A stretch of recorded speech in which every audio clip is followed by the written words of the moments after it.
BazzaGazza. Who? BazzaGazza.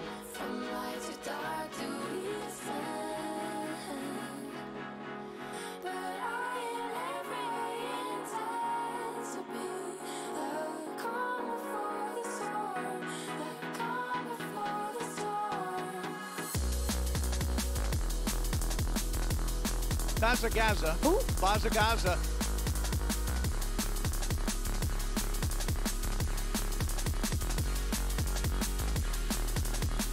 BazzaGazza. Who? BazzaGazza.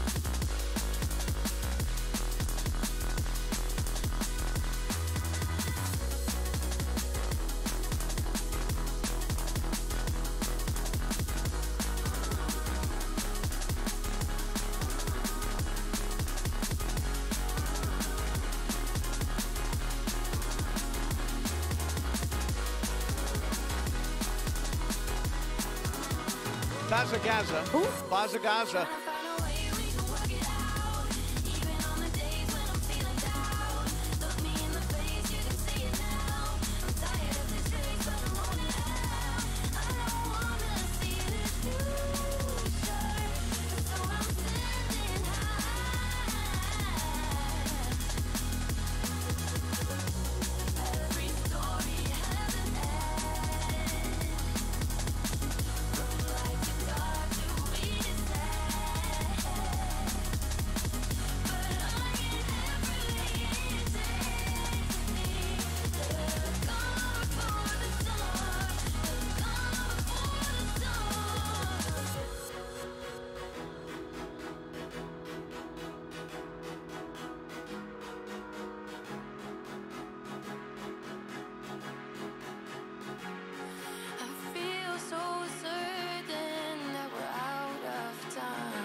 BazzaGazza. Who?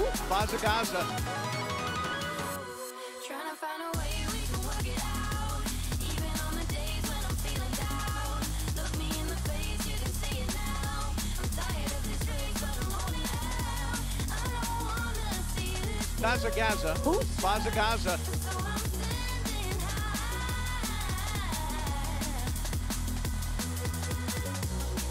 Every storm BazzaGazza. Who? BazzaGazza.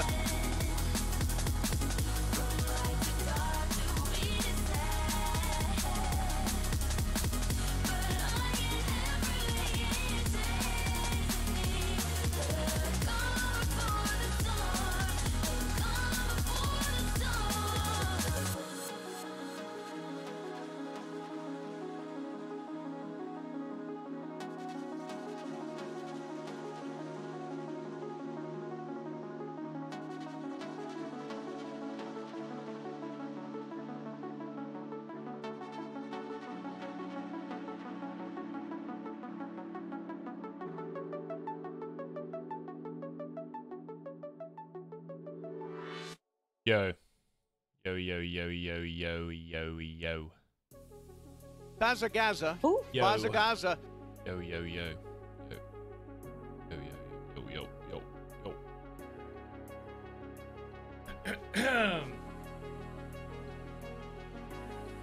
Good morning, Charim. Going. How are you guys going?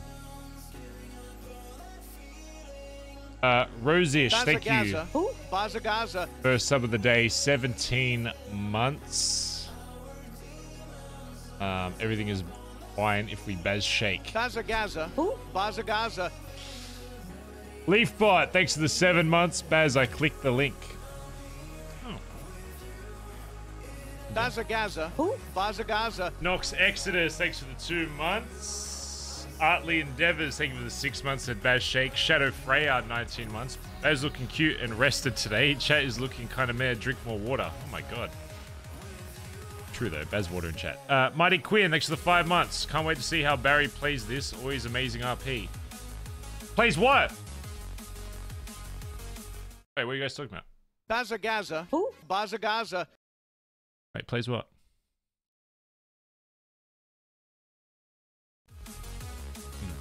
Cake, thanks for the 8 months. Who? BazzaGazza. That's Baz Shake. Aussie Louie, thanks for the 8 months. Looking forward to a totally normal, boring stream. Yeah. Nice relaxing Monday stream. Sunday stream. Forward to it, really. Keza, thanks for the 2 months as well. Harabik, thank you for the 9 months. Said happy 9 months. Appreciate it, mate. Ests, thanks for the 20 months. Front row seats. Mr. Darkness UK, thanks for the 3 months. Deals, thanks for the 5. And Marty Punkard, thanks for the 8 months. Excited for a normal day of GTRP.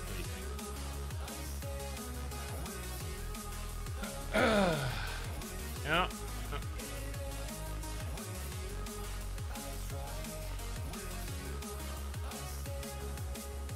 You know, Chad, we could just stay in starting soon screen all day, you know. We don't have to go into RP, you know. Nice and relaxing in here. Nice and chill, you know. BazzaGazza. Who? BazzaGazza. Trickster Jack, thanks for the 13 months. No new PC anymore. It's still new. I took it off because it's been like 2 weeks since I've had it, so it's not really new. It is still new though. BazzaGazza. Who? Yep. BazzaGazza. Behemoth, thanks for the 5 months. Holy shit, thanks for the subs today, chat. Cermix Olidia, thank you for 13 months. Hyperolic, thanks for the 9 months. Thanks for the Subaruni today, chat. Can we get some love in chat? Subs. BazzaGazza. Who? BazzaGazza. So many of you in here. I wonder what's going on. Did something happen while Barry was asleep? Huh? Shadow, 100 bits. I'm using my bits to steal the hype train conductor. What does that even... Thank you. I don't know what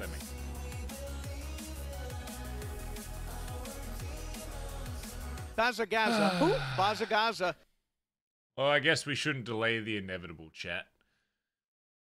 Debug, thanks for the 16 months. Appreciate it. BazzaGazza. Who? BazzaGazza. Guess it's time for Barry to wake up, chat. Well, I mean, we could just keep him asleep. He slept in a lot yesterday. Chris, thanks for the 17 months and said normal day. Do we wake him up, chat, or do we keep him bed? BazzaGazza. Who? BazzaGazza. Casmium, thanks for the 7 months. Hey, streamer, it's almost my birthday. Can't wait for a normal day of racing.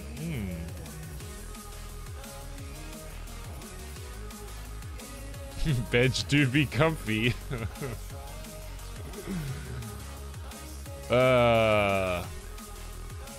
It's like, yeah, Barry's in the situation where it's like you don't want to get up for work. He's having a really cozy... He's having an especially cozy sleep tonight. I don't know why. I guess you gotta get up sometime, chat.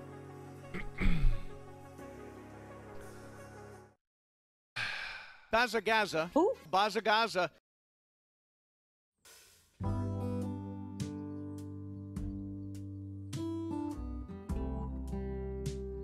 Look how veggie looks. Relaxing.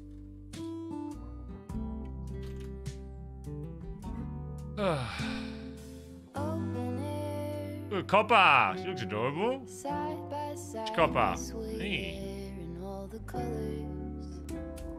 Summer love,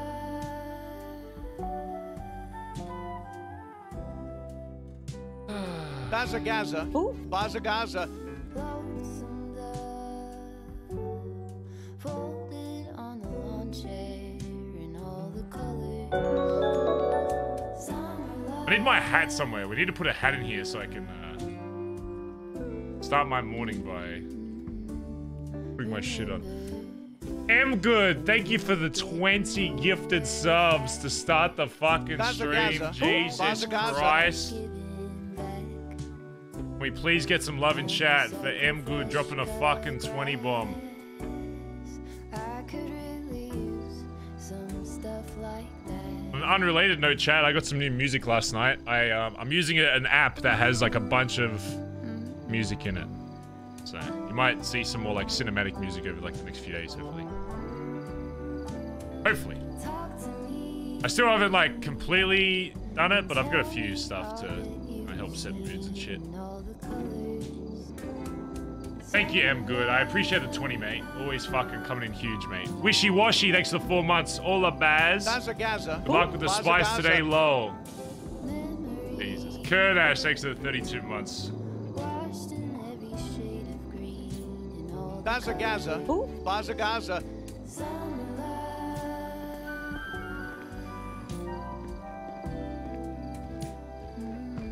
BazzaGazza. BazzaGazza. The lazy river day canoe. Huskova, thanks for the 16 months and said Baz Shake. Chris, thanks for the 3 months. BazzaGazza. BazzaGazza. Losing track of time with you. Another peach pie sunset view. BazzaGazza. BazzaGazza. Been in the afternoon. No place to be and nothing to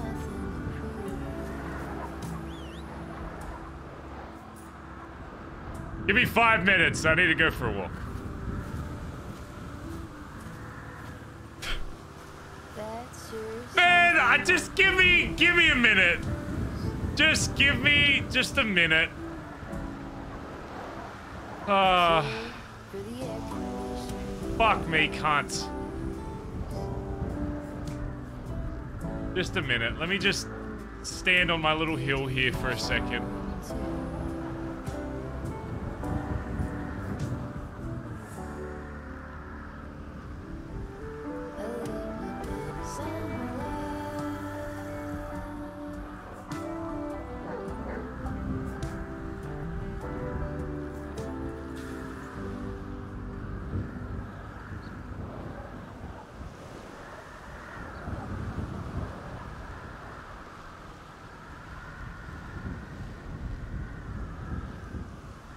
One more song, chat. One more. Come on. Let me just give me one more, okay? One more nice, relaxing song before we get into it, okay?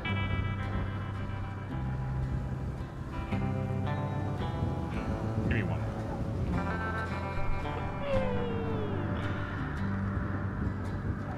more. You don't copper. Gentle with how we feel. There's a charge in the room. I can feel all the Why is Andy standing at the front of the house with a shotgun? I'll handle with care. So everyone's aware, obviously I've seen Whippy's new video. If I talk about stuff and you're like, that's weird, why is Baz saying that? Sometimes in the stream, I'll talk from Barry's POV. Even if I'm not talking in game, doesn't mean I'm not still being in character sometimes. You know, if I say, I wonder why this is happening, I'm not asking chat, why is this happening? So don't think it's like Baz asking, hey, can you please put some meta in chat so I know?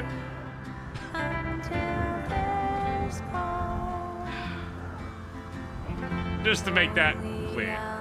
Sometimes I'll speak out loud, you know what I'm saying?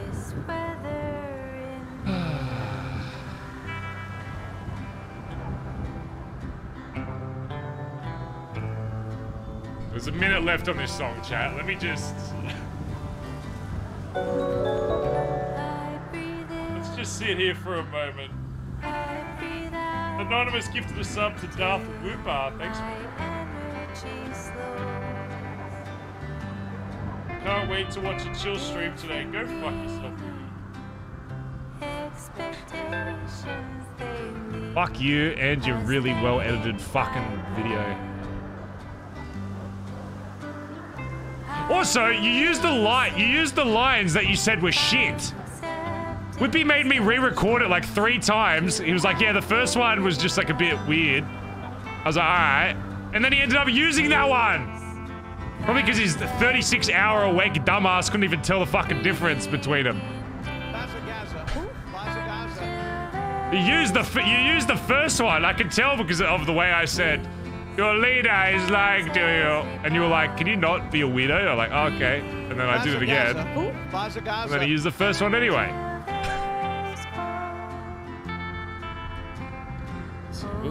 Was the voice acting okay, chat? I've never really done, like... I'm not very good at, like... I think I can be an okay voice actor when it's, like... it's hard to voice act when you have to read it. It's so much easier to just say, like... say stuff in character. But when you have to read a line and then turn that into a character, it makes it, like, so much harder. I don't... It's really weird. So hopefully it was okay. It is something I want to get better at, though. It didn't sound like Barry at all. Well, that was kind of the point, because I wanted it to be like, when he showed me that clip, I was envisioning it like it was D replaying his version of me saying it. So I wanted it to sound not completely as if like with Barry's tonality, because he's remembering it as more of like a villainous version of Barry. Does that make sense? Like, yeah, like D's interpretation. So I was like, oh, he wouldn't be hearing Barry, like, being, like, chill, like how he actually said in the convo. It would be, like, you know, Barry sounding like, oh my god, he's fucking crazy. He's taken over my club, all that kind of shit.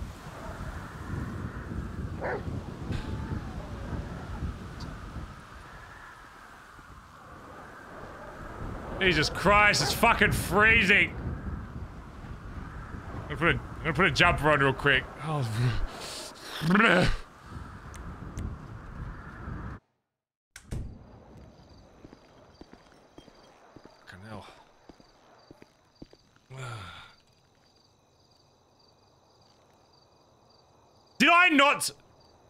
Did I not save the fucking winter? I'm so fucking pissed. Oh, I guess I don't have a jumper here. Great. What is this? You do live at the beach, to be fair. Yeah. This'll do for now. Morning. I wouldn't say that. Check your phone. No, I just woke up. Go ahead and do that first and foremost, maybe. BazzaGazza. BazzaGazza.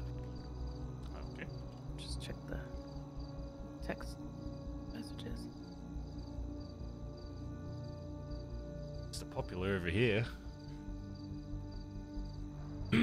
That's always a great sign.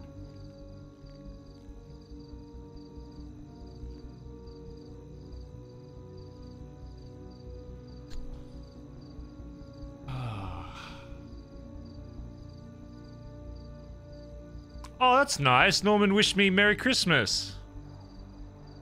He didn't seem like the kind of guy to do that. You know what? Maybe I'm starting to change my mind about that old cunt. No, I don't think you will. Oh no, he texted Merry Christmas, full stop. That's nice. Yeah, well, just keep reading the other ones, maybe.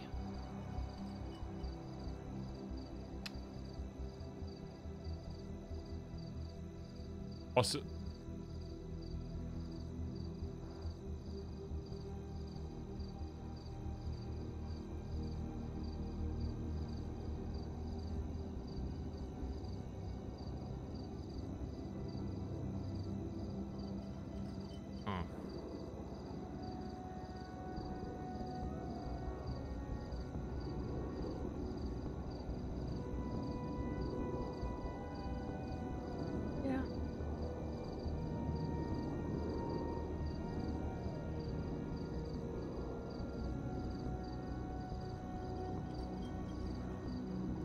he is back.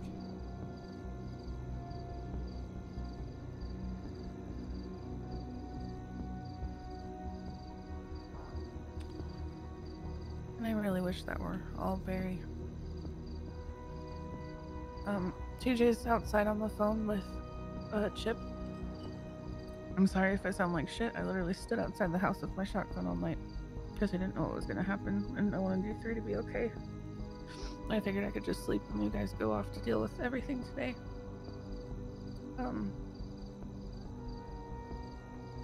I don't have all the context, so I'm going to say that first and foremost, so take what I'm saying with, like, I don't know, just knowing that I don't have anywhere near all the context. I probably have like 0.5% of it. I was hanging out with Nancy. Your boys said, Colin said that the skull was missing from the billy. Nancy then proceeded to call Norman and ask him if he knew where the skull was. He told her to check with the people who watch over it. She told him that they don't know where it is. Then she asked if Dundee was actually back, and he said Merry Christmas and hung up the phone on her.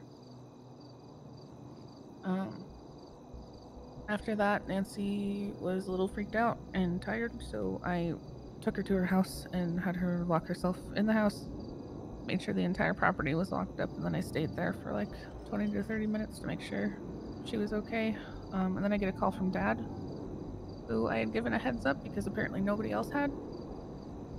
And apparently he was left alone in the billy, not even like, not at his house, but the street in front of the billy, and completely by himself, despite people being aware that this was the situation. So I mauled it a little bit and was very angry that people couldn't just drive him down the street and make sure that he was tucked away safe in his house, which is literally on the same road, or call me to come get him or whatever else. But I took Dad and we came here and we hung out here for like hours waiting to see if you were gonna wake up at any point so we could let you know before you stepped out the door and knew what you were walking into. But you never came, so we left, and Dad My God, that's went so back sad. to them. Apparently they rushed to Toledo for something. And left Dad behind, which I understand, but they still could have made sure he was safe. I had a conversation with Junior about how frustrated I was that they didn't care what happened to Dad at all, and nobody made sure that he was at least safe, even if they couldn't take him with them for whatever they were doing. And I asked him to keep that in mind more with everybody else, and he agreed and was venting a little bit, but he also lied through his teeth the entire situation and conversation we had, which I get, because if club stuff is club stuff, that's fine. I just personally never quite understand why people will lie instead of say, that's not my shit to talk about. But whatever. I called TJ while I was with Dad, and he had not been filled in on anything from anybody. And he was completely unconcerned and unbothered by the concept of Dee being back, and said he wasn't gonna live his life in fear anymore. And I tried to be nice, but I wanted to maul at him and be like, why are you asking me why I would have a gun out when I literally don't know what we're expecting right now? But I then get a call from TJ about an hour later.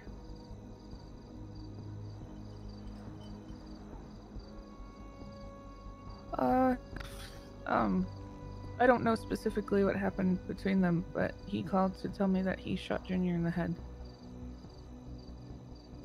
What? Apparently, Junior was in the billy with Dundee and Benji and Marty, and TJ showed up, and I think was he in the billy?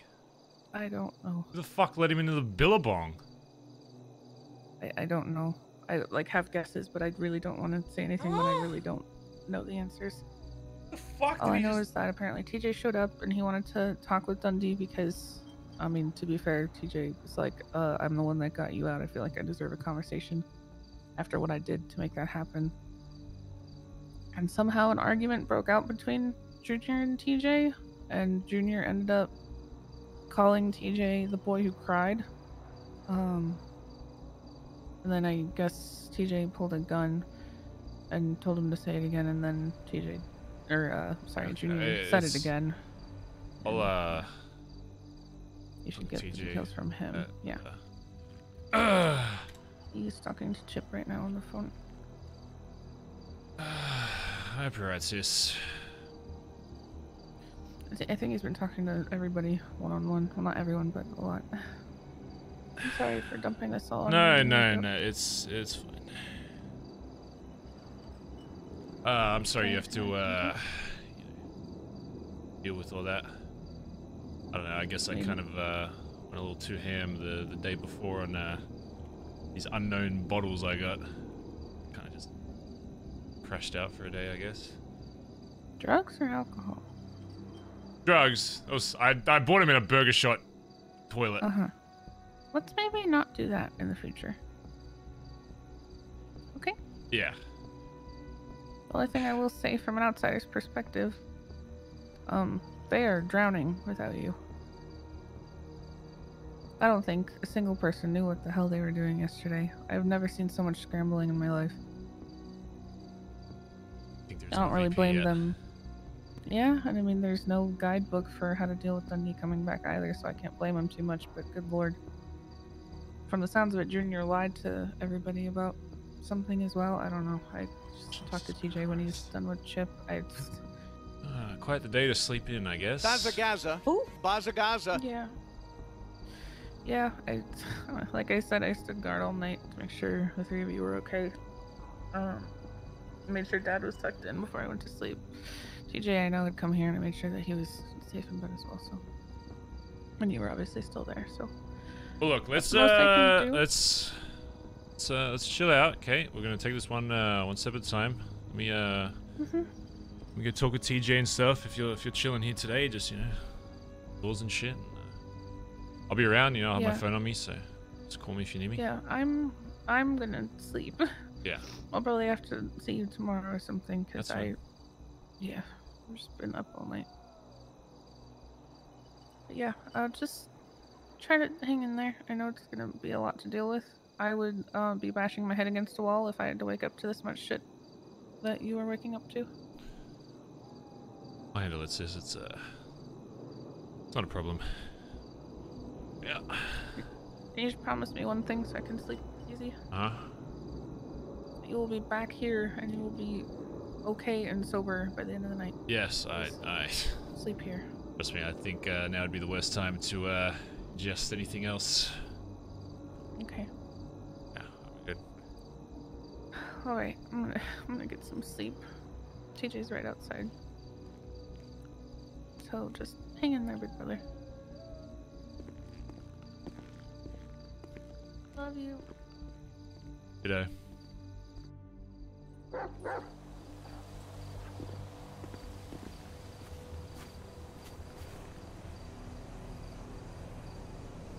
Oh, okay, so that was a lot.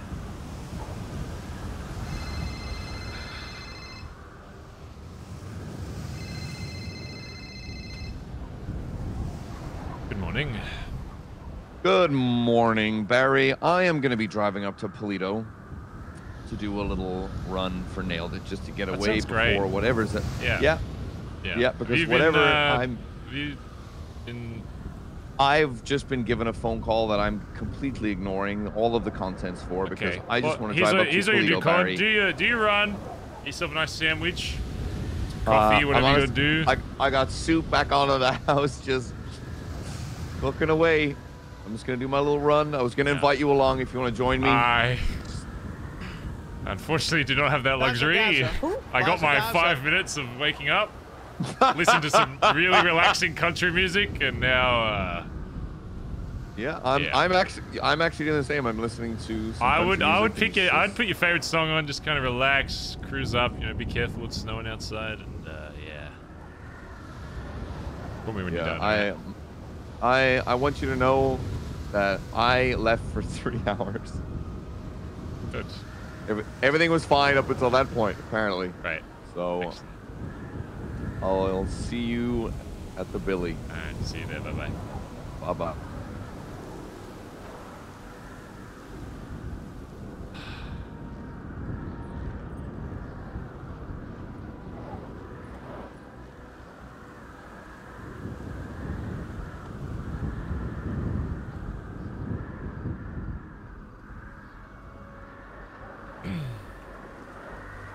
You got a joint by any chance, son? Nope. Good. Give me 1 sec. No, I don't. Give me a sec.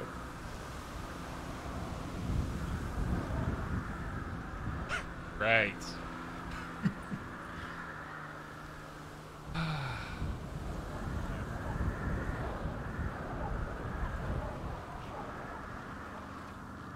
Might have to turn off the mod just for this part, chat, because the snow's so fucky.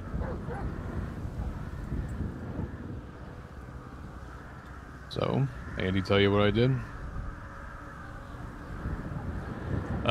She told me a lot of things that people did. Very briefly. She,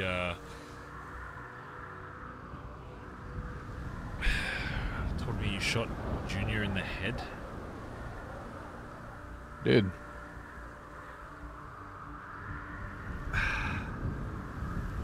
Just... Okay, let's take a step back before we get into whatever the fuck that is. Is it true what she said? About what part? That he's actually here? Oh yeah, he's here. I don't think he particularly cares, truthfully, of anyone in the club, though. Is kind of my understanding of it right now. How many people have actually seen him, though? You know, 'cause I mean, I've seen, you know, D here for a while. Doesn't mean he's here. Well, I will confirm. Junior has seen him. I have seen him. Benji has seen him. Marty has seen him. Apparently, Mickey saved a dead man. I don't know if that has anything to do with it, but apparently Mickey might have as well.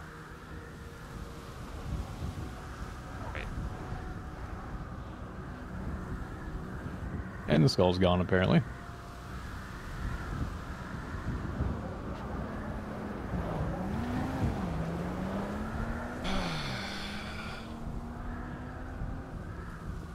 How did you first find him?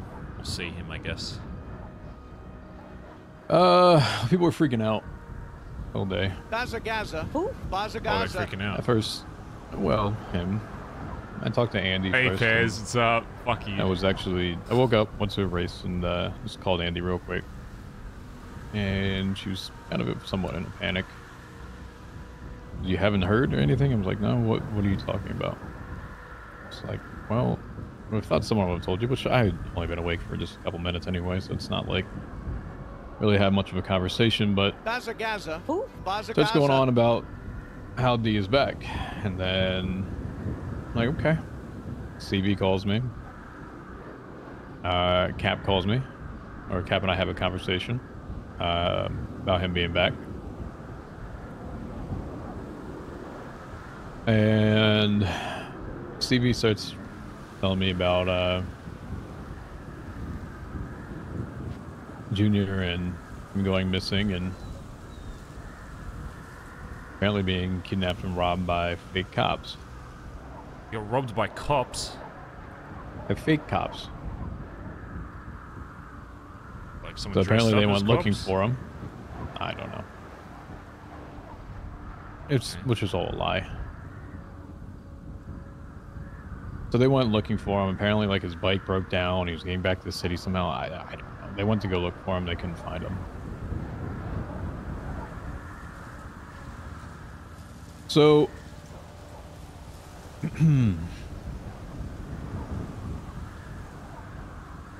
end up taking out the burner phone, having the voice changer. We never got that conversation we were supposed to have. And obviously the burner phone he wouldn't have. Just want to see where he was at in terms of his mentality and things, and so that's why I voice changed with it. Conversation lasted all about 30 seconds between him and I, and he said something, yeah, I've learned all about the angel of death and how the doctors brought me back, and the club apparently shot me. I don't know. Doctors didn't bring you back. Yeah, what? That's what he's been told.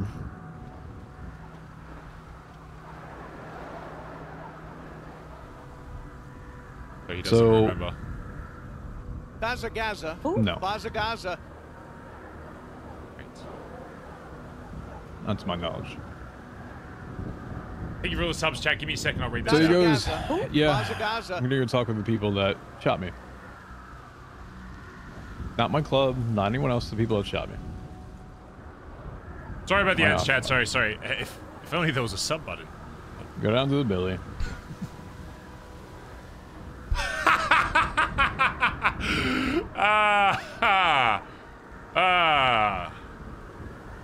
Classic 5M.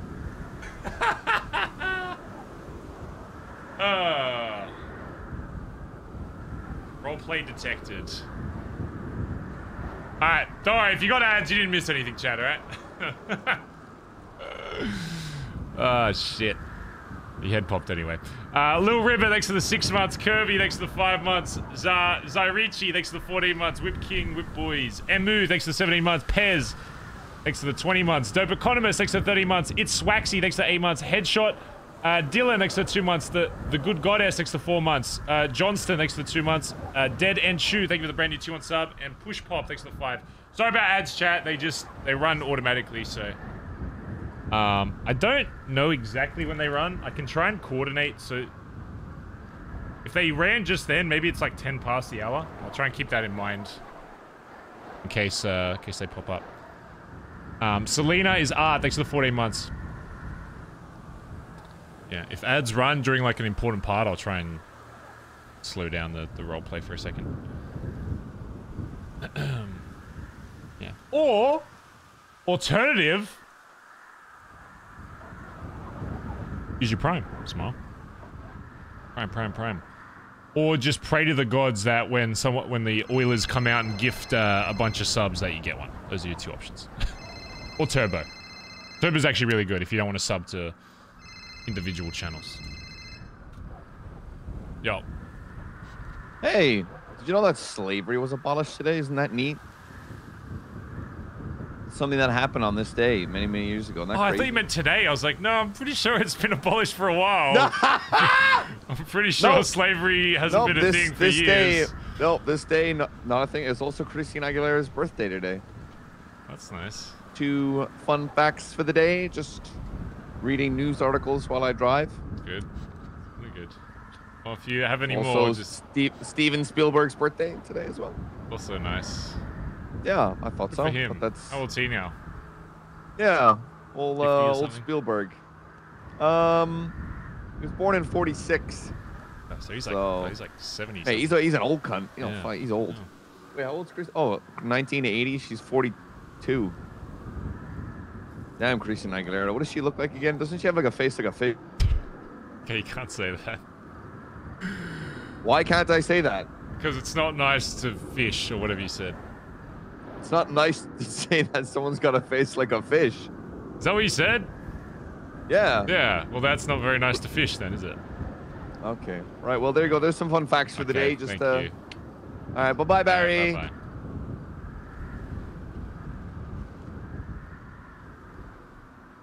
As you were saying. So what was the last thing you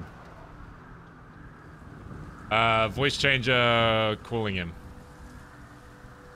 Yeah.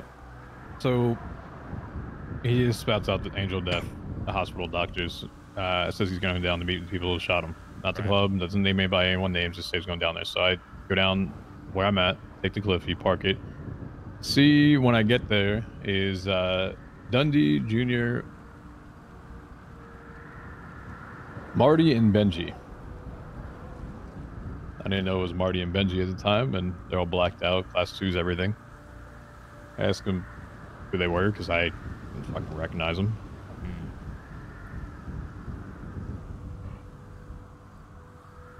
And they say, where's his insurance policy? Like, excuse me? Pretty sure I paid for that. That's the right emote. That's not the right emote. What do you need to be his insurance policy for? And I told him, I looked at D, I said, you should probably answer your phone again when you said you're going to call me back in 2 fucking minutes, because Yeah. I brought you back. And he goes on with the sun, something yada yada. It's like nothing really of value there. I'm gonna liken this to, and Barry, I've told this to everyone, and it's not just what you say, but it's how you say it. And the best way I can imagine this, I've never heard this side from Junior before in my life. God. But something along the lines of that character in a movie that is by someone's side up until the last moment when they finally know the way to betray them and go with the "I gotcha, bitch, I was always going to do this the entire time." That's the tone that was going right there. Why did he shoot him? Can you imagine that? Why the fuck did he shoot? So, what exactly led to you putting a bullet in his head? So, No! He's after I fucked said everything! I paid for his policy, Oh, he's fucked everything I've done. Junior, in that very antagonistic tone, is, Oh, "You did." don't tell me it's just Yeah. words. I did. Don't tell me you just shot him because he was sassy! So selfish, TJ.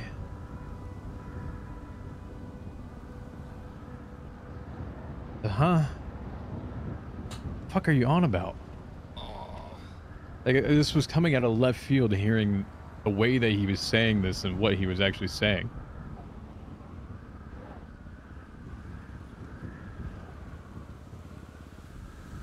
But okay. So I go, Junior, how was being robbed by fake cops today? He says, I said what I said.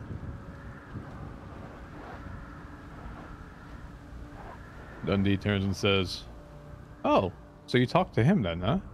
Referring to Junior talking to me. Wait, so Junior said he got robbed by fake cops, but you think he was actually talking to D? Oh, 100%. He literally confirmed it right there. And the club had been freaking out, saying that Junior was not around. And he didn't say that to anybody else? That he was talking to D? What do you mean? Like, he didn't mention, like, after the fact at all until, like, that point? Until I brought it up with him? Yeah, like, as in he stuck to that story until then. This is the first time I actually talked to Junior all day.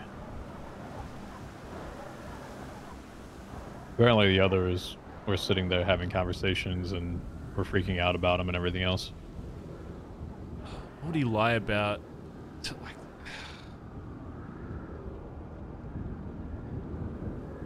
Okay, go on.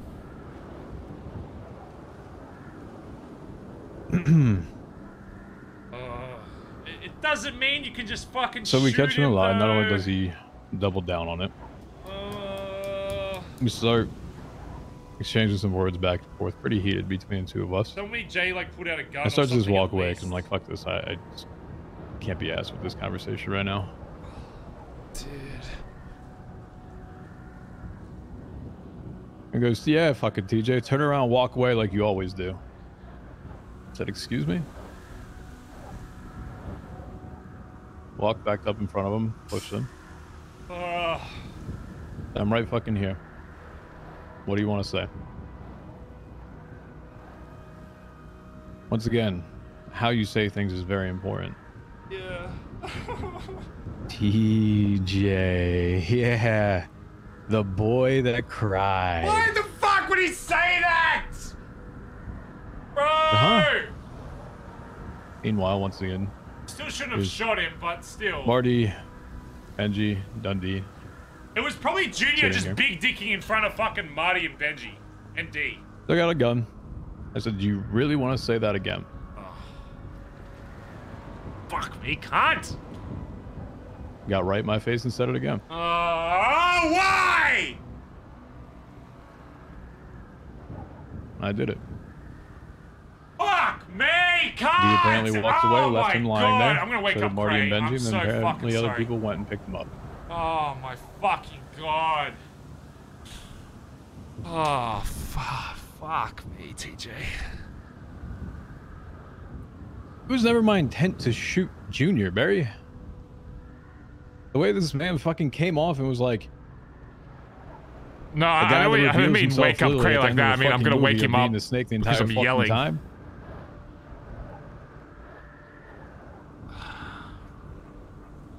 If in front of 2 rival gang leaders, Benji of all fucking people on top of it as well, wants to disrespect me as well and not have the back of someone else that is, quote unquote, their family. Not only does he once do it, not only does he double down and do it, he triples down and does it after being caught in a lie.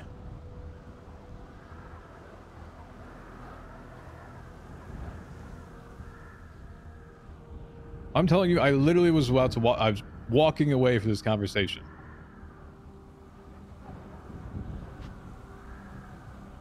Don't test me like that. Don't pull that shit on me. Because right when he said that to me, Barry, I'm gonna be frankly fucking honest with you. What the fuck is that? Is that a local? That was not what anyone in a patch situation would ever do to someone that is their family or another patch member. Ever.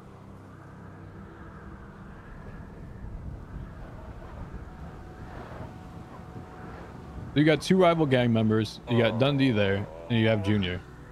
Fuck, man. Ooh. Huh.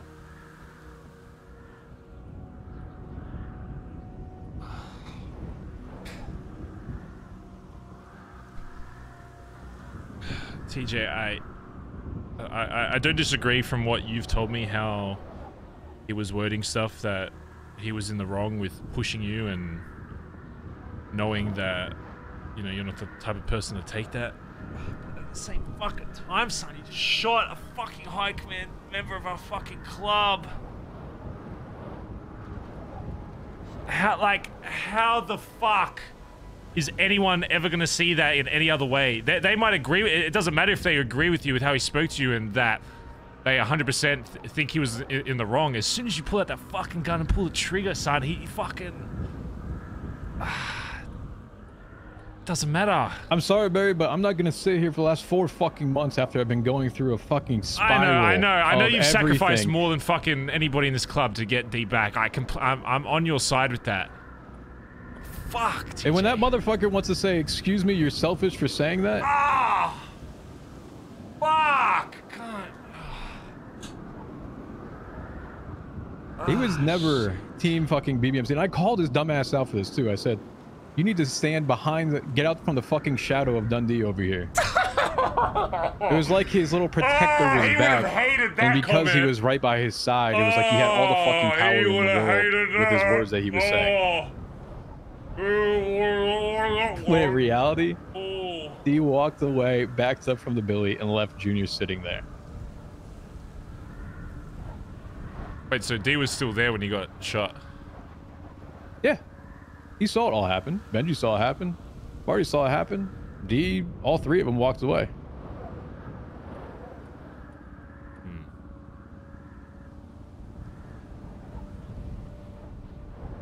What happened to Junior? I called Stevie immediately afterwards, told him what I did, and apparently they took him to ICU. Okay, at least he called. Okay, at least he called someone. Ah, fuck. Wait, I'm not gonna sit here, lie to you, rate you, whatever the fuck. I'm very well aware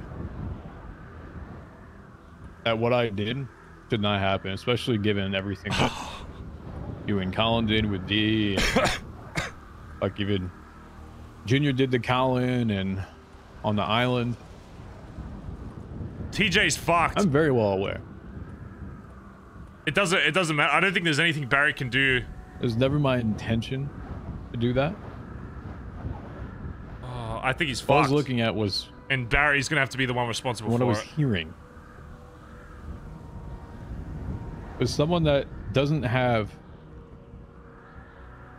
the patches back, because that was his term when he came in the club, that Barry would have to blood him out. Was someone that, No. frankly, sounded exactly like a fucking snake. Oh, shit.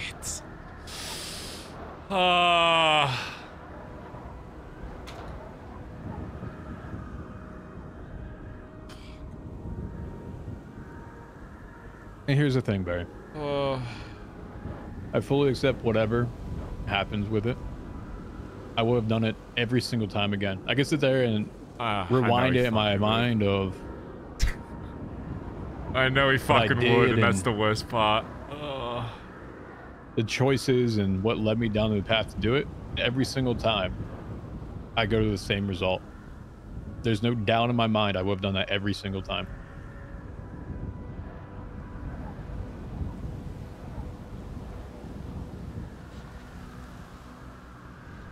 Yeah, I know you would.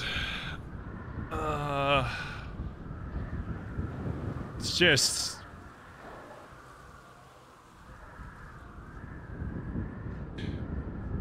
You know what happens if the club sees this in... I've literally told everyone. I've opened every conversation, said, ask your questions. What do you want to know?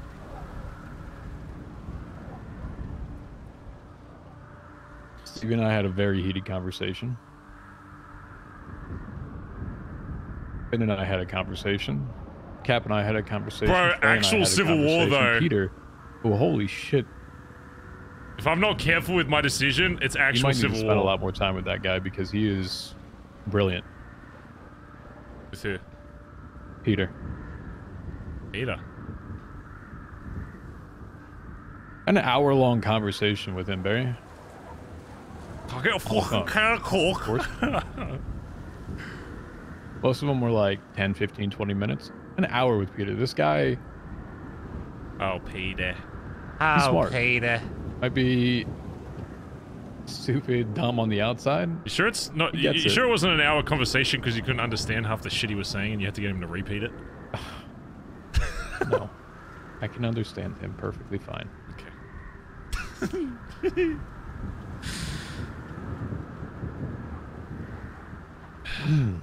You know what? I've told them all. I've told Colin. I was about to tell Chip here as well, but he's calling as you came over. So, listen, Barry. I understand you're gonna have to do whatever the fuck you have to do with it. Whether that be doing the same thing that I did to Junior to me. I don't give a fuck. Because I know what I did at that time was the right thing that I should have done. And I do it every single time afterwards.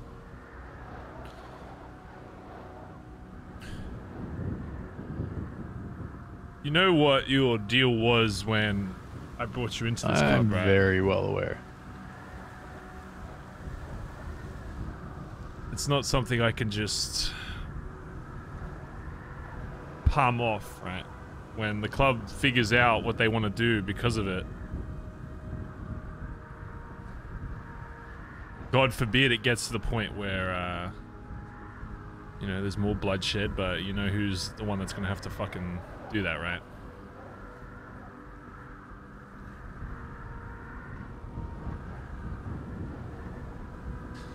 Now looking you straight in the face as you do it.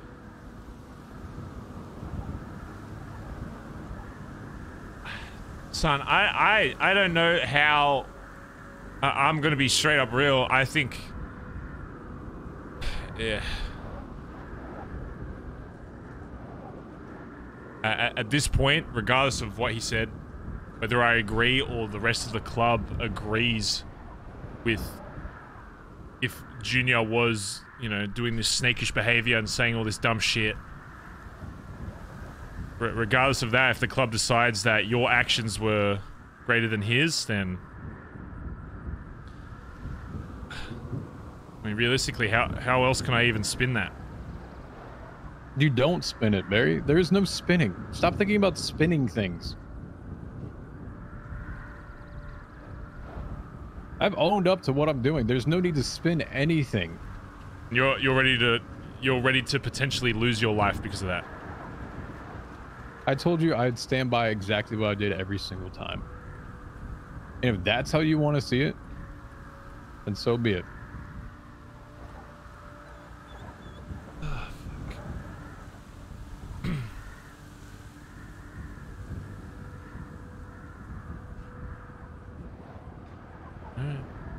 When Colin asked me a week ago when we had a conversation, and this wasn't an antagonistic way, but more of a exploring conversation, I asked him the same question back. Like I said, it wasn't negative. What do you bring to the club?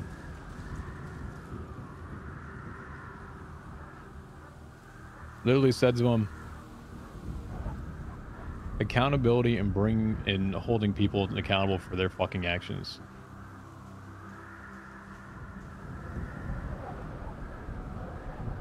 Never change that, Barry.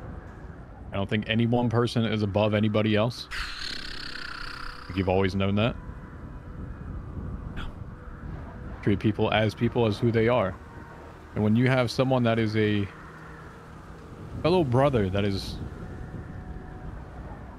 caught in a lie, berates and then doubles down and triples down when given the option. Yeah. At that point, Barry, and this is why I'm okay with whatever the fuck happens, because I don't see a future at any point of that. If I was left unprovoked. No. Entirely different conversation. So you can tell me, is there a future where anyone, if they heard that exact conversation, will say Junior has the patch best interest in mind? That he has your back, that he has anyone else's back? Because I guarantee you, from what I just fucking heard and saw from him, he doesn't have your back.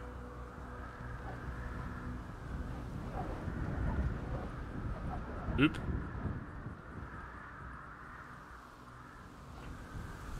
So fuck it. Do whatever you need to do. I don't care. Because I'm done caring. Barry? Fuck! I'm done.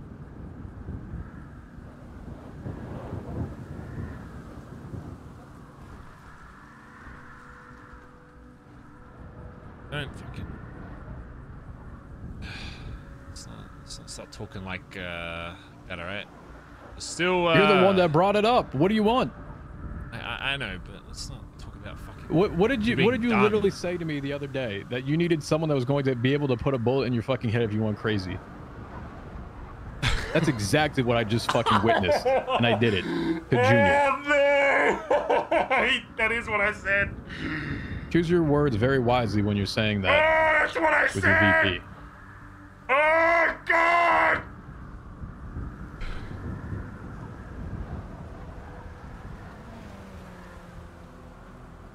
Oh, shit. I spelled conversation wrong. Conversation. Yes, I did say that.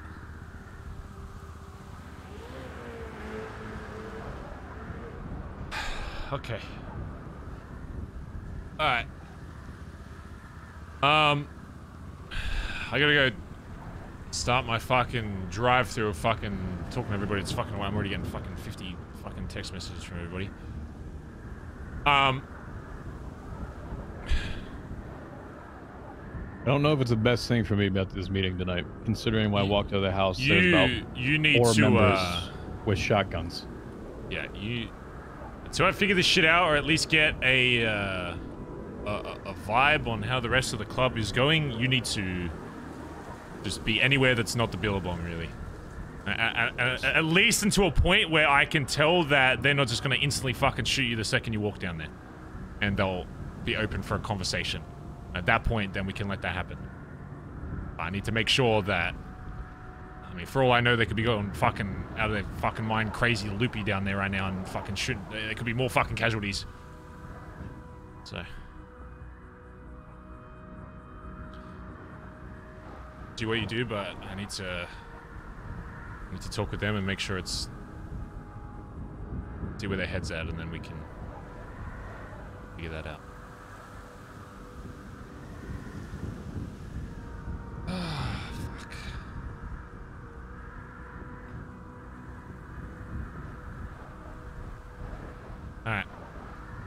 Well, Andy's sleeping inside and stuff, so we need to. I'll be back soon. I'll call you if you're awake. Shoot me an email. Alright. Till then, look after yourself, son, alright? You as well, Barry, because God forbid I don't know where people's allegiance lie. And apparently, from what I'm hearing, is be careful of Antonio as well. Great. Great.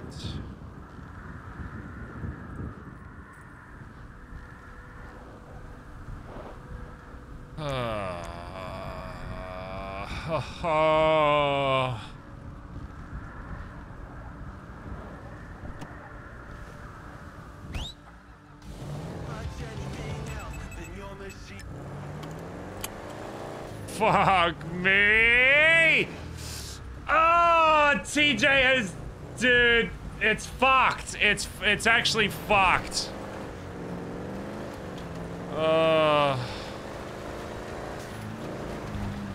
I don't think it's gonna matter. If Junior, my game's starting.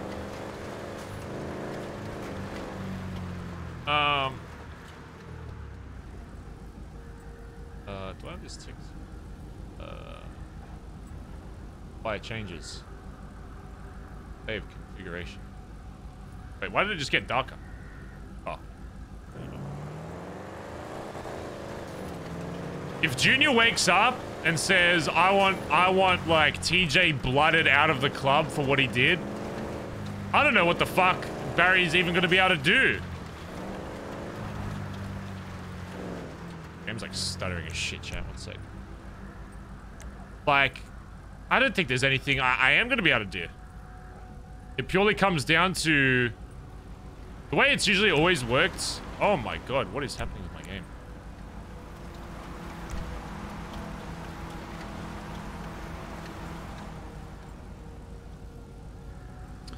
The problem is, chat, it doesn't matter if people think someone was being a snake or not.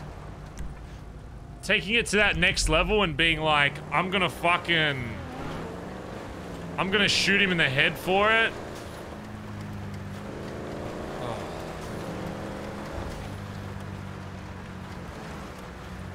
Is my FPS not? Oh, is it because I take the mod off? Maybe I need to leave it on. Oh, the snow looks so fucked though. How do I fix it? How do I fix this snow? Give me a bloody aneurysm.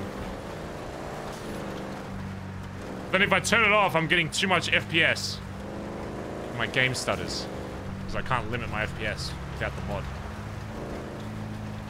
No, if I turn off the mod, you'll see it randomly stuttering. Because I'm getting too much FPS, but you need the mod to limit your FPS.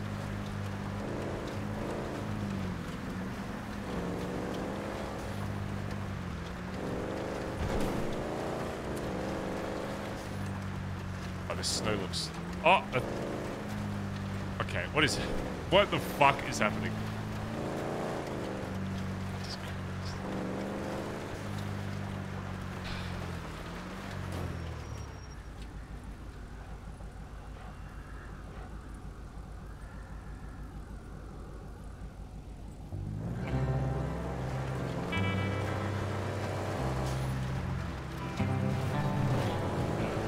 Let me get my nice 2-minute drive in before we go down there.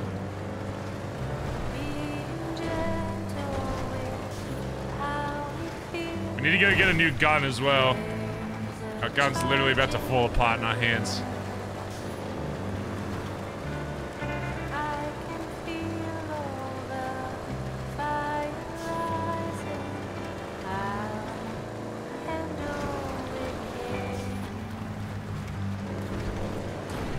Barry has to kill TJ.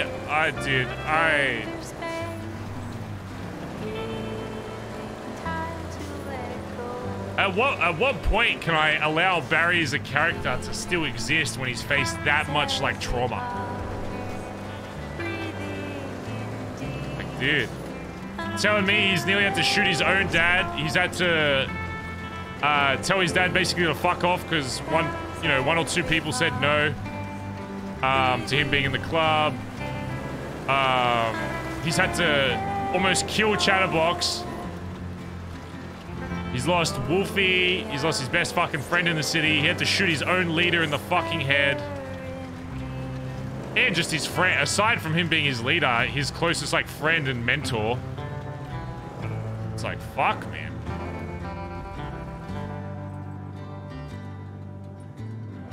I breathe in, I breathe out, till my energy How much can I allow to happen? different meaning, expectations they leave us deafened by pride. Man, we're really down to fucking Berettas. Jesus Christ. Jesus fucking Lord in heaven.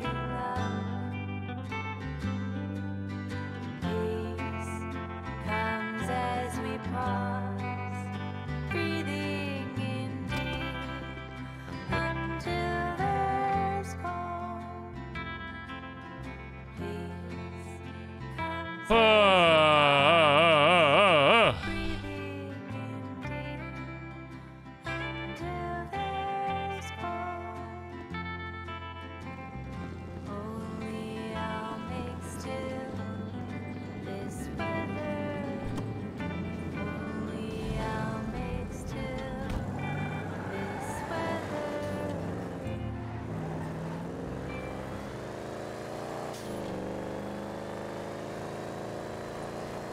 People suggesting for Barry to join another club, I don't think understand Barry's character.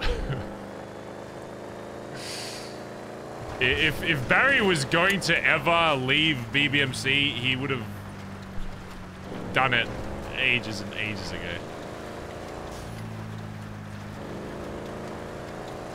Even on an OOC standpoint, I don't think there's any other club or gang in this city I'd want to be a part of. I'll be real.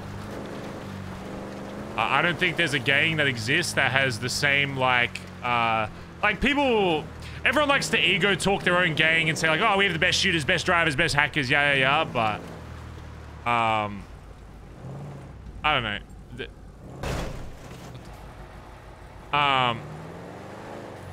I think everyone just has their little home and they just want to try and make everyone think it's like the best.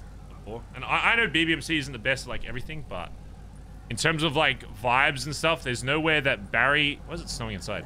That Barry would fit in as a character. I don't think there's any other club in this city that has as many people as BBMC that Barry would get along with. Like, I've seen how a lot of these other clubs operate. It's like half of them are just fucking, they just import the best fucking shooters that fucking talk like this. It's like, it's not the same, like, I haven't seen like any other, I'm sure I just haven't seen it. I'm sure it's happened, but from Barry's perspective, I haven't seen like the amount of drama that comes out of BBMC that the rest of the city is just completely unaware about.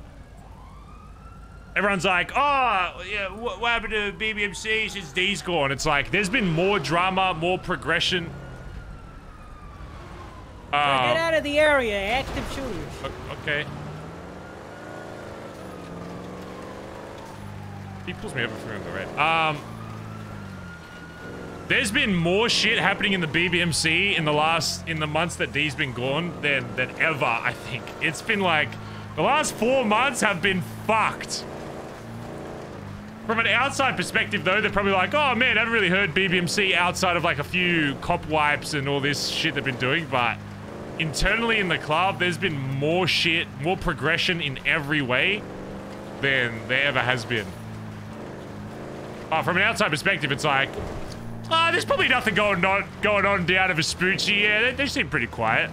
It's like, yeah. Sure, man. Pepe laugh. Doesn't know. It's because we stopped going to war. I stopped allowing the club to go to wars over dumb, brain-dead shit and wanted to make sure when we go to war that there's actually, like, RP behind it.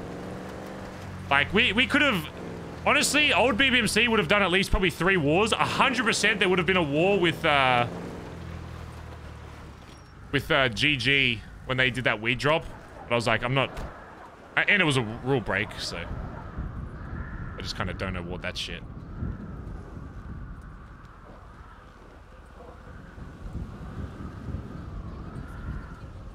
Morning.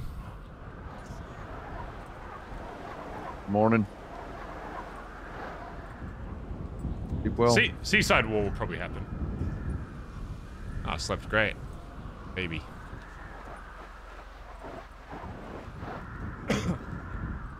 You deserved it. I think everybody deserves a good night's sleep. Yeah.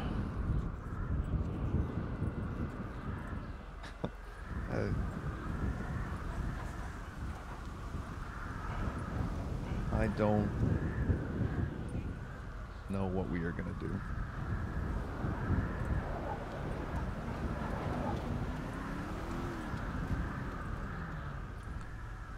I'm gonna be honest, I had a few outcomes in my head that I didn't really talk about, that I had planned on how this would go. 3 hours. I was gone for 3 fucking hours, Barry. I was like, okay, everything's fine. I just reminded everyone to just fucking have each other's backs. We're a fucking family. We're a fucking club. And it's 3 hours, man. 3 hours, and I wake up to this. I fucking tried, and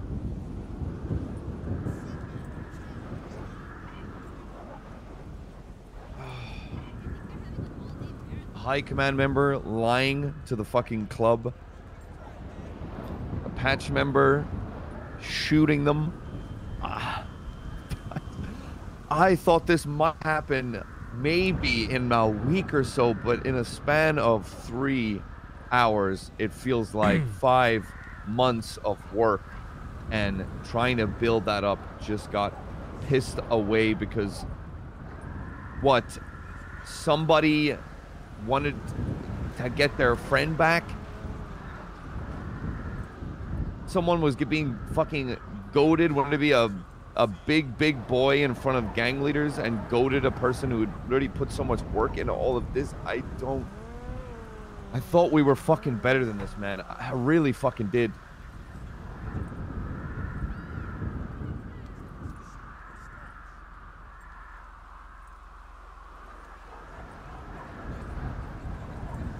This is the first time in a long time I've driven towards the Billy and just had to stop.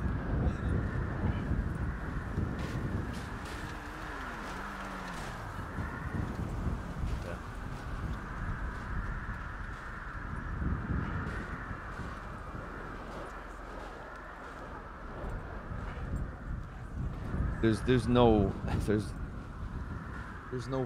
fucking happy fucking ending. There's none.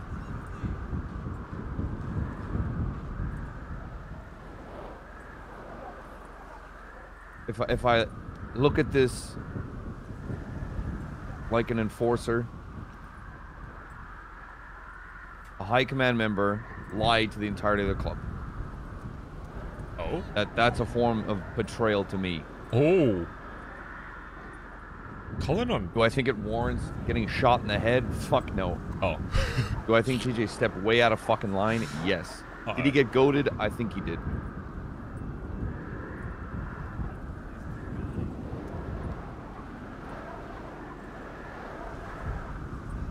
I think if Junior wakes up and doubles down even more, or is like, yeah, I went to go meet with fucking D and it was great, and he fucking blew some fucking wind into my fucking sails, and now I'm a fucking big dick, so I just had to push TJ.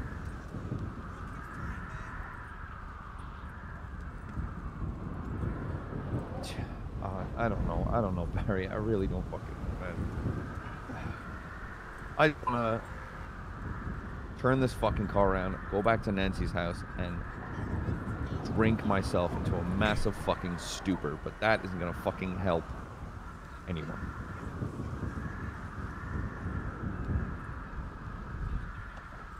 Oh, I'm here.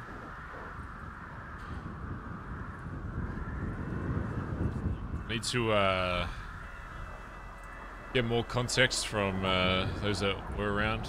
Stevie was one of those people. We need to talk with her and get her side of things, but no. You're thinking the exact same thing I'm thinking. If Junior wakes up and says and pushes for something to happen to TJ, what can I even say to dispute that? It doesn't matter what... I mean... It matters how people phrase stuff, but words are only... You know, there's been times in this club where I've not liked something that somebody said in this club and I've thought of them differently because of it.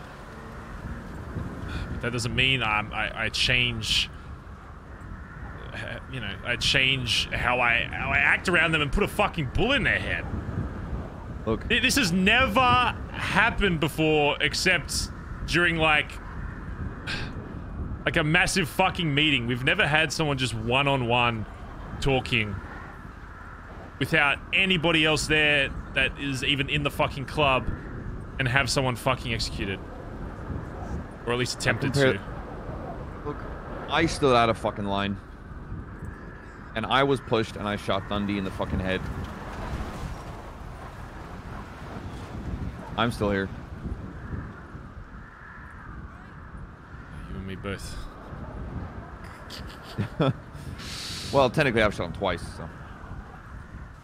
But who's counting? You know, he snitched, spoke to the fucking cops, he'd done a bunch of shit, so he pushed me and I shot him in the head. He did do that, didn't he? What about that? Yep. I guess context does matter. Yep. If Junior lied to the fucking club to go shoot the shit with his mate. Oh, TJ could still be saved. I feel like there still could be a civil war. A betrayal. Because Junior's not gonna like that. Do you feel that betrayal is worth getting shot in the head? Because I'm leaning towards no. Because I think people need to treat a bullet with a lot more weight. That's the problem. Is I think TJ did do that, and that's what I'm concerned about. Is he when I questioned him about it, he didn't fucking hesitate. He said so straight to my face. If it happened a million times again, I'd do it again. Yeah, he said the exact same thing to me, and I know we would. Yeah, that's what I said. I said, yeah, I know you're that type of person to do that. It's a case of Team Jacob or team. What's the other guy from Twilight? Edward. Fuck do we do Edwin. Now? Team Jacob or Team Hello. Edward.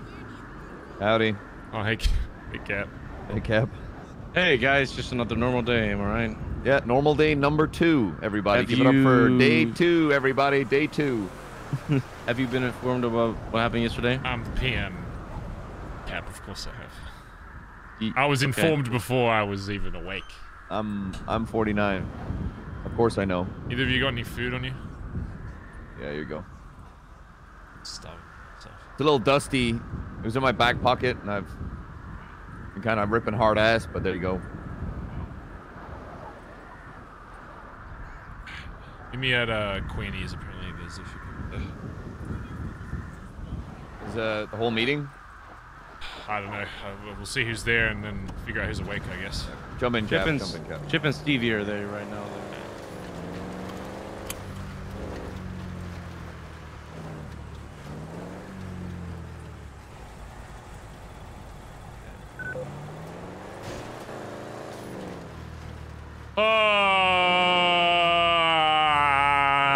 Do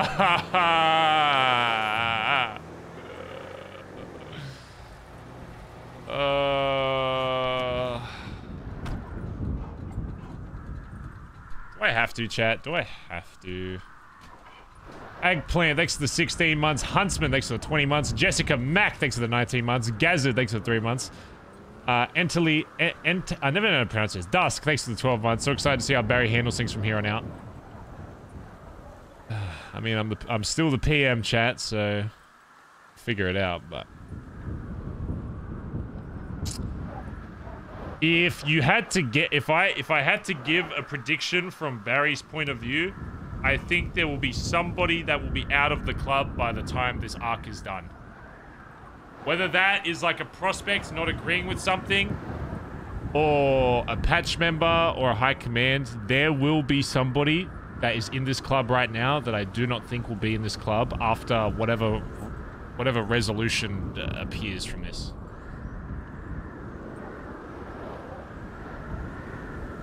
That's what I think.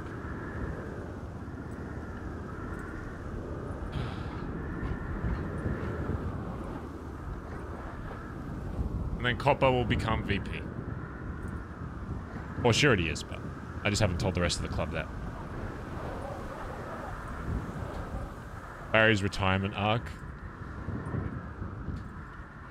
Barry doesn't retire. Chat. Barry retiring is Barry. Something very important to tell you and I. There is no Barry retires, chat. It's Barry. Barry retires when Barry dies. That's Barry. Barry's retirement is being bedged 6 foot under. That's Barry's retirement plan. The bedge emote, except the bed is a grave. You're about to tell me that you've shot another member. I'm gonna shoot you in the head. No, I have not shot anyone. Trust me. All right. I just wanted to let you both know. One sec. At some point yesterday, I learned that members of the club were looking for Brooklyn. And they were speculating that D was around. Who? So the chick I shot in the face, I went on a date with D that The one one, time. yeah. Why the fuck would the club be looking for her? Stevie said that they were looking for her to go through her phone or some shit like that. Like, I didn't know what was happening, really. It was all... They were just off in Polito looking for her. Big Bowl Junior, I think. I ended up messaging D. Which then, like an hour later, he calls me on an unknown number. Basically, from what I gathered and what he was talking about, it sounds like he doesn't really understand why he was shot. Doesn't understand what happened to its full extent. He's trying to find out who shot him, okay, and I wouldn't tell him. It's not my place to fucking tell him that shit. He didn't sound like he was in the right state of mind. And of course, as much as I did love D, the way he spoke to me yesterday and basically played the fucking victim, trying to act like he did nothing wrong that day. Honestly, he rubbed me the wrong way a little bit. So Barry, I did want to tell you this, that he called me, but get me to not tell anyone.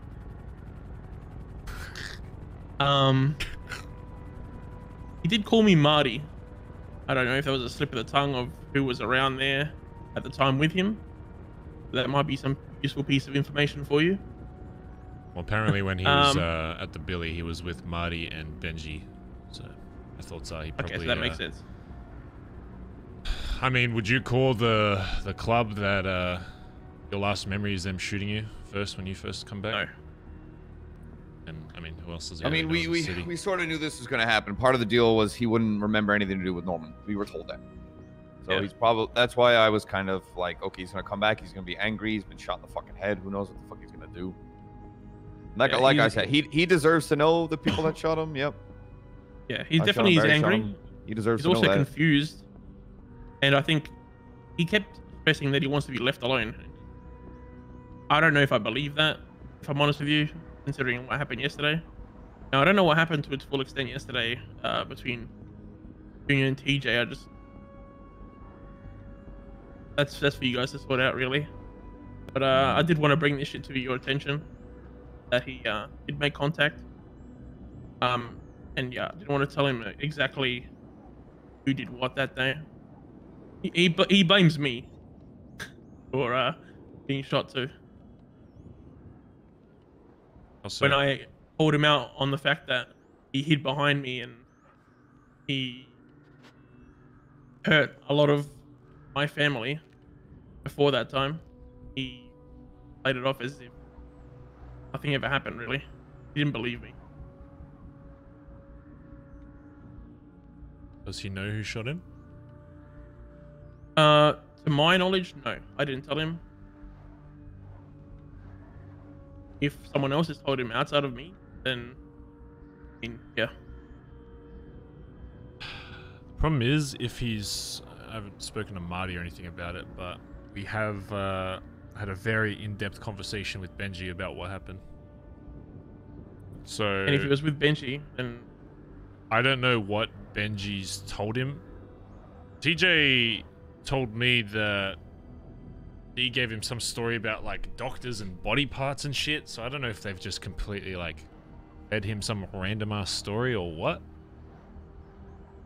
I don't know Benji and Marty that well, but I could imagine if they're helping him, they're twisting the story to suit them. 100 fucking Of course. That's fucking Benji.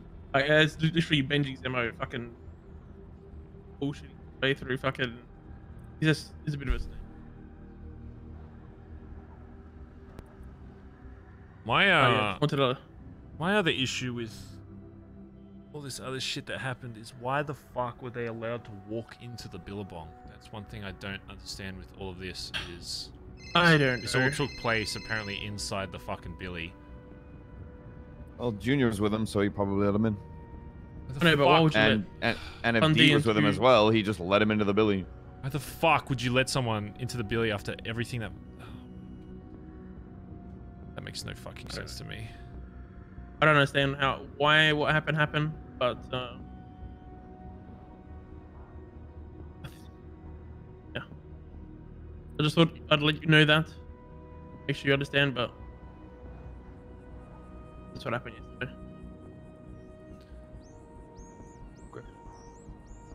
Alright, I'll let you guys Where's Stevie and Chip? Are they at Queenie's? They're at Queenie's, so you gotta go there. If you want to head there, Antonio, we'll meet you there. If there's anybody, I think it's a high command. I think it's a high command thing. I mean, at this point, I need everybody on the same page, regardless. But I mean, if they want to chat first there, I want everybody there, though.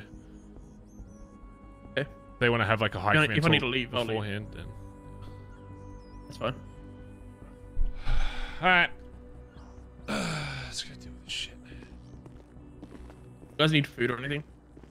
I'm okay for now, thanks.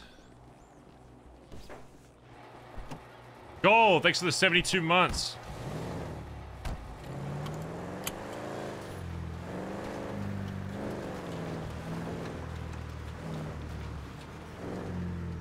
What's that up there? It's ominous. Standing so BMC. Looks like Ellie, Peter, Cap, Peter.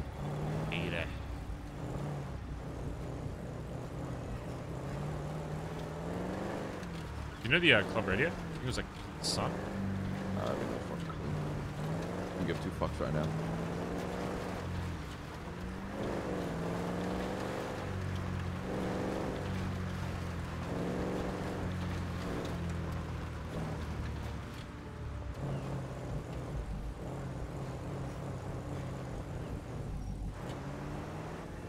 Oh god. My door! Fuck your door. Fuck your door.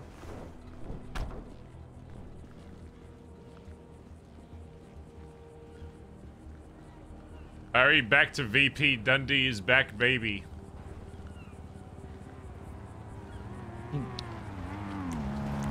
Gotcha. Got that. think based on the conversations we've had so far, chat, that's something the club would want?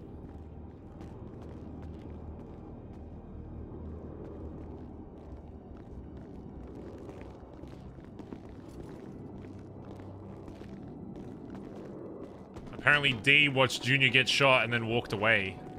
So even if Junior was on D's side, like, once he figures that out, like, do you really think... Hi. Howdy. I mean, even if I... to be here too, but even if I was against the club, one way... See, that's where D's fucked up. If D was smart... What was that busting? Is there a club radio? Yeah, 883.1. Hold up, I got a D-boost. 3.1. I don't even have a fucking radio on me. You got a D-boost, boys. Let me grab Hold a on. radio real quick. This can wait. This can wait. If I was in D's shoes, I would have picked up Junior and been his fucking guardian angel and picked him up from TJ and implanted a bunch of shit in his head being like, Get on it, then call it. Joe Micro. oh my god, I can't believe fucking, you know, TJ did that to you. So why didn't he do that? Hello, hello. Hey, Down here? did you call someone? Yeah, I did. I think I called you. Call me? I tried to call Antonio. He hung up on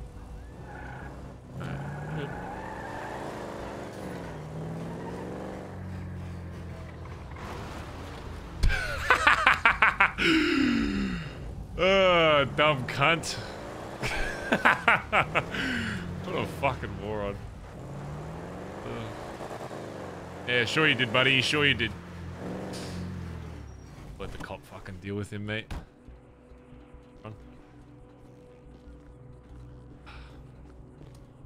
I think D's fucked up by not, it's very clear that from what we've been told so far, Junior very much still seems on the side of D and wanting him back in power and all that kind of stuff.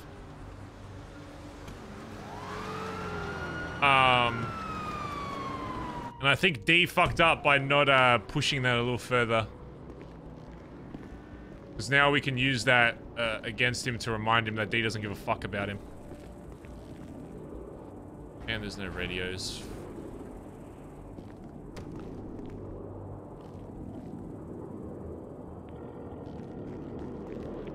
Wait 2 minutes because there's no radios. That nailed it. So I'm just quickly getting a radio. Oh, wait. Field, so. No, they're being made. Just wait. Well, you've lost the sale, sir, so we'll have to... Oh, I fucking hate you, man.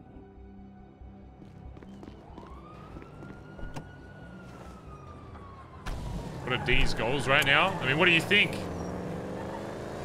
You think someone who created BBMC would just wants to just let be like actually just move away and not have anything to do with BBMC? I mean, maybe. I unironically don't know what his like end goal with it, but if it was a club that I made, I'd be like, you think I'm just gonna sit there and let that club exist? Hey, Dad.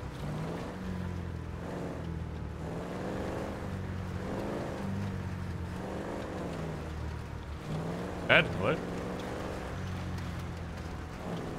Can't hear you, Dad. Phone reception's bad. Call me back.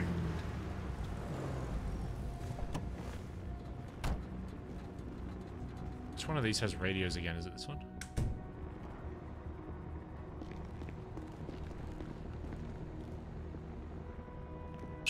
Ooh, $1,400 for a radio. That's a bloody bargain.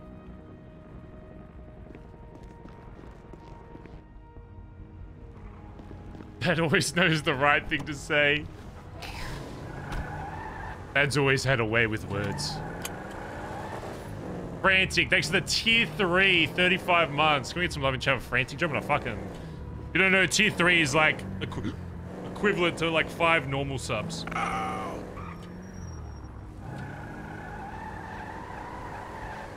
my god, are you okay? I'm in pain. Oh, what happened? Motorcycle go boom boom. Oh shit. So Yeah, I tried to do something wicked, but instead of going Michael Bay, I go Michael Boom. Oh well, I think EMS is here for you. Hey, who is? He's this way. Yep, there you go.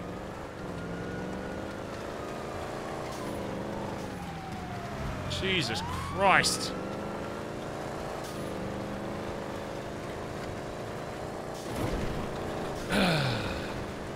Paincomb, thanks for the 10 gifted subs. I still have alerts up, chat. They're just gonna be, they're not gonna have the sound bite with it, just to try and help you keep immersion a bit. I know the sound can sometimes be a little bit immersion breaking. But thank you very much. Can we please get some love in chat for Paincomb dropping a forehand? 10 bomb, appreciate it. Fuck is Queenies again?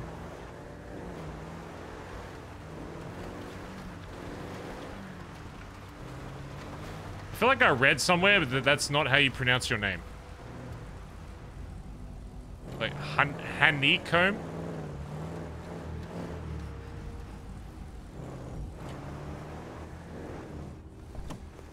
That's probably 90% of chat. I've probably butchered 90% of chat's names.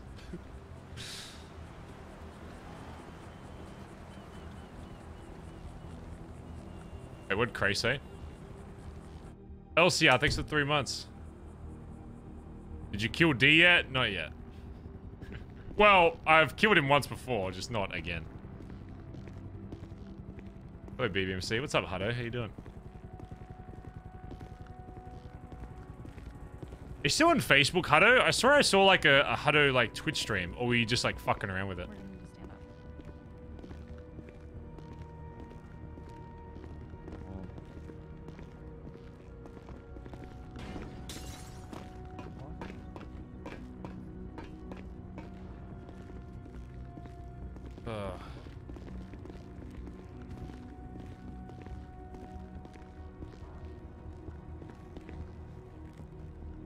Morning.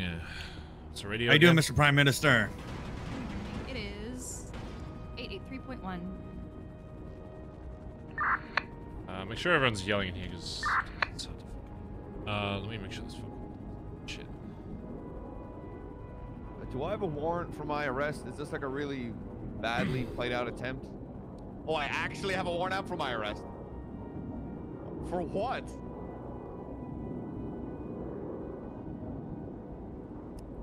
Fuck no. Go fuck yourself.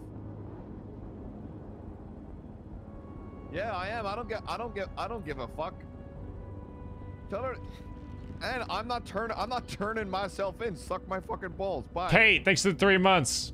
Appreciate it. And M good. Thanks for the gifted sub to Hutto. Sounds nice. Apparently I have a big warrant out for my arrest. I have no idea what for. What the fuck? Yeah, what?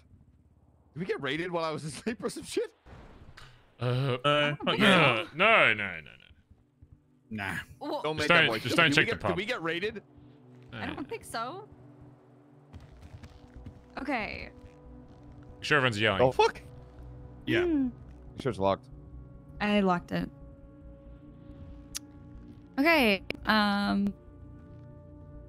everybody. I'm here to deliver a series of information that might be confusing and or concerning.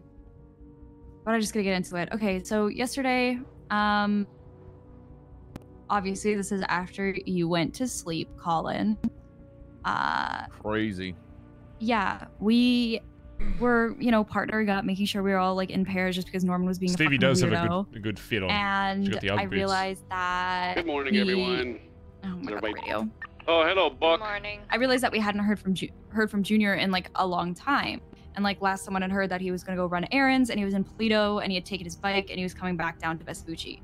We hadn't heard from him in like a really long time, so we were like, oh fuck, like did Norman get him because he was alone? Did something happen? Like did he crash his bike? So we take off, do like a little convoy up the fucking road to try to see if we can figure out where the fuck he is. Can't find him. At that point we were in Polito. We ended up going to like the Benny's there and shit, and around this time we get like a call over the radio that's like, or, I don't know if it was over the radio, somebody heard that Junior had gone to, like had crashed his bike. So we were like, oh, okay.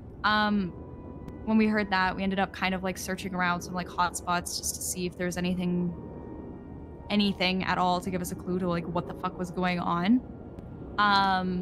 And then we were like, okay, we're just gonna go back down to the Billy. We're gonna have a little conversation. We're gonna make sure everybody is rolling with somebody, even, you know, it's not war, but, you know, even if they've got just like a fucking friend with them. So all that happens, and then we still haven't heard from Junior. Like, we have like this whole meeting, and then we're kind of like backed out of the Billy, and we're like, okay, like what the fuck? And then he comes down and he said that he, like, when he crashed, they took him to the medical thing in Sandy, the medical tent in Sandy. And we were like, oh shit, okay. And then apparently he got fucking robbed by 2 cops who were not actually cops. They were in SDSO looking uniforms and on bikes. There was 2 of them, and he apparently got robbed by them, but he didn't get like they handcuffed him, went through his phone, and they like robbed him, but they didn't like bring him to cells or anything to do like any of that, or it wasn't like processed for anything, which is why he didn't think that they were cops. So we were like, oh shit. So then me and him went to go get a phone. So all this is going down. We're all kind of doing our own. Well, like an odd story. Partnered up still, but we're all if kind it of is like a fake story, it's such a weird driving story around, to go with. Kind of on edge. Just be like, I was at the shops. You know, Colin received a call saying that from Norman saying, oh, he has a gift for all of us. I was talking to someone. So we're all on edge, and that's when I receive a phone call from Cora. And Cora sounds like super freaked out. And I was like, Cora, what the fuck is going on? And she says, I just saw Dundee. And I was like, are you sure it was Dundee? And she said, yes, but I will swing back again and I will check. So apparently she saw Dundee at a payphone outside a Seaside block. I don't exactly know where, I can't remember, but she said it was somewhere near Seaside. And she said that he was in a orange muscle car. She thinks it was a Dart, but she was too far away. And whoever he was with, she couldn't tell what the chain was, but they had a gang chain. She told me that, and I was like, okay, thank you. Wait. Antonio, when you spoke with him, did you call his phone, or did he call you from a phone, or what? He called me from a payphone. It was an unknown number. Okay. Nice. Go ahead.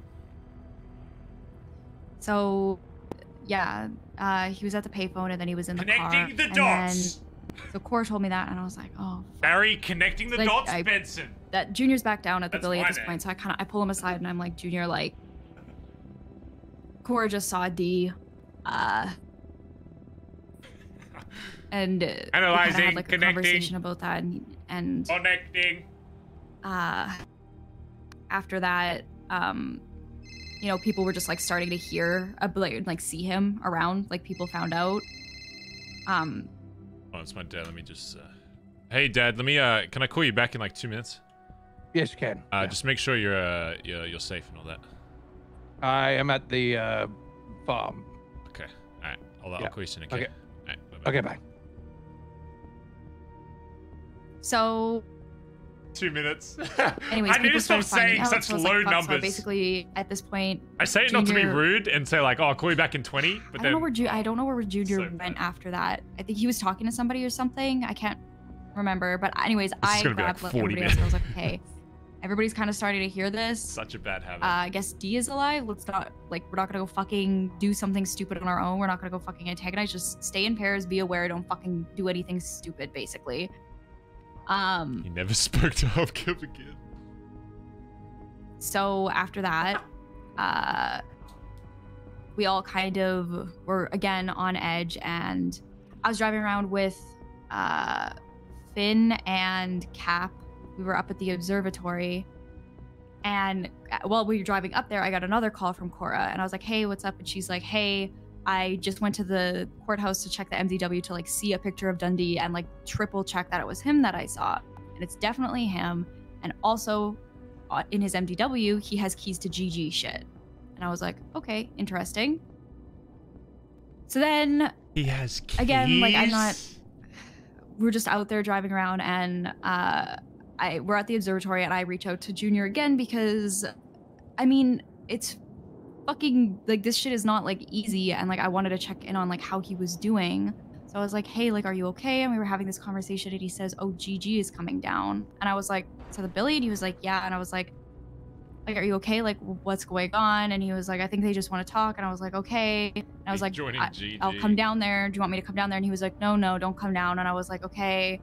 Yeah, it is a bit weird that stuff's accessible. I'm gonna stay like around. Sorry. It's good for some he things, said to but not come down to the building. I almost don't want to. I almost don't want to use that information because So then I was like, It does okay. kind of suck that was that when like you have keys to something, people could just look it up. So I heard that and I was like, okay, that's Don't know. weird, especially since I just heard about like the stuff with like the keys. So I was like, I wonder what Gigi wants to talk about. So I told him, I was like, okay, can you please, like, if you don't, like, if I'm not gonna be down there, can you like please call me in like 5 minutes or like when you're done the conversation so I know you're not like at the bottom of the ocean somewhere. So a little bit of time passes, like not very long, and I like literally pick up my phone to call Junior back, and TJ's calling me, and I'm like, oh.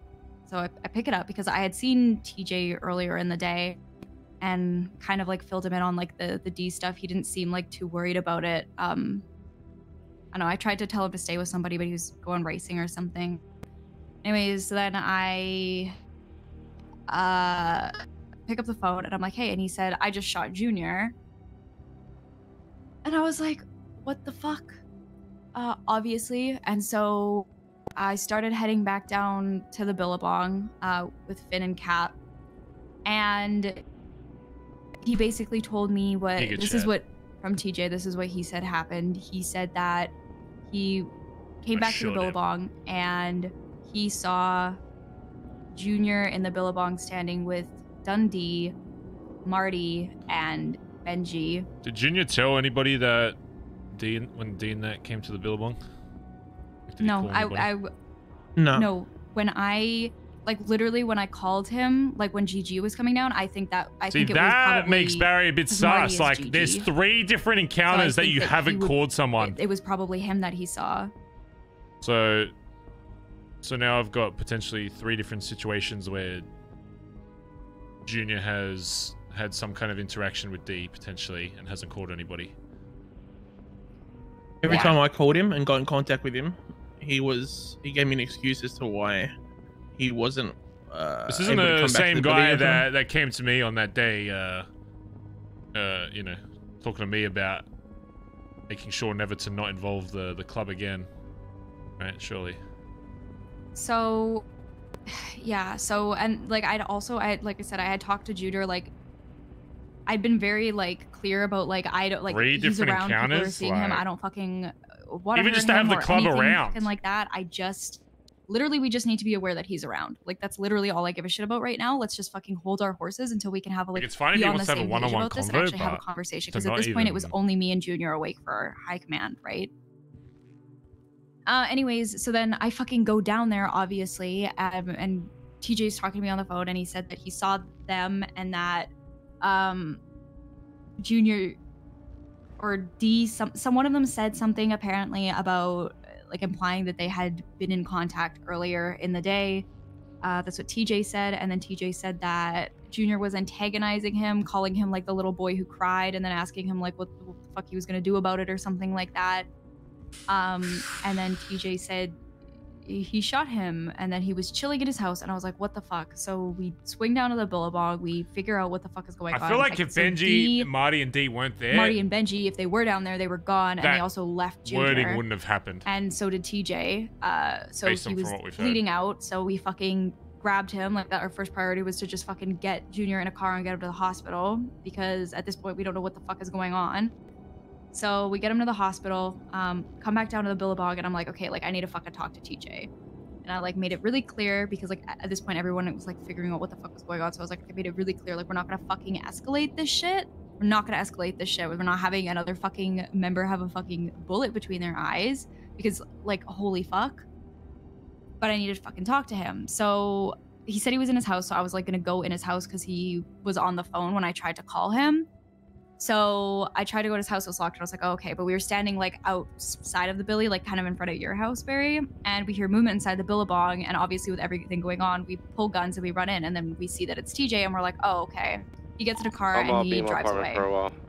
You guys just radio in or call me if anything happens. So then I'm like, okay, what the fuck? I tried calling him, he was on the phone, but whoever he was on the phone with, he hung up with, and he called me back, and I was like, well, we're gonna have a conversation about this. Can you come down here? And he refused to speak to me in person. So now TJ thinks he's gonna get shot people, by like as a group, like at all. And we had a really, really fucking heated argument. Not gonna lie to you. We had a really heated argument, and I basically told him that because like I said, we can't talk to Junior because Junior's in the fucking ICU, and we don't really know like what the fuck else is going on. And at this point, we didn't have any other information. We just had what we do at the time. And so I was like, okay, well, if what you're saying is really true, you need to fucking come and face high command, and you need to fucking talk to us and tell us like to our faces what the fuck went down. I said that he would one-on-one. So many people against Junior without knowing the truth. But and then that's not how truth works, though. If Junior hasn't told them, if Junior lied to them about talking to D, then their truth is, as of right now, that Junior's hiding something. It's a whole separate thing that doesn't matter to the Good conversation. shit on holding it down, though. As of right now, if Junior withheld information from them, he's in the wrong for that. Even if he has something that clarifies things, that it's his job to say that. Then picking. If you don't tell someone something and then they act on the information they have, speculate all we like. You're still in the wrong. We need to hear because you have the information that can save your ass, and you chose not to do it. I'm not about to. TJ's not in the right either. He is majorly fucked up by shooting Junior. No one is saying no to that. From Junior's point of view, that could change one side of it. From what's happened right now, it seems like Junior has had 3 different opportunities to tell the club that he was at the very least just talking to D and hasn't, which makes him sus as fuck. But I do think because obviously people now know the situation and like what's happened, and some people are really fucking angry, like really angry. Because as it stands right now, we have the only thing we have, or at least what I heard last, was the word of TJ, and people are pretty fucking pissed. Yeah, TJ's been honest with what he did, but he's still without fucked up. bringing it to like he shot a high command member. Or saying anything to anybody about what was going on. So I'm just saying that there's going to be high tensions, and we're going to need to. We can't like. No. You know. High tensions with D coming back. Surely not. Yeah, so I know, right? From what it seems like to me, from what I've heard so far, on one hand with this, TJ has majorly fucked up by attempting to take the life of a high command member of the BBMC, no less. And the other side to it is, from what I've been told, it seems like Junior has interacted with D multiple times without even letting other members know. It's one thing to be like, I want to have a private conversation. It's one thing to hide that conversation ever happened, or not even allow members to know that the literal person who was shot for betraying the club is now in our fucking home, inside the fucking Billabong, without anybody being fucking told. That's probably one of the, and God forbid, I hope Junior's okay in the ICU. I mean, have doctors said anything about his condition? The only doctor around when he got put into the ICU was Nancy, so we didn't get to hear anything. God forbid anything fucking happens to Junior, and I hope that he's okay, and I hope that he fucking wakes up so we can clear this up. At the same time, though, why the fuck was this person let into the Billabong, not only by just himself, but with 2 other gang leaders, gangs we've potentially, I already figured we were going to war with when this shit hit the fucking fan anyway, or nearly went to war with before this happened. Both gangs. And they were let into the Billabong without anybody else fucking knowing, literally outside our fucking homes, and then it's progressed to what happened. I mean, honestly, it's a fucking miracle that there was only 1 person fucking shot. I'm surprised that half of them didn't get fucking down. Yeah. Like, I don't understand the logic behind not only not telling the club that this is taking place, but then doing it in their fucking home. The Billabong has always and should always be a safe place, and a place that you guys should feel comfortable in. Because if it's not, then there's a very extreme issue to solve there. Your home should never feel like a place you have to tiptoe around and walk on fucking eggshells. But when you let people in that are no longer in this fucking club, as of that point, and with 2 other gang leaders potentially in the completely wrong mindset, who has been spewed whatever fucking story from fucking Benji and Marty, who doesn't even remember why he was put in the situation that he is. Why the fuck would anybody think that it's okay to let him just waltz in? Yeah, especially, I don't know, especially for me, like with Benji, it's like Benji like literally just shot us over like a similar situation like a month ago, maybe a little bit more. Like. Yeah, too. Yeah, I think both are fucked up. One fucked up more Yeah. than the other. Both needs to be addressed. Yeah. No, that feeling exactly. when Barry never removed these keys. Number one, Barry doesn't own the business. I feel like people are Number already two, taking even if sides he and had it's like, keys, I know why would you because, let like, him walk in? It doesn't we're in the matter. fucking wrong, and It doesn't matter if he still had keys or not. Number one, like it's. Like I don't. I physically You know can't my remove his worry keys is- because it's I'm locked sorry, to a Steve, go business. ahead, Number sorry. two, it's literally irrelevant. Do you know my worry is? You So if said you're saying, people are he picking had sides, keys but to they're the only hearing one billabong. side, That so doesn't. that's That kind means of like, fuck all.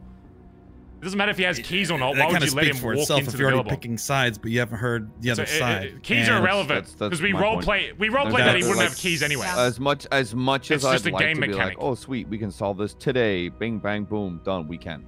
Because I can tell you this: what is my concern is TJ's. No, don't worry about gone it. Keep Peter's it ear. in. Keep it in normal TJ's chat. already gone. I would Cap's just ear. roast you if you say dumb TJ's already shit. gone to Ellie's ear, and I don't know if he's trying to plant seeds for some sort of.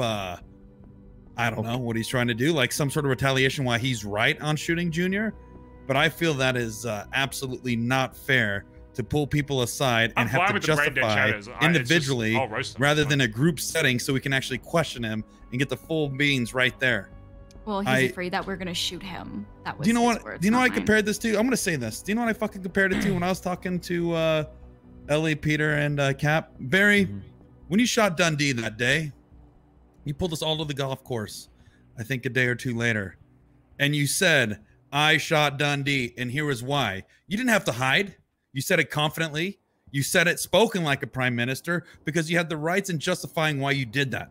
Why could TJ not do this? Is this a guilty conscience thing? Is he worried? Why are you worried if you did the right fucking decision? And that's what worries me too, is because I'll be honest with you. TJ said he everybody that's not high command is panicking right now. From the 4 people that I talked to this morning, they're freaking the fuck out. But they've only talked to one person. Why is it like this? Why the fuck is it like this? I'm really not freaking out. I I'm was not saying on the you. same I'm not- wavelength as Stevie yesterday, that people were off trying to do their own thing, trying to fucking even started from like the whole little chasing Brooklyn shit. Like people just need to fucking. Why? I don't understand. Why the fuck were you guys going after Brooklyn? That's what I don't get. Why? I don't. Oh, that was on me. So basically, we went to. Literally, what happened was we went to the Polito Benny's because we. This is all Brooklyn's fault! Benny's, and. Should have shot her again. At this point, I'm kind of like racking my brain. I was like, okay, like where's somewhere we could check for like signs of like anything to get like some clue about like what the fuck is going on, honestly. And then Finn says, oh, like literally the other day, literally right behind here, because it's right behind the Benny's in Polito, I ran into Brooklyn. Wasn't the Brooklyn and had thing like a conversation with her, one-day and thing? Apparently. Isn't that like a Finn one-day and Paul were arc? just, like, How is fucking she so? around, and that's how they found her. How is she so important So we went in there, this and whole guess who was story? It's there? crazy. It was Brooklyn. She's had so much impact off one day. Yeah. And she said that she had previously said to Finn that spot was important to her and Dee. So it was weird that she was just there on the day when all of this shit was going on. So I was like, that's fucking weird. The fuck? And then I was like, fuck, like I just want to ask her a few more questions. I was like, maybe What? The 1-2 days they spent together that day was okay. Yeah. All right. Cool. So then we were fucking swaying back around to like go ask her more questions, and I mean I'm really nosy, so I kind of wanted to handcuff her and read her phone. And then as we went back, she was on the back of like a motorcycle. Sanchez, I think it was a Sanchez. Hello, who is this? Is it important? And they drove. Alright, Pez, I just got promoted to full officer. How good's that? Away from us, and we lost them.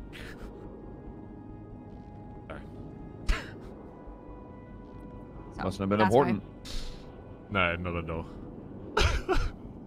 My ears are bleeding from that phone ring. Yeah. Again, I think it's important that we address all of the jackets, patches, kind of get them on the same fucking page. Otherwise, this is gonna keep happening. People are gonna be panicking. We gotta solve that shit. Gotta just be. There's no way Pez remembered the 10 codes or whatever. And we can't really do much until Junior's out of ICU because we need to speak to him. Specifically, and I'm just gonna say this because obviously I'm not around as much, but when I brought this conversation up with Edbert. Edbert, first of all, did not believe that Dundee was back, literally point blank period. He said until he sees him and speaks with him, he's not going to believe it's Dundee. He also said that he doesn't believe anything that TJ said because he shot a high command member. Oh. So of everybody who's It's the most good that volatile someone's right taking now, that point. definitely, like Ed's very like. I'm not saying like he's gonna do anything, but I just keep an eye on Ed, like mental health wise, because I am a little worried about him. Having You know? these like one-on-one conversations randomly is going to make it worse for people. It's not good. You should probably just exactly. like address Well, everyone at I've once. said- like I've Colin said before, if you can Well, get I everyone in did. the I was same in a group room with and that. get them all on the same fucking page, that's a good thing. You start cornering Anytime- people like Yeah, they're no, fucking anytime dogs, I had they'll a- Pushing an no. agenda? Yeah, I'm not cool with that. No, I'm not cool with that. Anytime I had a conversation with people, I tried to bring down everybody who was awake at the same time, if I could. That's good. Like literally You did that every multiple time. times yesterday. Yeah. Which I know made really frustrating for people because people wanted to do shit, but I was like, no, we want to wait for people. So, like, even when I did have a conversation with Edbert, it wasn't just Edbert, it was Finn and Disarm Buck people were there as well, I never want to disarm people in case shit actually happens. because they were the only other people awake. Like if something And pops again, off when and I no one's wanted got to a have the gun, conversation then with it's TJ, my that's fault. why I had I shouldn't Antonio, have to do Cap, that. and Finn with me because I wasn't gonna have like I a shouldn't one-on-one have to conversation disarm with TJ about that stuff. But then he drove off, even though I told him not to. Okay. All right. Yeah.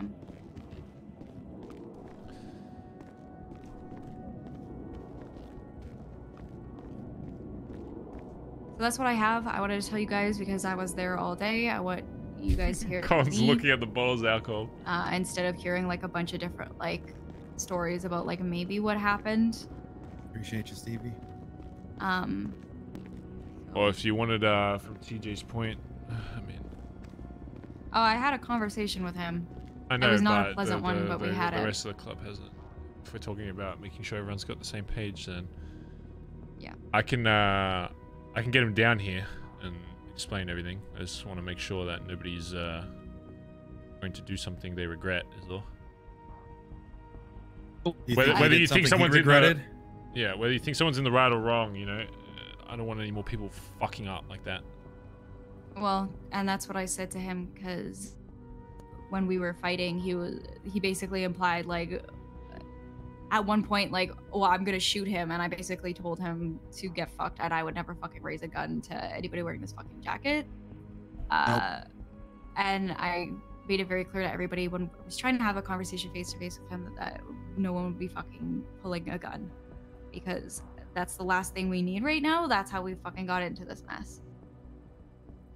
You don't fix a mistake by making another mistake. Oh my god. Well, all hurt so things much. considered, Stevie, I'm proud of how you you know, conducted everything yesterday. I know it's hard taking that shit on, especially when there's like nobody else awake that you can kind of bounce on. So should be proud of yourself for you know what you did. Let me see if I can get in contact with TJ if you want to get any other jacket that's around. I gotta go for a quick drive and just think about some shit. Yeah, you're fine. Okay, please be safe. I will. Don't let Norman turn your spleen to liquid, because apparently he can do that. Don't worry, the beer's already doing that. I gotta call Dad back. Just yeah, to if you want to clarify, get I've been any other drinking jackets out their of my way. brain, just to clarify. Okay.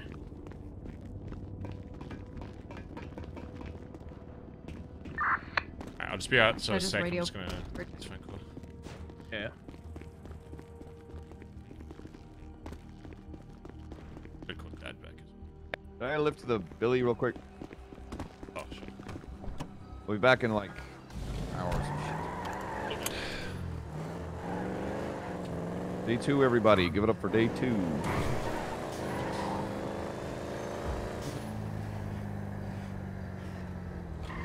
No, I went to bed pretty confident. You know, yesterday just being like, hell yeah, I think everyone's on the same page. Good shit. Mm-hmm. Yeah. Thank you.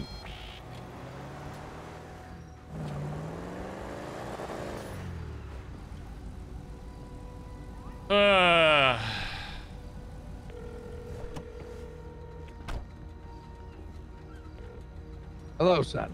Oh, Dad. Sorry, I'm just getting everything all together, Yeah. I guess. Yeah, well, I don't know anything that went on yesterday other than I was told that that skull that was in the billy was gone, and that D might be around because that's what was told to He's Andy and he's definitely back in the city, Dad, and you need to be extremely careful around said city. Oh. Yeah. He is definitely here. Uh-huh. I don't know where right now, but he's in the city somewhere. Oh my fucking god. Yeah. Are you okay? All right. I mean, expecting this for a while. It's just, yeah, still shitty when it actually happens. Yeah, there's a bunch of shit I need to do beforehand before I even try and start trying to track him down. Right. And making sure my fucking club doesn't fucking implode beforehand. How are they handling it? Let's just say I maybe shouldn't have slept in yesterday. Let's put it that way. Oh, for fuck's sake. Yeah. Okay. Andy's like sleeping at the house or whatever. Yeah, so she's just been there. He's probably something similar if he's not out and about. But yeah. If I can help you in any way, let me know. Oh yeah. If you want to talk, let me know. Yeah. Yeah, it would be okay. nice to have a chat today if you're still around. Yeah, I'll be around. Yeah, I'm not gonna stop you from doing your shit around the city. Whatever, fucking, stay in the house or whatever. I just think, when you're around the city, just be careful. Those around you and that kind of stuff. If you're seeing like random fucking cars and stuff, just make sure you're fucking strapped and all that shit. Yep, I'm strapped. Because I mean, as of right now, he doesn't. From what people are saying, he doesn't remember anything to do with Norman and just remembers what happened to him. Doesn't have any other context outside of that. So. Fuck. So his memory is somebody in the club shooting him and then him waking up. And he's getting fed whatever other people tell him, I guess, that aren't even involved in it, so. That's not good. No, just not. So. All right. Yeah. Well, I'm worried about you, so if anything happens, call me if you need help. I'll let you know, if I Dad, can of help. course. Yeah. Yeah. I'm just talking to them now, so. All right. I'll give you a call in a bit, chat. Yeah. All right, buddy. All right, Dad. Talk to you soon, all right? Love you. Be safe. All right, ditto. Bye-bye. Oh my Lucifer, thanks for the 2 months.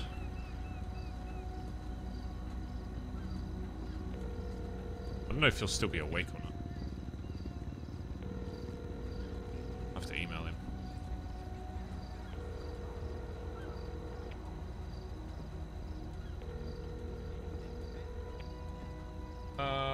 Let me email and see if he's wake up.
How you doing so far, chat? Hey. Oh, I was shooting an email.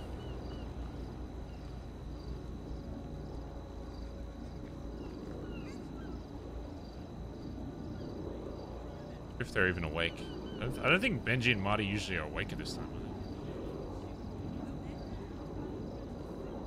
I don't even know if I'd want to even speak to them right now.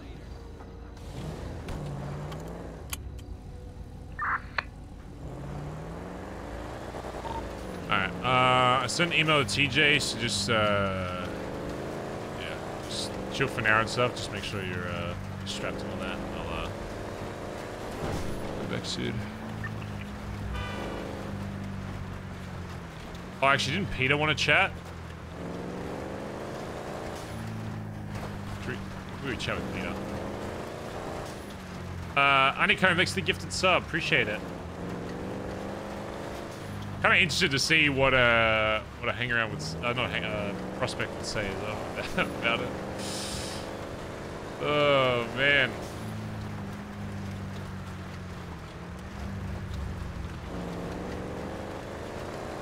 Junior needs to wake the fuck up at ICU, honestly. Junior needs to wake the fuck up to progress that shit. Because right now, like, as bad as it looks for TJ, it looks pretty fucking bad for Junior as well. The longer the longer that gets left, I think the worse it's gonna be. Who knows? Watching TV. Wasn't he streaming this morning? Was he not in the city?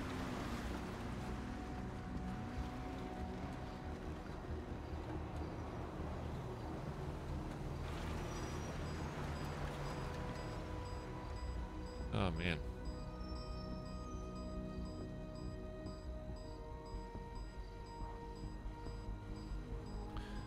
I guess we could talk with Peter and then go from there, I guess.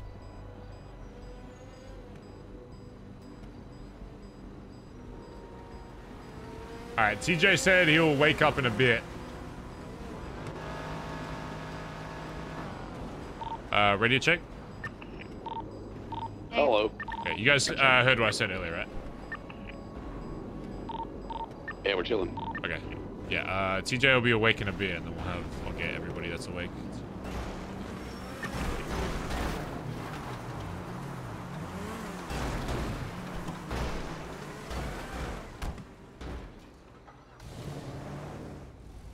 Oh, man.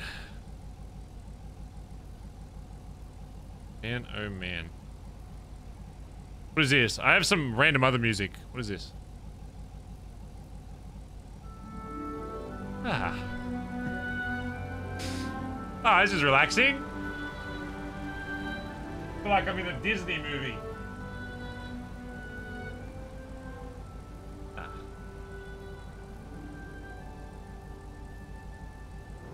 I feel like a Disney princess.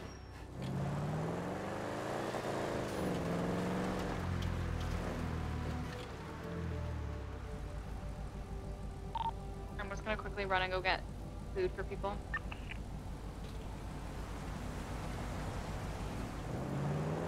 Alright, let's talk with Peter.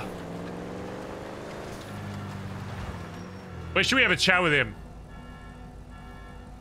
Where should we chat with Peter?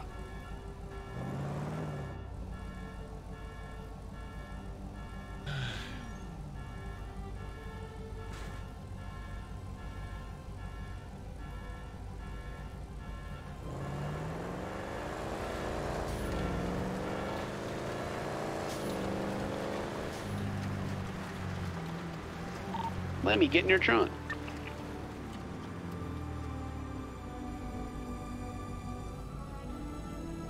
I accidentally just T-boned somebody. I hate the snow on the ground. I can't have my fucking mod on. It's annoying. It's not very empty in here. I think it's still later, Alan.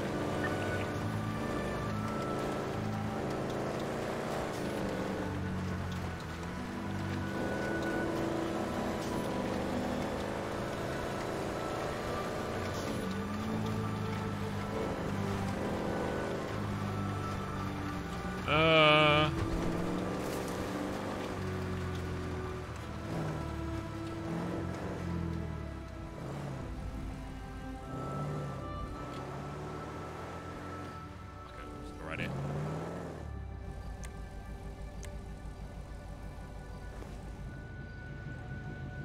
Stupid. Oh, I should have Benny's the car. I'm gonna make sure Copper's with me the entire time today, chat. If you see Copper not out, tell me. I feel like Barry would have her out like non-stop.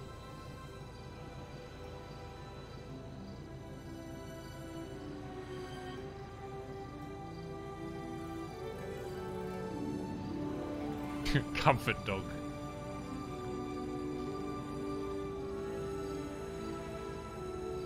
What's the thing? Is it stand guard?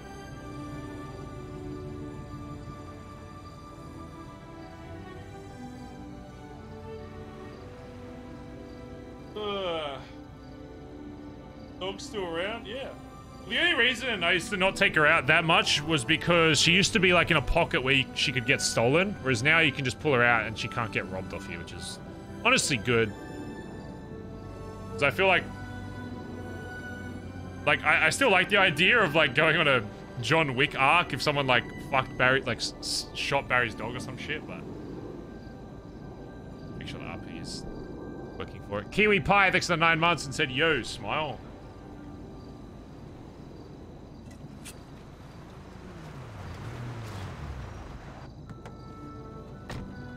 This is probably not the music.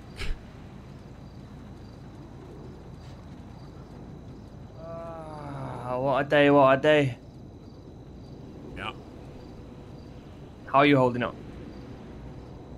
Oh, I'm fine. Are you sure? Hmm? Alright, well... Been around a long time, Peter, okay?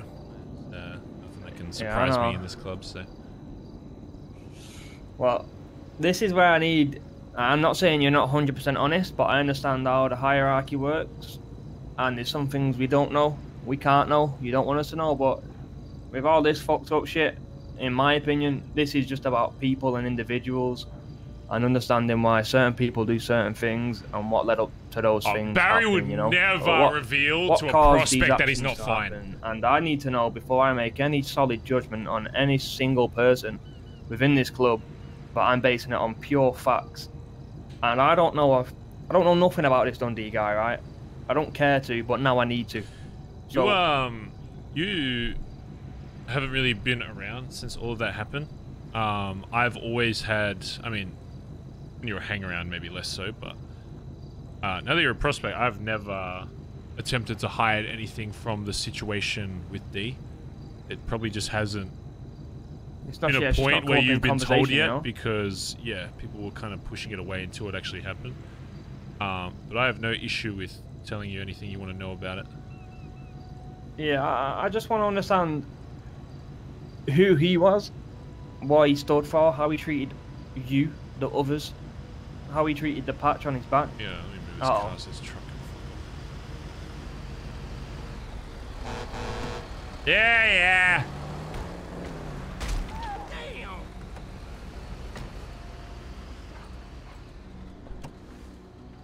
Did you just run over my dog, Peter? Nah, that was the truck. Wanker. That wasn't me, that. That wasn't me, was it? Ooh. Ow! Wasn't me. It's your VP, you just attempted to take the life of Peter. Ah. So, what do you want to know? So, I just want to know everything about this guy from top to bottom. And I also want to know, I heard Chip talk about some weird situation where Colin shot Dundee and Junior shot Colin. And I need to, any weird situation that this guy was involved in, I want to know, I just want to understand how he made his decisions, what led him to make these decisions, how he treated all of you guys. And this conversation go on for 10 minutes. It could go on for an hour, it could go on for a day. I don't care how long it goes on for. I just need you to be open and honest. If you don't want to tell me something, go, Peter, shut the fuck up. You don't know me. You know what I mean? I need my mind clear out. My head's full of shit right now, and I just need to know everything. I need to be prepared for this, because I can guarantee someone's going to ask on my opinion, and I'm going to need to give it, you know? Of course. I'll give you the most important stuff, and then if there's still stuff you think you're unclear of after, then we can go through that. Otherwise, we literally will be here for 24 hours. Yeah, just tell me what I need to know, I guess. Well, we're going all the way back, you know. He found me in a van one day, trying to rob a house. That's where we first met. We were both trying to use the same van. He found me picklocking it and then said, instead of me handing over the van, let's just go together. I said, sure. We hung out a lot after then, got in a fuck ton of chases together, a bunch of shootouts. And then he asked me if I wanted to help him build a club. And he showed me a jacket he'd been working on for a while, which is the one you're wearing now. It didn't have anywhere near as many colors and different little fabrics that it does fucking now. It was blue denim, that's it.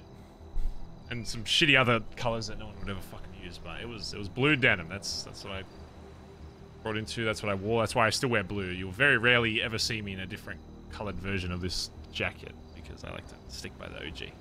But, you know, I don't have problems with other people repping whatever. He asked me to help him build a club along with some other people that are no longer in this club. The previous VP, who was Riley Carter. The reason she's no longer in this club is because she was convinced that he was messed up and had gone past the point where he couldn't be fixed, and she wanted to take over, essentially. And with the influence of Benji, tried to do that. Realized that even though D had fucked up, the club wasn't anywhere willing to want that to happen. So her and her boyfriend Malachi pretty much left, along with another member shortly after. In terms of what kind of person D was, he's probably one of the most knowledgeable people of the city you'll ever meet. D has knowledge about parts of the city you probably don't even know exist. His driving and getaway capabilities. Everyone likes to think that they're the best driver or best shooter or best this. There's a very big ego battle in the city that you'll find, especially with other gangs. If you're asking from my opinion, I still think to this day that D could do things and maneuver his car. He might not have been the best racer, even though he was an extremely good one. I think in terms of like getaway capabilities, I still think that he's the best the city had seen. And I think if he needed to adapt to new things, he very much could. I think if what happened didn't happen, I think he would still be known as one of the better drivers. There's no disputing that. I learned pretty much everything that I do in this city from him. Anything to do with maneuvering around the city. When I first started driving, I was absolute fucking dog shit. I'd driven before back in Oz, but never from away from any cops or anything. He it was my mentor, really.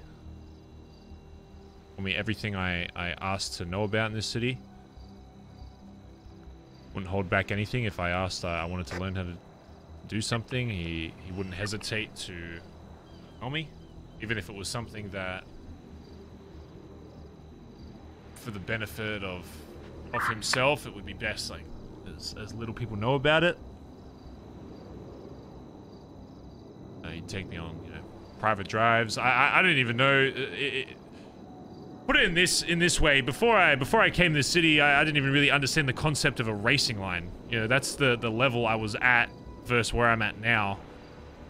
And a great portion of that reason, of course, I spent a lot of hours in the city finessing my own shit, learning routes, practicing just general car maneuverability. But the start of all that was because of him. That's something that I will never deny. In terms of D as a leader, he was a great one for the most part. I think D definitely has leadership qualities that you'd be surprised that a lot of people think they have until they're actually put into that position. Everybody thinks they can run a club until they actually have the power and they actually need to make a snap decision. Not a lot of people can do that. Whether you agree with someone's decision, right or wrong, being a leader, to me at least, is less about making the right decision, but making a decision that you are confident in, and you are using all of your experience and expertise and everything that you have in this city to make the best decision for you and for your club that you truly believe is the right decision. That's what I think a good leader is. That you're always going to make... Everyone's going to fuck up. Everyone's going to make wrong decisions. Everyone's going to make the great decisions. You can't expect to live in this city without messing up at some point. Nobody will ever be perfect. And on that side of things, D was a great leader. He had a certain presence about him that I was enticed by when I first met him. I might... for the most part, seem a bit more reserved and calm when it comes to that sort of stuff. But when I get into it, and you've probably seen it on jobs, when it comes down to the bigger shit, I absolutely live for it. I am an adrenaline fucking whore, mate. And he just kind of brought that spirit. Yeah, didn't give a fuck. Would absolutely do whatever he needed to bust for the boys. If we're on a job, someone's getting fucked, there would be no hesitation when turning back. If he was down or pinned somewhere, or I was down, we'd both look after each other's backs. And but some of the memories I've made with that man is I don't think I'll have with anybody else in the city. Some of the moments we've had where we've literally been in chase with cops, 180'd, fucking headshotted two of them and kept driving. Shit you would only see in a fucking James Bond movie. Some of the routes we've fucking done. Some of the getaways we've done on jobs is... some of the stuff I still haven't seen from other people. Given everybody's probably done everything at this point, but back in the early days, you know, there was some shit. Oh my god, the story I could tell you about a Polito we did where we got like 20 people all dressed the same and put them on a bus. And we brought all the loot to the bus, got on the bus, and one at a time, we'd make one person get off. Back then, obviously, it was a lot easier to conceal inked bags, so they wouldn't know who had all the loot, and we just drop them off at random points. So the cops had... there was like 10 fucking cops chasing us, but they had no idea who had the stuff. And we got out. It went pretty much perfectly. And even our last guy who was driving the bus by the end didn't even get arrested because they couldn't even prove that he was in the bank. And we also had a bomb on the bus as well. There was a bomb strapped to it. And we'd scream out like bomb on the bus over and over in a funny voice. With all of that in mind, as with anyone in this city, they definitely had some faults. To which I thought originally was just part of him and just part of his person and just part of who he was. And I think to this day, some of those things were because of that. I probably argued more with D than anybody else in this club. Because when I took on VP, I mean, that's just what naturally happens, you know? When you've got two people essentially running the club, we're obviously always going to butt heads, but I'd never let that affect how I worked within the club. I mean, that's how it is at the top, right? It's yin-yang, you know? Otherwise it won't work. That's what a lot of people don't understand. In my experiences, there's two styles of running a gang or a club in this city. One is you've got just somebody at the top who's undisputed, nobody questions ever, and it runs a bit more like a dictatorship where things can be a bit more simple for the most part because for 90% of it, you're just going off one man's word and all you have to do is listen to them, even if you think it's wrong or right. And then two, sometimes that'll naturally happen is the person that is taught by them or the second in command or whatever you want to call it kind of provides a different outlook on certain shit in the city to kind of... It's an alternative way of thinking, right? Yeah, and it's not to stop that person from acting how they want or leading how they want. It's just to give that other perspective so that... Yeah, more solutions. yeah, it can just help you make the decision. Sometimes the original decision or plan will still go out, but at least you have that, you know, that other person to kind of bounce ideas off, right? And that's kind of what we were. You know, I still, don't get me wrong, I still absolutely live for the crazy shit. And when he told me we're going to go blow up a fucking hospital, you know, there'd be rarely a time I'm arguing with it unless it was completely fucking for no reason. As long as we have a reason for doing things in this club, I'll do just about anything.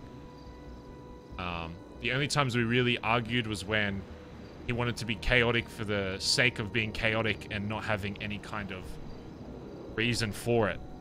And back then, I used to think it was just, I don't know, maybe he's got something similar to me where he just has a need for just causing random chaos. And that was until I found out about Norman Bones.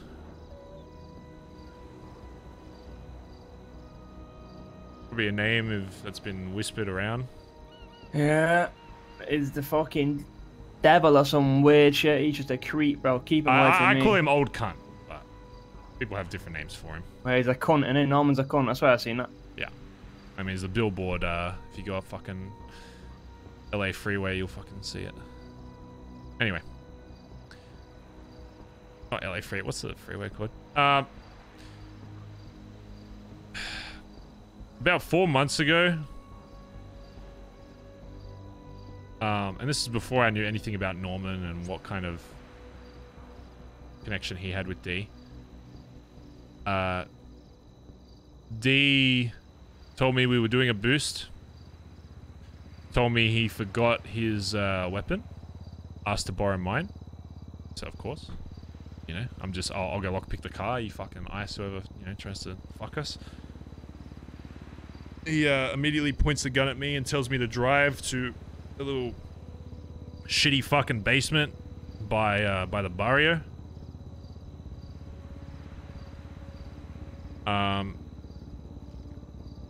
He tells me all about this Norman Bones guy and how about months and months prior to that, when Dundee first went missing and was ocean dumped by the chief of police, Sam Bass, that the only reason he survived that was because he spoke with someone named Norman who gave him an opportunity to continue living on the condition that when he requested, he would continue to cause chaos for him around the city. As vague and as open as a statement that is, you know, it's something he agreed to. And that's the problem with agreeing to something that's not clear, is people can hold you by the balls for it and tell you, oh, well, this is what we agreed to. You just didn't fully understand. And then I started connecting the dots when he told me that a lot of the things he was doing that didn't really have reason for it was because of that. He took me down there, gun to my head, and told me that every few months, Norman likes to step things up a little bit. And this was a part of him stepping it up, where he had entertained everything else to Norman that he could. Terrorism, shooting cops, all this shit. And Norman wanted someone a little closer. So he held me at gunpoint, called me down there and said, after explaining all that, told me that you need to call somebody down here from our club, call one of the prospects down and tell them that they need to meet us here, and I'm going to put a bullet in their head. I say, are you fucking crazy? You fucking lost the plot. You're fucking stupid. You're on fucking crack or some shit. At this point, I still don't even believe, like, yeah, this whole Norman shit. I thought it was just some old guy. Then he gave me a gun and I tried killing him and it didn't do anything. And I was like, okay, maybe this is real. And I said, no, I'm not going to fucking do that. He said, well, if we don't, then I'm going to have to kill you. I said, all right, well, there's your fucking answer, because I'm not calling another member from the club down here. Then we just kind of paused for a while. I told him, you know, after everything that I've done to help this club, are you really willing to throw it all away? I understand that your life is on the line, but isn't this what we signed up for? Isn't this the whole point of joining this club? Was that odds are there's going to be a point where it's your life or theirs? Yeah, but what does Bondi till I die even fucking mean if we're going to put our own lives above what we've built? He said, you're right, I can't do it. I can't kill my VP. Still open to the idea of grabbing somebody else. At that point, prospects were still very valuable to the club, but in his brain, he would rather kill a prospect than his fucking VP. You know, we had some people that were just newly in the club. I think Antonio was one of the names that was brought up. I said, I don't give a fuck if they're repping a jacket. I ain't doing shit. So Norman says, well, unless we come to a deal here, you know, one of you isn't leaving unless there's bloodshed. And that's where he says, I forget the exact wording, but he brings up if there's anybody else close to the club that doesn't rep denim. And obviously the only other person I was close to in the city at the time was my dad, Hubcap. And that was the first name that D brought up. Was, why don't we go after your dad then? Because then you can't use the excuse of you're not going after the jacket and the club. At first I was like, of course fucking not, are you crazy? Going after my, it's the same thing. I know he doesn't mean anything to you, but he's still my dad. You're gonna make me do that? And he says, well, I don't have a choice. And of course, I don't want D to die. As much as I don't want him to harm the club, I still don't want D to be killed. I don't want him to spend the rest of his life in fucking purgatory. So I made a decision at that point because it was clear that he couldn't make one for his own. Because realistically, he could have gone down there, caught someone himself, brought my dad down there himself, and just done it. But he was at a point there where I think he was just scared to make a decision and he forced it on me. So I was the one that had to give a name. And that was like the first point I think I realized that I didn't see D as a leader at that point. Up until then, it was perfectly fine. We disagree on money shit, club shit, whatever. But that was the first point where I was like, this is a decision that the leader of the club needs to make, and he couldn't do it. And he forced it onto me. I said, fine. Let's get a hubcap. I said my only exception is that I get to spend an hour or so with him prior, and that I'm the one that does it. Because if you think I'm going to sit here and watch somebody else execute my own dad, then you're a fucking loony, mate.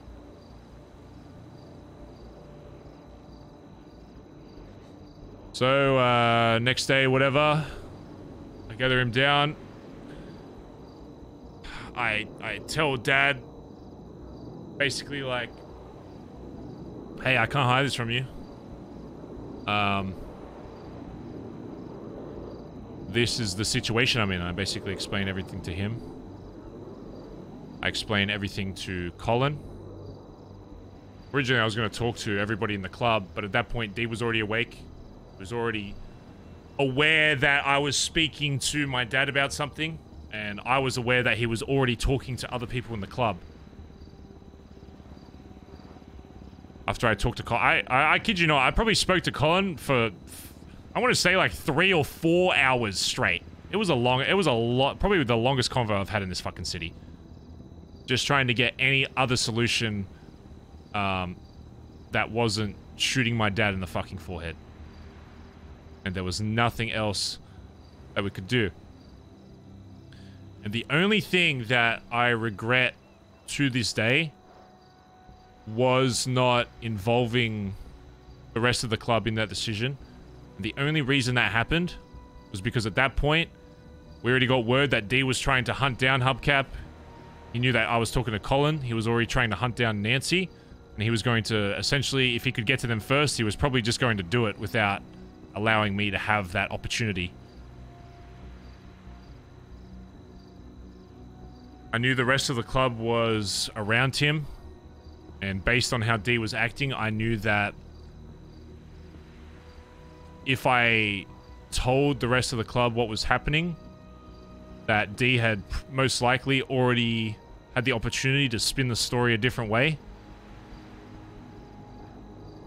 At that point, I told D that we were doing it. He was still under the opinion that we were going to kill him that day. My only rule was I want everybody there, so I wanted all the BBMC there to watch, and I was going to explain the whole thing as to why it was happening. Because at that point, the club still had a relationship with Hubcap as well. It wasn't a, I don't think it was a hangaround at that point, but he was very close to the club. Hey TJ, give me 5 minutes and then we'll do this thing, all right? Where should I be at? Maybe just head to the Billy. I'm just talking with Peter and then I'll be there. Alright. Alright, I'll see you soon, bye-bye. Actually, 5 minutes. And at that point, me and Colin, came up with the idea of, we're gonna get to the point, we're gonna put Dad on his hands and knees, tell everybody the full story so they understand just how fucked up this was. And I think D thought I was going to leave out the part where, he offered to bring somebody in from the club to execute them instead of himself. Which, of course, I didn't leave out. I told everybody about it. But at that point, I knew D was getting suspicious that I was telling the full story. One other detail as well is that I told him I want the club there, but you know how this club is. I want to make sure people are unarmed. I want to be the only armed one there. So when shit hits the fan... Because at this point, the club, if I shot Dad in front of the club, I don't know how they're going to react. He might be my dad, but he's still close with all of them. Also says a lot about you if he was to shoot him, you know? Mm-hmm. So, I feel that. I told him, look, I don't want anybody else armed, including you, but if you really want to bring a gun, then sure. I think I said if he was the only one armed, that's fine. I called the others just before meeting up. I said, hey, like, you know, what guns you got? Just to kind of see if they would say, like, you know, oh, no, we don't have anything. And they told me, oh, yeah, we're all kitted up because D told us to make sure if anything happens that we're ready. So at that point, I already knew that D was sus of the whole thing. The only reason I didn't tell the club, and this is the one thing I will never not admit fault on, the one part of this that I completely and utterly did wrong for this club was not telling the others my true outcome of that situation, or even the situation to begin with, because if it came down to it, at that point, Dundee was still the leader and the PM of this club. Even if he had gone fucking insane, if D told him to do something, they would do it. Junior especially, I think, is one of the more loyal people, if not the most loyal person to the patch in this club. And the problem with that is it yeah, well, the problem with that is it can be to a fault. Because if your leader loses that vision and starts doing shit that's against the club, what do? At that point, what is your loyalty to? Of course, the hierarchy of the club tells you to follow the leader, and that's what Junior would have done. He would have trusted the core of the leader, because at that point, he is still the leader of the BBMC, and at the end of the day, has the final say on everything that fucking goes on. He would have, he probably would have tried to stop it, or he would have tried to kill me.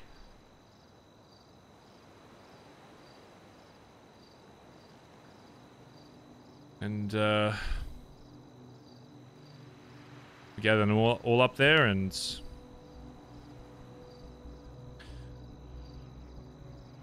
I did it. Gave the full story, and then I turned to D and I shot him in the back of the head. I had some people in the club pull guns out, and I explained to them, like, you know, really think about what you're doing here. This isn't me just trying to protect my dad. Obviously, that's part of it. I don't want to see my dad get fucking shot, but if my dad truly did something, and you can choose to believe this or not, if my dad really did something that jeopardized this club, I would have no problem taking him out. And I have done that to people that have impacted this club beforehand, regardless of how close I am to them. This club is more important to me than anything else in this city. There will be people out there that, especially people with other gangs, that don't understand how long I've been in this club and what I've done for this club and what I've sacrificed for this club, that see the full story and think, oh, he wanted to take over his leader, he didn't want to shoot his dad, yada yada. The only solution to that was taking D out was because I knew that even if I took out Hubcap, it would be a few months before Norman Bones would get bored once again and be like, you know what? Time to progress things a little. And what is the next possible step in this city that goes above killing somebody that is close to somebody outside of the club? What is the only other thing you can do that is more impactful than that proves loyalty to this club, that isn't killing someone outside the club? You know? I mean, I'm just listening right now, I'll be honest. You tell me. It's taking somebody else out that is inside the club. That is the only other solution. And he was already at that point where that was on the table before Hubcap was even mentioned. Hubcap was the last name mentioned on who should be killed.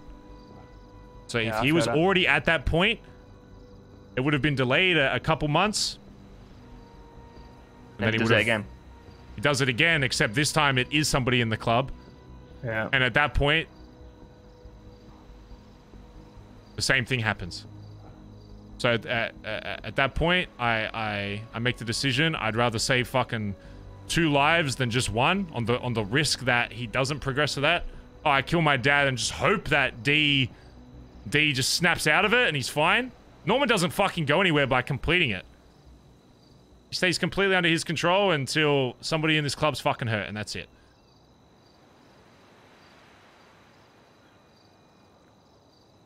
And that's where we are. Well, I appreciate that, and I appreciate the honesty, and this is another reason why I don't know if you found it weird, but I wanted to reach out. But me personally, I don't think I could have spoke to Colin, spoke to Chip, spoke to Junior who was here, spoke to Stevie. Ever since I come around, you're the only person who hasn't demanded and bossed. You've asked, you've dropped yourself down to my level. And I'm not saying you're not acting like a prospect, but you've acted like a human, you know? You treated me like a human, a fellow human being, a person.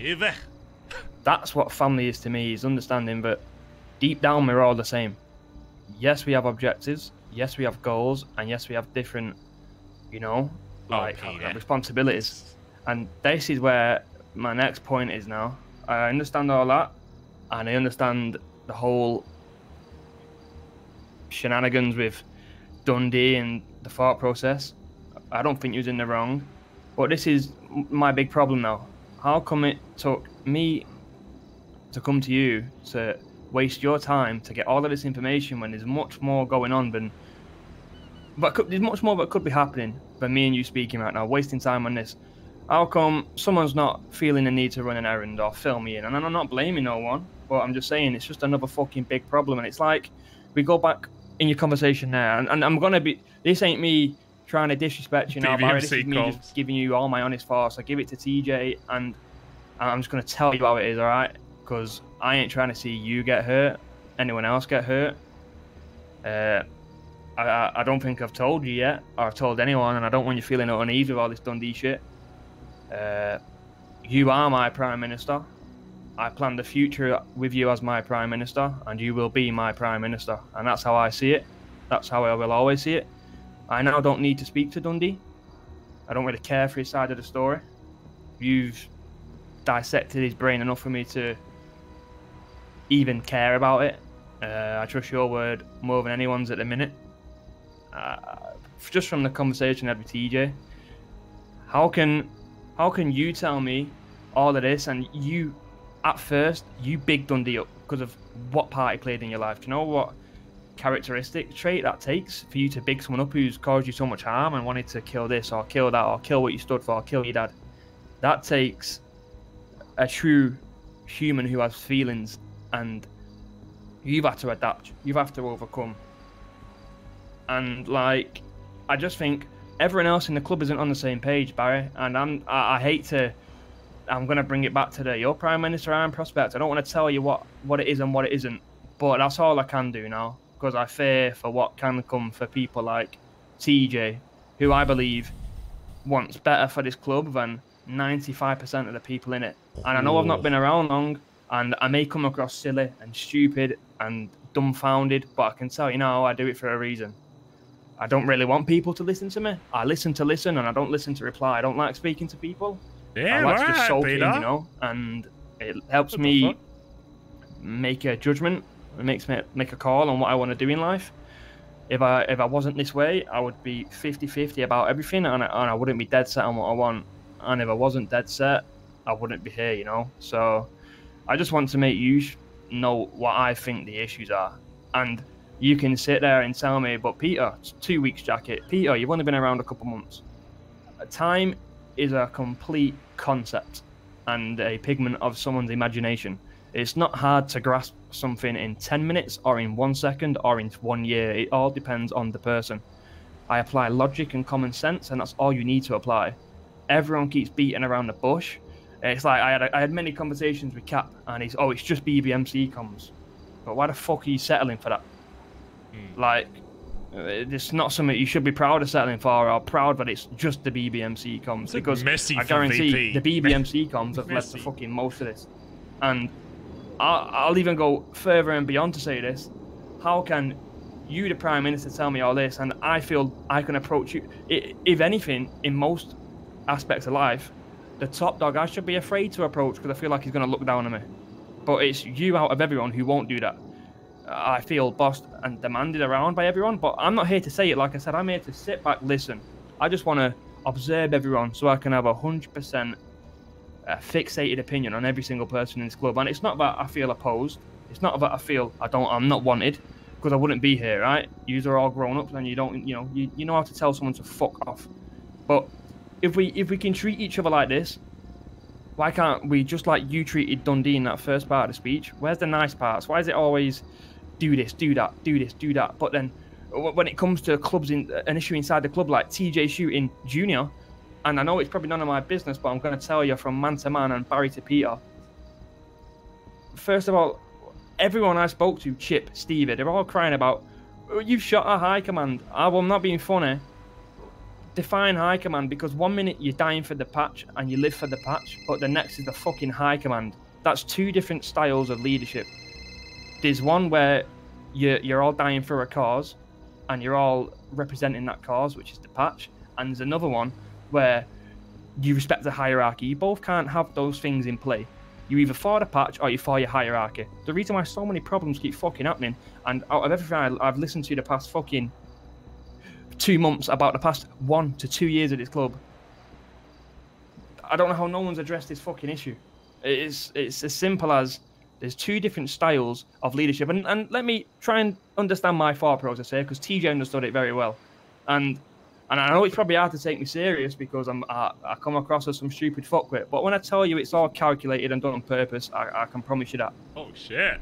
What the fuck? Did you, when this whole come around, I've talked to a couple of people now, and they all told me, Dundee brought this whole togetherness around, and how it's all for the patch, and it's for this, and it's for that, and it's all for the cause.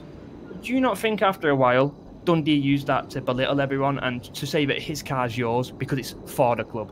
It's for the patch. And if you want to die by the patch and live by the patch, you will do those things. If you had a gun or you had money, it's for the patch. No, it was for Dundee. That's what I've got my head around. Ooh. And the fact that no one's even thought of this or brought this up or even addressed this, and maybe they have, but they've not told me. But that's how it fucking seems to me, and I wouldn't treat you like that. You haven't treated me like that. And I can hand on heart now say people probably will die from all this shit, and that's life. And if it has to be me for the betterment of all you guys, I don't really care. I've lost enough now. It's my time to go if it happens, and that is what it is. But Peter's you becoming can one sit of my here and favorite tell me members. that What the fuck? this patch means anything with people's decision makings, how selfish people are, how people boss people around, how people demand something. But then I can come to the Prime Minister who's meant to be this guy, and in every other organisation or gang would probably be that guy, and you're the person I can speak to, and we can read each other like books and have a proper constructed conversation and argument based on two different sides of opinions. But I can't with no one else. And I will talk to you about this TJ shit. I don't think he's in the wrong. What the fuck are all those people doing in the billet? Lucky it was TJ, because I guarantee you I'd have shot a fucking lot of them. And that's me. So thank fuck TJ was there. And also, TJ, the most quiet person I've ever met. Why do you think he's been fucking, you know, outside of the club for so long? And you'll know, you know him more than anyone, but I just know from, I'm a people's person. I know how to, you know, fucking see people for who they are. I can pick at your brain and get the information I want. And why is TJ being so distant? Because he's been trying to fix all this shit and no one cares, no one listens because they're so deluded and so blinded by it's for the patch. I tell you now, that one sentence is a fucking poison, bro. You either all live by the patch and you're all equals, and you'll see how far that gets you. But you need someone to call the shots, as you will know. You need someone to sort this out. You need someone to sort the guns out. You need this, you need that, you need this. You just need it. Everything has it in life for a reason, because it's fucking needed. People have trialed and tested this whole we all die for the patch, we're all equal. But you're not, because someone will get greedy, rise to the fame, rise to the power, and this is where it all comes from. So do you not just think that was a tool Dundee implemented to get the best out of our youth, to make him some high almighty god? Because that's my opinion. And TJ somewhat agreed. I don't know, I'm not going to speak on behalf of him. But that's how I see it, and everyone else is still living by this poison, and people are wondering why the same fucking issues keep happening. Because nothing's changed. You either have one system, you can't have two. You're either all the same or there's a hierarchy, and I'll be honest. I know how both work, and I tell you now, the hierarchy is the only way. I know I'm never going to be a leader. I know I'm never going to call the shots. I know I can only give my opinion to certain people who are going to respectfully listen to it and let me pick at their brain so they can pick at my brain and we can come to a conclusion. But why the fuck is everyone else still thinking that it's okay to live by the patch? Because I guarantee you now, I know myself. I need someone to point me around, and I will work hard regardless if you're around or you're not. But I need someone to point and direct. I'm a sheep. That is what it is. I'm a good sheep at that. I know I'll go no further than being a soldier in this club one day. That's just me being facts, and I know who I am more than anyone. And I am made just to die for someone, and that's all it will ever be. But you need someone herding the sheep and telling the sheep what to do and where to go, otherwise they're going to scatter and they're all going to be on their own. And you can somewhat see it since all this whole shit's happening. What about Aubrey? Drifted off, trying to get boyfriend after boyfriend. I don't blame her. There's probably a reason for it. Everyone seems to be drifting off, and no one's asking why. It confuses me why no one's asking why. Because there's obviously a fucking problem there. People don't just do something for nothing. Well, TJ just didn't shoot Junior for nothing. Someone provoked him. Someone's provoked all these other people to feel distant. And I tell you what, Barry, all these other people who are making the decisions when you're not around, maybe you need to, I don't know, I'm not here to say nothing. I'm just here to give you an alternate look on things. And you can bring the time up to me. You can bring, you've not been around long, you don't know shit. I'm hitting you with logic, the facts I've been told, and my thinking process. Everyone else needs to snap out of it because they're living by this whole, Junior shot high command. So, wait, are we living by hierarchy or are we living by the patch? Because what TJ done was for the patch. So what the fuck are we living by? And stop confusing us all. Otherwise, we're never going to know jack shit. And we're going to keep going around in circles and circles and circles and circles. And you're going to come across the same problem, whether Dundee's here or he's not. Whether you're here or you're not. If the beliefs of the club stay the same as what Dundee implemented, and people don't even know why the problems are problems, then people are stupid. You're not just like, I don't know if anyone's ever broke it down to you like that, but do you not think there's an issue there? Like, this whole patch thing? Let me put it this way,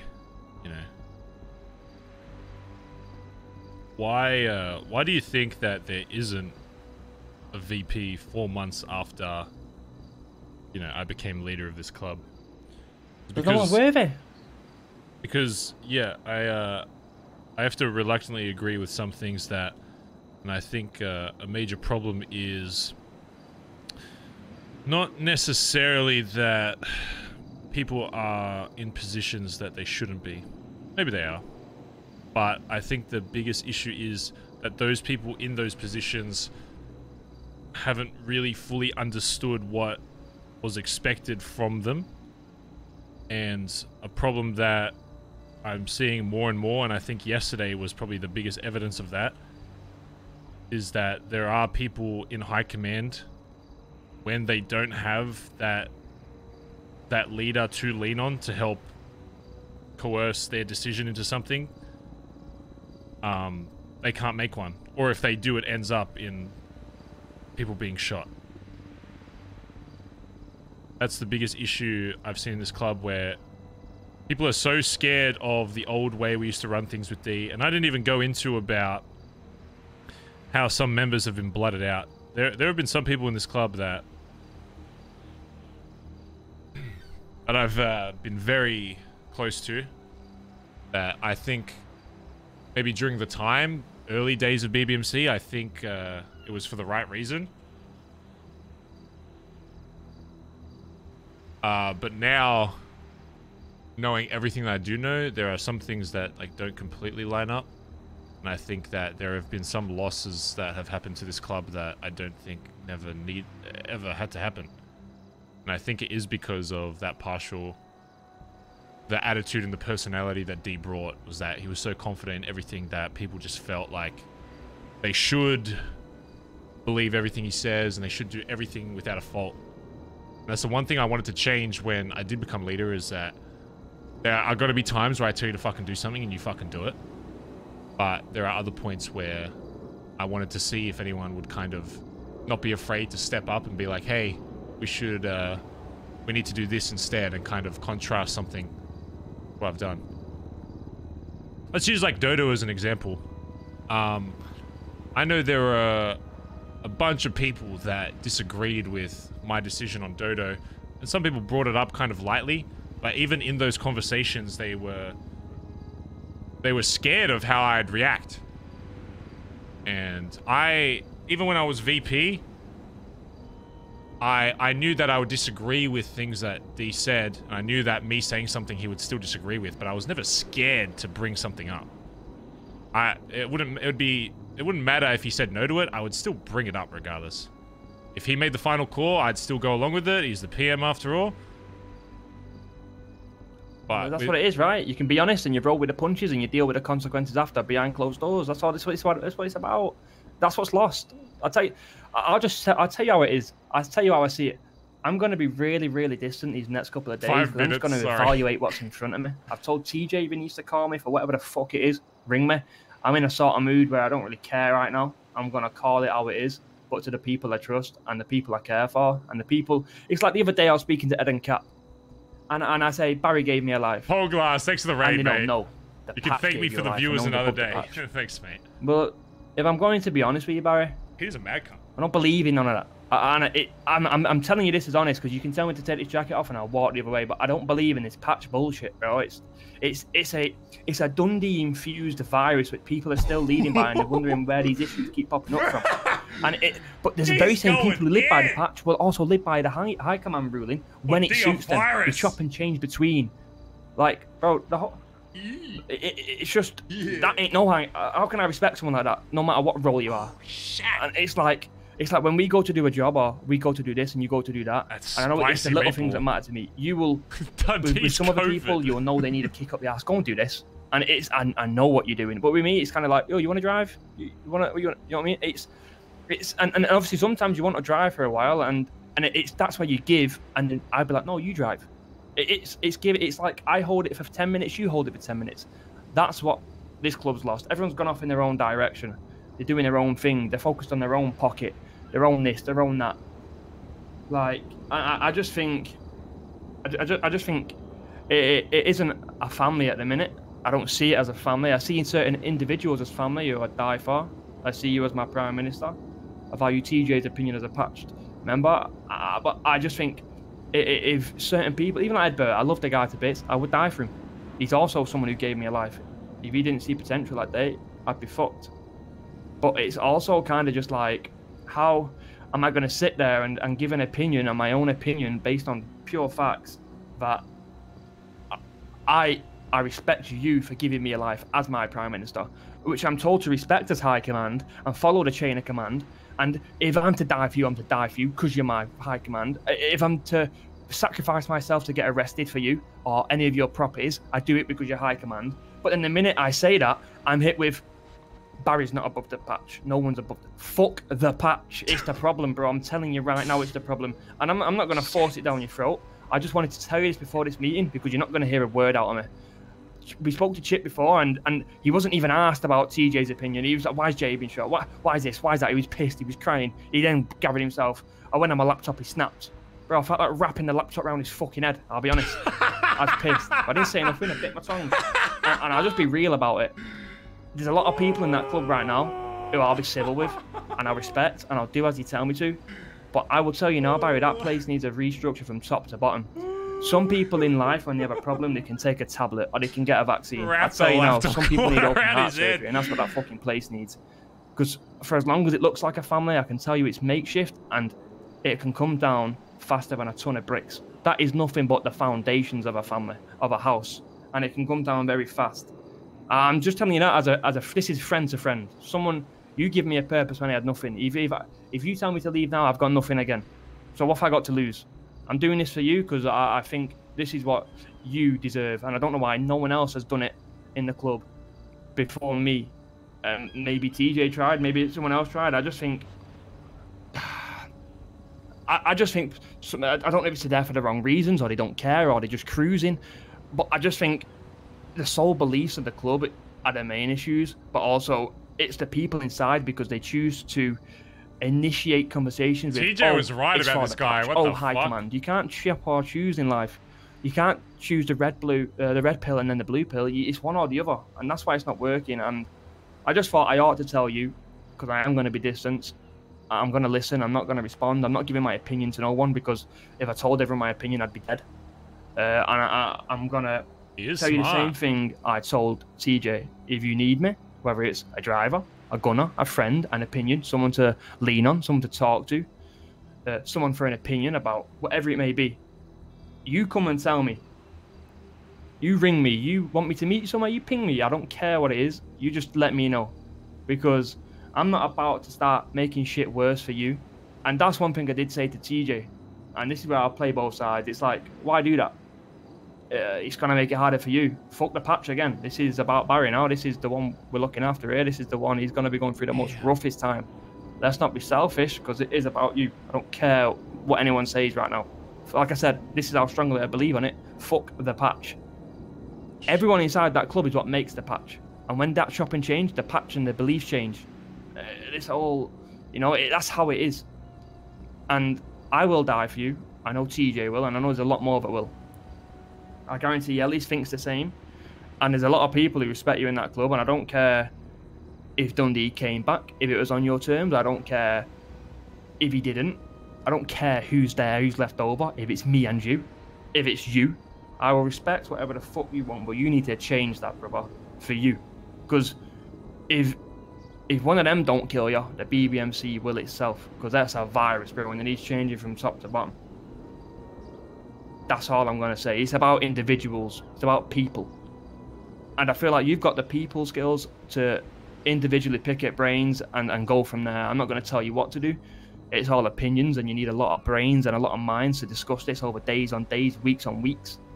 But that's what it needs, bro. And I just thought I ought to tell you as a friend, as a brother, as someone I see as my only family I've possibly got left. And if I didn't have you, I'd have nothing. I thought I ought to tell you. I appreciate you saying all that, Peter. Obviously, there are things that do need to change. I can see your viewpoint on a lot of things. I would be very careful with how you phrase stuff. A lot of stuff I completely agree with. If I was you, I wouldn't go around saying "fuck the patch." Yeah, I mean, it's not. I'm not talking. Trust to me. no one After hearing you talk for that, I understand what you mean by that. But there's one thing that you need to understand in this club is that words can get you fucking shot. And that I've been told this by TJ. Yes. You have the right idea. You know what I'm trying to say, though, right? I can. No, trust me, Peter. Can't word that one bit. Peter. I understand what you're saying completely. You are right though. You are still a prospect, and you need to be very careful with how you carry yourself in this club until you get up there, because I've seen it before, and after talking with you now, I think you are going to make a very good member of this club. But you need to be very careful with how you get there, and you have the right mindset as for right now. You need to make sure that even if you don't agree with people that are higher up in you, you need to understand that they do have power in this club. Yeah. And you need to realize until you get to that point that your input will still matter to me and those people that you speak to and choose to share it with, but you just need to be careful with how you convey that, because you get too many people on the wrong side of you on this club, and they can have a lot of influence, right? That's why I chose to come and speak to you as a friend, as a brother. It's just me to you, and as I ought to tell you, no matter, I come here with an open mind, but anything could have happened. You could have shot me in the face, and that's it. Bye, Peter. You know, oof, out with the fishes. And I just thought I ought to tell you that, because I'm all for the truth. I'm all to be honest, and that's that. I'm gonna go to this meeting now. I'm not saying a word. I don't have an opinion. I'm not gonna tell someone who I believe is going to go in one ear and come out the other, and they're going to hit me with some more bullshit. I'm not for that. Alright, let's go let TJ speak his piece in that, and try and rectify some of these issues, get everybody on the same page, and then go from there, right? Do you want me to drive back and come a bit later so I don't know that we've been together? What? No, I don't give a fuck. I already told them I was talking to you. Oh, well, the dog's here anyway. Get me in the trunk.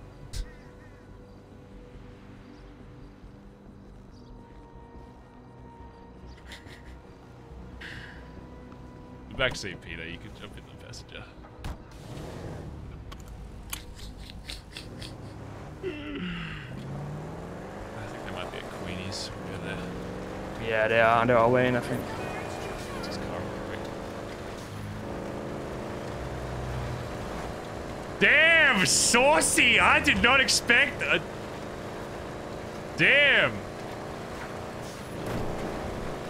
TJ was right about Peter. Holy shit. Barry doesn't like... I think Barry's mentality with him saying fuck the patch though is a little bit off. But I understand what he means by that. But he needs to be very careful with how he phrases shit like that, because that will literally get him shot within this club. I agree with him with a lot of the stuff he was saying, but at the same time, I think in Barry's mind, him uttering the words like fuck the patch kind of goes against everything that Barry has been taught. Whether he's actually right, like OC, from an OC point, I feel like Barry as a character would never be like, you know what, yeah, fuck the patch. Because then that just kind of removes everything he's like done thus far, in his brain at least. But he does agree with what he's saying for a lot of it. See?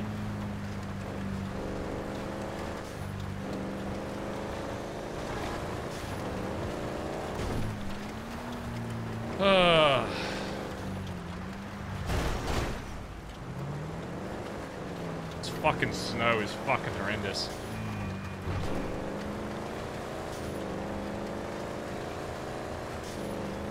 So when's Peter's first S Plus or meth run drive happening? Hey, whenever I'm called upon, brother, I'm down whenever. You got strats for different cop situations yet? I got a driving will get you so far, but one thing that I will tell you is having something in your back pocket where if it comes down where there's only one unit left, or there's a bike cop, or it's just a heli, it's very good to know like a little strat that you can have to just fuck that off. That's the only reason we got out from that fucking S Plus was because they fucked off all the cars and it was just R1, and then you just do a basic like tunnel strat and you're gone. I mean, I'll take you out in the Subi one day. I think it just fell asleep there for a second. TJ here? How long has it been? I don't know. I actually literally just fell asleep standing up. All right, we're here. Great. TJ here? TJ, you gotta get out the chair and jump around a little bit. Oh wait, is he here? there? Walking around. I'm talking to a wall. I'm talking to a chair. I'm going fucking crazy. I'm going fucking crazy. I'm talking to walls and shit. Wait, is TJ here? Yeah, he's in a chair right here. I'm looking at him. Oh, I didn't see TJ. You need to jump. Hey, there he is. Oh. All right. Is everyone here now? I don't know if Colin's even awake. Let me see real quick.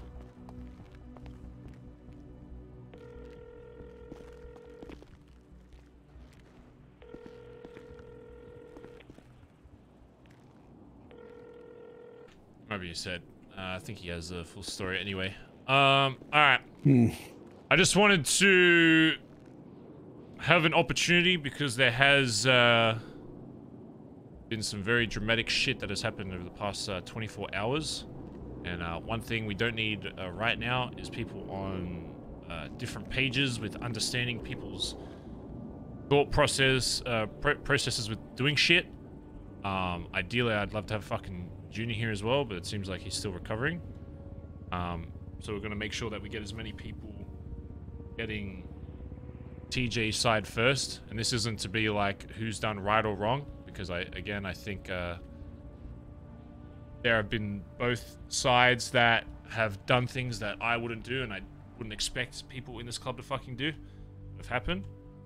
But I am going to make sure before this escalates further that people completely understand both sides, not just TJ's. And if Junior was here, we'd have them both fucking talk. But now that we are here, I just wanted to give TJ an opportunity to make sure that everybody here at least understands his thought process, myself included, as to why shit that happened yesterday did. Wait, who was that? Antonio? Yeah. He gone. Or maybe just... Yeah, Chip had a nap too, so they're looking on back. Wait, is Chip, like, going to bed, or is he taking a nap? No, he should be here. I think he's had a... Or wait, like, wait till they get back.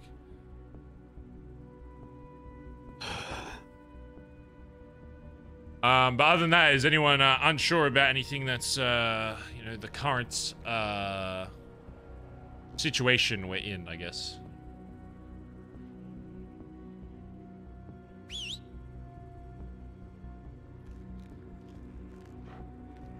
Get off it.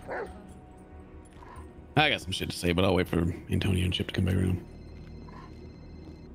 Chip? You have a car. Yeah. Endless Wasteland, thanks for 200 bits, by the way. Peter got great energy. Wingate, thanks for the 21 months. Chip at Benny's. I'll be right back. No, thanks for the 27 months. Sorry, Baz, I'm still here. It's harvest season. I'm driving tractors for 16 hours a day. What the fuck? Thanks, man. Lauren Cat, thanks for the 16 months. Sassimus Maximus, thanks for the gifted sub to Dracona. Dying Clockleteer, thank you for the gifted sub as well. I'm interested to see everybody's opinions, chat. I'll be real. I'll email Colin in case he wants to.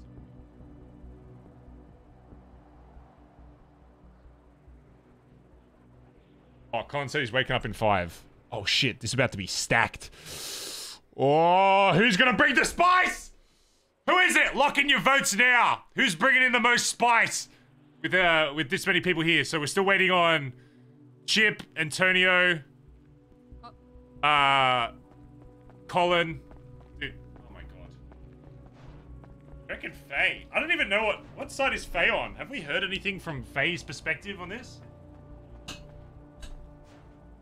Hi. I'm gonna take a piss in this office real quick while we wait. Jump, please. Alright, chat, I'm gonna pee real quick, alright? I'll be 1 sec. And then the spice continues. I'm a crossed arm man. My cross arm face.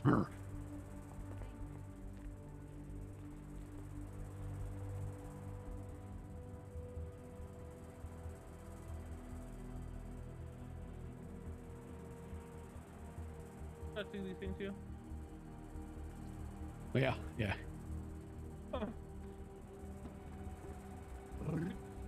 Good. Fine.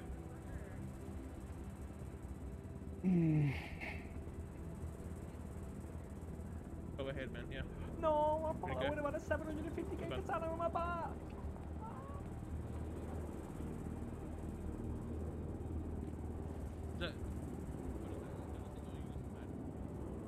I just wanted a picture. We don't all have millions, Antonio. My machete is your katana.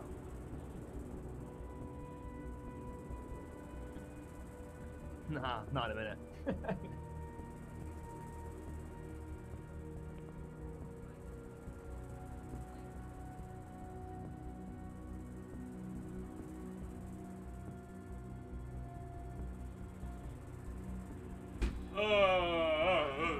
Wait, I'm getting up.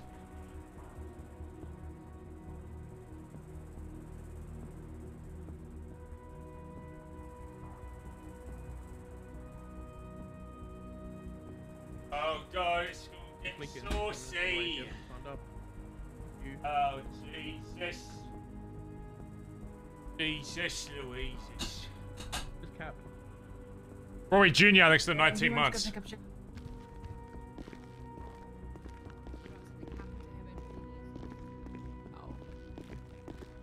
Has anyone got any food? Yep. Hi, we're Queenies. Yeah, Edburn and Finn to wake up. If they're not awake, I assume they're probably doing stuff.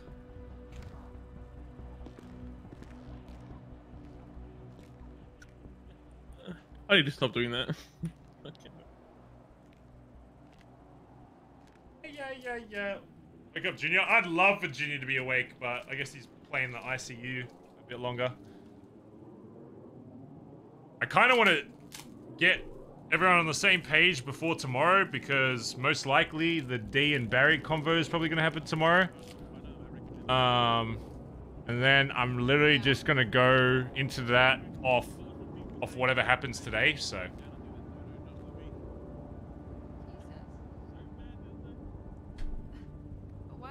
I'm not looking forward to that.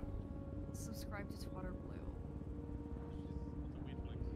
And based on how D's been acting around the club, I don't know if D's even gonna want to meet by himself. I'm probably gonna have to do a lot of convincing to get him to come alone. I'm fucking with you. And you're crazy if you think Barry's gonna talk to D in front of like Marty or Benji. You're crazy. Is Barry gonna talk to Marty or Benji? If they're awake later today and I'm still awake, I'll ask them just because I'm curious to see what they'd say, but I'm not really interested in their opinions on the whole thing because I can kind of already assume what they are. They don't give a fuck about BBMC, they care about D and that's it.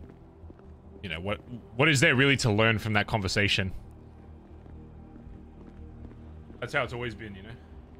Have you ever bitten a jawbreaker? They don't have their clubs probably have connections with people in the BBMC, but them themselves don't. Yeah, it's like made of layers.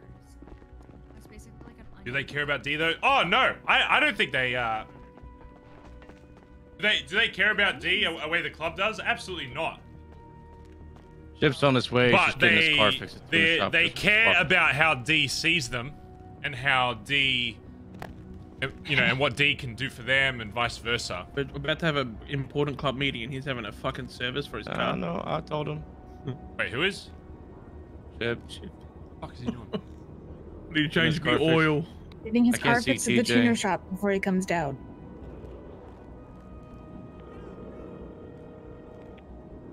Shit, where you at? Yo, B. Pulling up right now. Alright, bye-bye. Pulling up. Pull up. TJ, please get out of the chair. You might as well just wait for Chet at this point. Ah, that's true.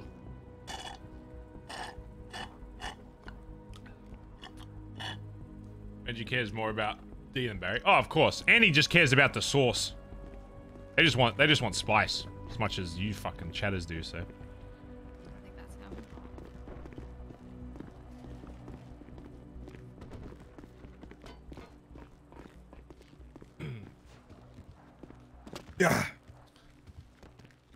place is locked. Welcome back.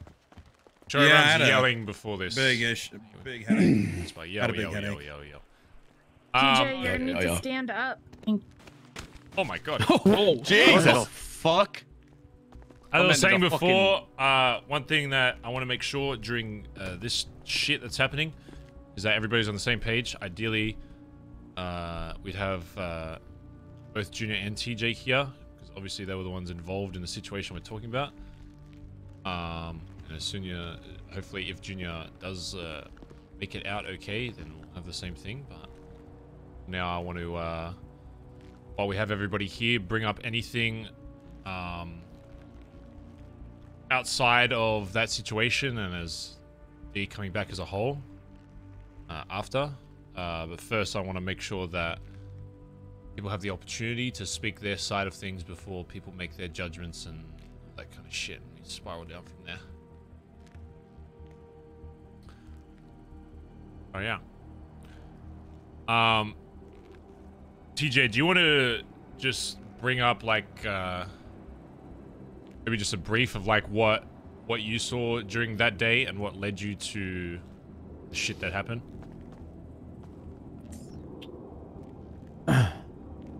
Yeah. Oh, I hate that he's not wearing cuts. I hate that. I think a lot of you have already talked to you about this, and I haven't yet.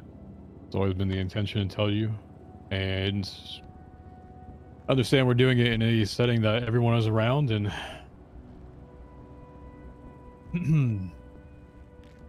as I have with everyone else. You may ask me questions. I prefer in private if you do that. So I know what happens when we get into groups with this group, and how people would like to just have conversations until they actually speak with people. Oh, please don't minus 1,000 speech. Would like for one, just to have an open I don't want fucking TJ mind to about what I'm coma. saying, not preconceived notion of what you may or may not have already heard Please don't minus 1,000. from somebody else with their own twist to it, and actually speak to the people that were involved with it. Oh God! So, I woke up, hopped to the Billy real quick, saw Cap real quick, had a little conversation with him. Asked what radio we're on. This is my new favorite I was emote. going racing, and I did. A little copy. He had mentioned that D Skull was missing, and there was a little bit of a freak out of where Junior was at. Like, all right, whatever. Just gonna let this go for whatever it is. Get more calls. Talked with Andy during the day as well, and she mentioned that he's back on top of it, and Stevie as well, and like, all right. So as many of you are aware, as part of the deal, it was supposed to have a conversation with D before he came back. Should get a Bazza waiting emote. So I took out my burner phone, put on a voice changer to see if he'd actually answer. Talked to him for about a whole 30 seconds before he said in the conversation about how it was about an angel of death, how the doctors brought him back, and that he was going to speak to the people that shot him. I'm like, ah, fuck. All right. I go down to the Billy.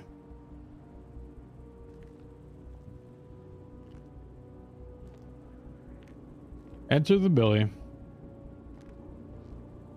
There's 4 individuals sitting down there. Over. Thanks for the 2-month resub. 2 of them dressed in all black. Dundee and Junior.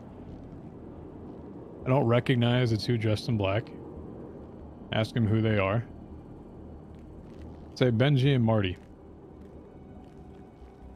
Okay, what are you doing here? Quote unquote, we're his insurance policy. Oh.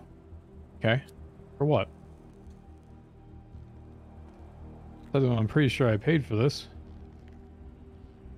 What's there to insure? Meanwhile, D's having this, son, I've missed you, son. You know how that conversation goes.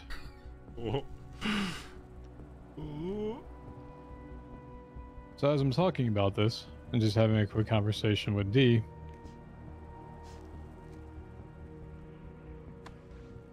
very much unexpected aspect of the conversation turned itself in a way that I was not anticipating. And for those of you that I've talked to about this, the best way that I can explain this to you all, it's not all about just what you say, but it's also how you say it. The best way I can visualize this to some of you is if you imagine something in where somebody in a movie has someone by their side at all points in time up until that last part, that twist, that turn, and they get that tone with you that is, I've played you all along. I've never heard that tone before from Junior, and I heard it that day. I don't know if the tone's gonna be enough though. So when I said I paid for D to be back here, Junior starts saying, selfish. You paid for him to be back. I said, yeah, I did.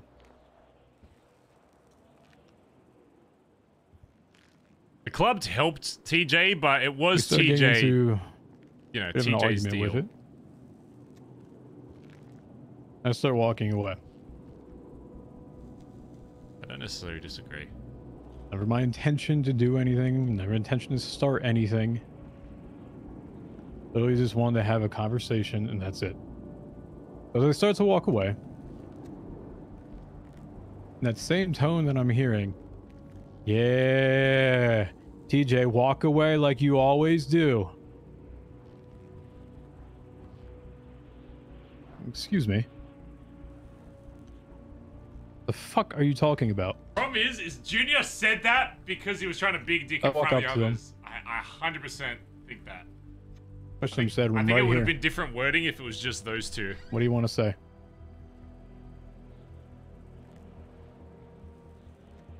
Next line was the same tone. Yeah. TJ. The boy that cried. Excuse me? At that point, I took out a gun. Oh. I said, do you want to say this again?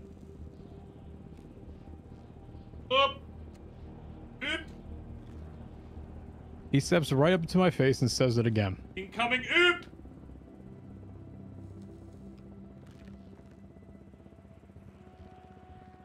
So I did what I did. Am I proud of what I did? No.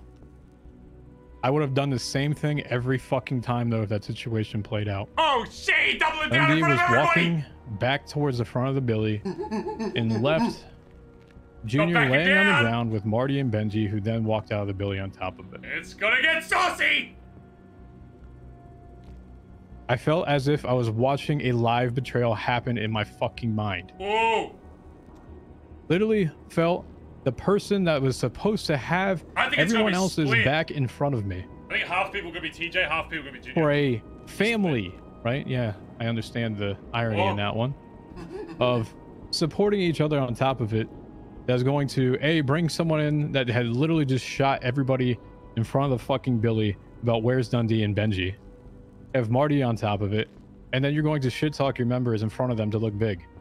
I told them to get out of the shadow of Dundee. That was a Junior I have never seen before in my life. So yeah, that's what I did. I think I left out the part about lying on top of that, but I think some other people can leave a whole lot about that on top if they really want to. The part of it was also with the, I had been told throughout the day that Junior was missing. That he was kidnapped by fake cops. That's a very important part he needs to mention to get him on his side. So during that confrontation, I said to him, so how was it being kidnapped by cops and robbed? The response was, oh, I said what I said. That's probably the biggest part. I think he needs to put the Can I most take a step emphasis back on. for a second? And Dundee says, oh, so you talked to him, as in referring to Junior talking to TJ. Okay. His next line before everything else was, Mr. TJ, always Mr. Sneaky. But this time you're too late. That's what started the conversation. Oh, see And that? unfortunately, I left that part out. Icky snaky? That's a little spicy. You can hate me, you can despise me, you can support me. I don't give a fuck because, truthfully, at that moment, Sneaky. I never felt like he was part of my family. Ooh. I don't give a shit what you think of me. Ooh. Because I would have done the exact same thing every single time that situation played out. I don't regret it. Oh, shit! That's my side of the story. Is there anything anyone wants to bring up? Yeah, I got a question. I actually have something to bring up before question time. Go ahead. That supports that Junior was sneaking around with Dundee. During the time he was supposedly kidnapped by these cops, I have receipts from Fauna's shop of him making purchases up there, so... Doesn't really seem like that checks out. But, you know, maybe they forced him to buy things from a storefront as well. Wait, so what did you say you had evidence of again, sorry? I have receipts from him buying shit from Fauna's shop during the time that he was supposedly kidnapped by these fake cops, which was the reason that he didn't come down and wasn't answering his phone or what the fuck ever else.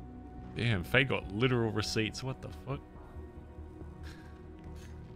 So, from what it sounds like, it doesn't sound like Junior at that point was denying it, right, TJ? Like denying no, he that. confirmed it. Yeah. Denying what? That he was lying to the club of where he's been and what he's been doing. So I've heard different when they things. went on a search for him. You guys can tell about it. I wasn't part of your search party. Yeah, so correct me if I'm wrong with about a bunch of this stuff, but I've heard from different people that the day started with Junior somehow either getting a phone call or calling him or getting in contact somehow, and then I'm trying to understand not telling the club to meet with him and speak at some point, and then giving you guys a story of where he was, which doesn't. Yeah, pretty much. So Junior, like, Colin told everybody to stick together, pair up. Junior either got or made a phone call, I'm not 100% sure which, just absolutely disappeared, wasn't answering his phone, wasn't answering calls. I got a hold of him at one point, and he said he was, quote, running errands. Then he continued to be disappeared for, I'm going to say it was at least the next 3 or 4 hours. And he got a hold of Antonio at once during that point, so Antonio can fill you in on that, on what he said during that call. And then again was missing after that call for another 2 hours, and then came back to the building with the fake cop story, which I didn't hear in person, so someone who did can tell you about that. He did tell me that he was in Paleto earlier on, but then I got another phone call from him later about the cop stuff. He did originally tell me he was in Paleto. At any point, did Junior tell anyone that he was speaking with Dundee at all throughout the day? No, and I several times, and like this is just a thing with us, I did speak to Junior a lot of times, like obviously once we found out where he was, at least 3 separate times, just me and him, and he never said anything to me either. Before we go anything further as well, the one thing that I'm more concerned about is why Dundee, along with 2 other people, were let into the billy to have. Oh, thank you. That's what I any was going to kind of ask if I can conversation. speak. But yeah, there you go. Yeah, why the fuck are they down there like they're going to make some kind of a stance in the fucking billy?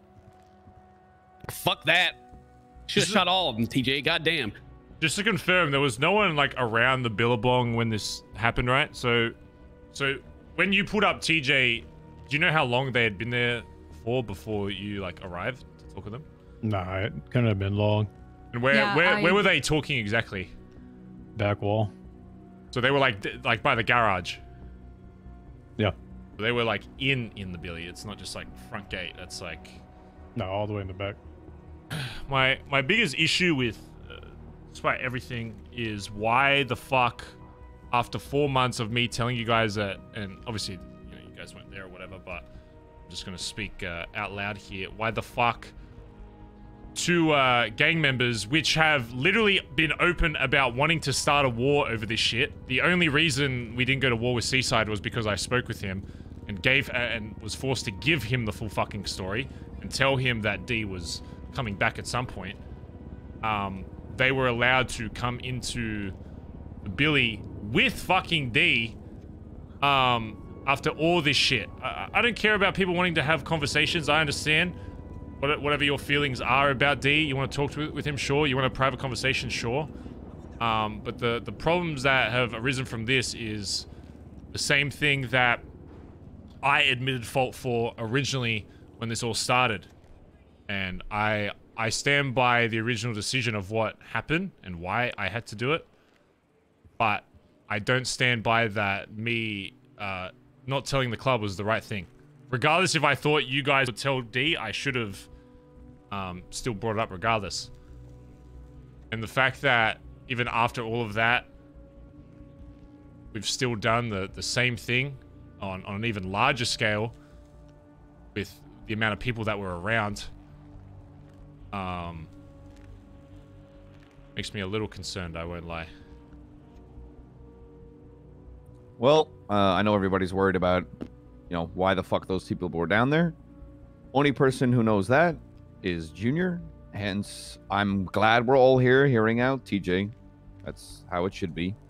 Nor should anybody in this room be making their mind up about anything before we hear the other side of the story. And Alright, Junior, wake the fuck up. really Literally, you're needs to be stalling said RP. here. It's cringe as fuck. Wake up. Alright, okay, you're in ICU. We get it. Everyone's been in ICU for the last month. No one cares. No one cares about ICU. If Barry goes down, I'm never ICUing because it's boring. So there's something that's pissing me off. And I don't get pissed off very Junior often. doesn't wake up. I'm just gonna start pushing TJ's narrative as the only right narrative, and then. I mean, all you guys know that the only reason I'm even in this club to begin with was because my friendship with Dundee, right? I'm still here. You know, Dundee was dead, and with the information that we have, the story that's been told. When it comes to this club, who gives a fuck if Dundee's back? Shush! It doesn't fucking matter. If that makes you feel some kind of way, then you need to decide if you're BBMC or if you're Club Dundee. And if you're the latter, save us all the time and the heartache and go ahead and fuck off. I never know if It Buck's gonna doesn't be on my matter. There's side or no not. universe in existence where Dundee comes back to life and takes over this club. It will not happen. Yeah. Dundee's back. We're shooting each other. It's the fucking same story all over again for different reasons. Yeah. Fuck that shit.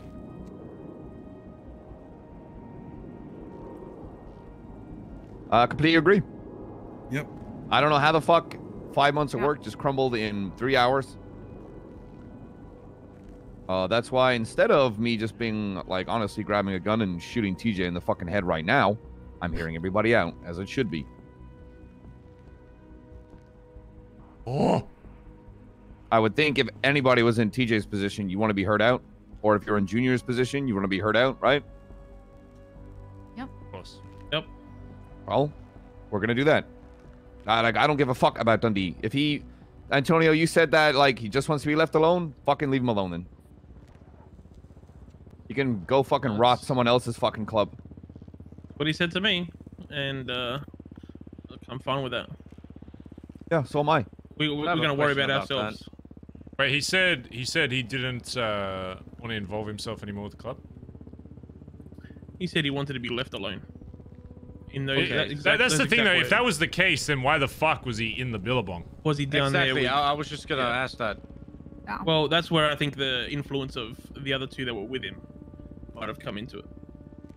And that's, like I've said like 100 times, like, I literally don't give a fuck. Like, D is alive, D is dead, whatever. It doesn't concern us. But what I'm worried about is, we all know D has friends, and we all know that those friends, some of them specifically, at least one of them that were down in the Billabong, are people who have literally already shot members of this club over Dundee.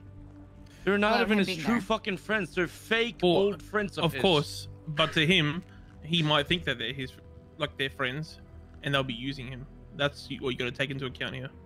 He's probably using them They're because he doesn't literally- have a club to they're leech literally off of fucking anymore. brainwashing him into thinking shit.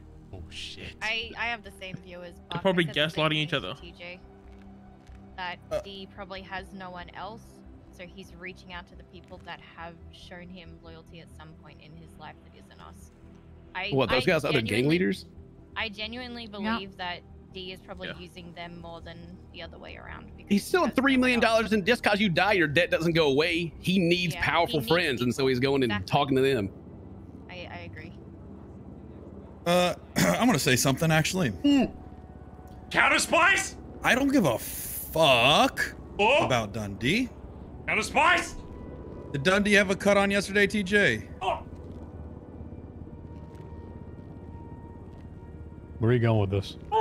I'm just asking. Do you have a cut on? Yes or no? No. And you left. Why do I give a laying fuck about him? Why do we give a fuck about him? I'm not worried about Dundee tearing this club apart. I'm worried about us, everyone in this room, tearing this fucking club apart. Dundee's not gonna do shit. Fuck the guy. We've created more drama than Dundee in the past fucking day. Why? Why the sneaking fuck? around and fucking lying. That's why. But listen, we have ways to handle that, Faye. Yeah, like not lying to each other, not sneaking listen, around when we we've have- been told to be on fucking alert, Faye, and give then me- going off and talking to the person we're on fucking alert from. Let me talk, Faye. Let me talk. We have people in positions like an enforcer where you got to bring it up and go through the protocol of the club, because as soon as you start taking it into your own hands, shit like this happens. We have protocols and people in position to work. Chip. Do we actually have protocols, Chip? Do we actually? When we have problems, where do we go? Where are we supposed to go? That's a great fucking question. Because Wait, Colin, what's your job? Fuck up people that fuck this club. Okay, thank you. I think we should all know that. And if you don't know that, then we should figure it out. Ooh. That's a big problem. Did Dundee pull a trigger yesterday? Did he shoot anybody yesterday? He's not a fucking problem. It's all how we communicate. Did he and how bring we do himself things into the together. billy yesterday? That's okay. We don't know that. We don't know We have no that. idea, Faye. We have no idea. But this is on us. Shit went down yesterday, and people need to know about it so we can handle it in the proper way. So people are not getting fucking killed. Our high command's getting fucking shot, and if he lied, he'd be handled. But instead, people took it in their own fucking hands. We have people in position to make things work so we don't get to the point where we're all now, where we're internally destroying this fucking place. I care about every motherfucker in this room with all my goddamn fucking heart, all right? We have to go through the proper fucking channels to make sure nobody gets hurt or gets shot without all the information because somebody's upset. And TJ, you did what you did. Until we hear the other side, there's gonna be consequences if there is or not. I'm not the one to judge that. A single fucking thing either. TJ, it's not my one to make the call, TJ. You did what you did. I don't care if you regret it or not. You did your thing. That's fine. I'd do it If again. you stand behind it, good. You stand behind it. But if the other side comes out, everybody needs to be heard so this can be resolved properly. This is what I care about. I care about the motherfuckers in this room and not a motherfucking dude named Dundee trying to cause problems, all right? It I will wasn't shoot D motherfucker causing in my problems, Chip. Do you not get that part? It wasn't D. Literally, Junior is shit-talking everything in front of this. D walked behind everybody and said, fuck everything else. Listen. I'm literally listening to a live fucking betrayal of someone in front of me who is shit-talking their own members in front of What'd he say? everybody What'd he say in else. front of his own No, members? you shut up for a minute. You shut the fuck up, TJ. Bro, I am literally telling you, D caused none of that. If you want to put that on D, no. TJ, you missed everything I fucking I said. gotta I said it's the figure people in this fucking club that's ruining it, not Dundee, you motherfucker. Did you not get that, TJ? It's people in this club that are causing the fucking problems. D's not the one. I just fucking said I'm not gonna that. sit here while people are yelling at each other. Walking out is as Yeah, much of a no, problem, Faye, so come back. Talk at a reasonable volume and don't fucking scream, and then I won't walk out. Okay, All right, come on let's back. let's dial it back. I literally just said Dundee did not cause the problem yesterday, did I? Oh, saved. We saved. He didn't Faye. do anything. He showed up.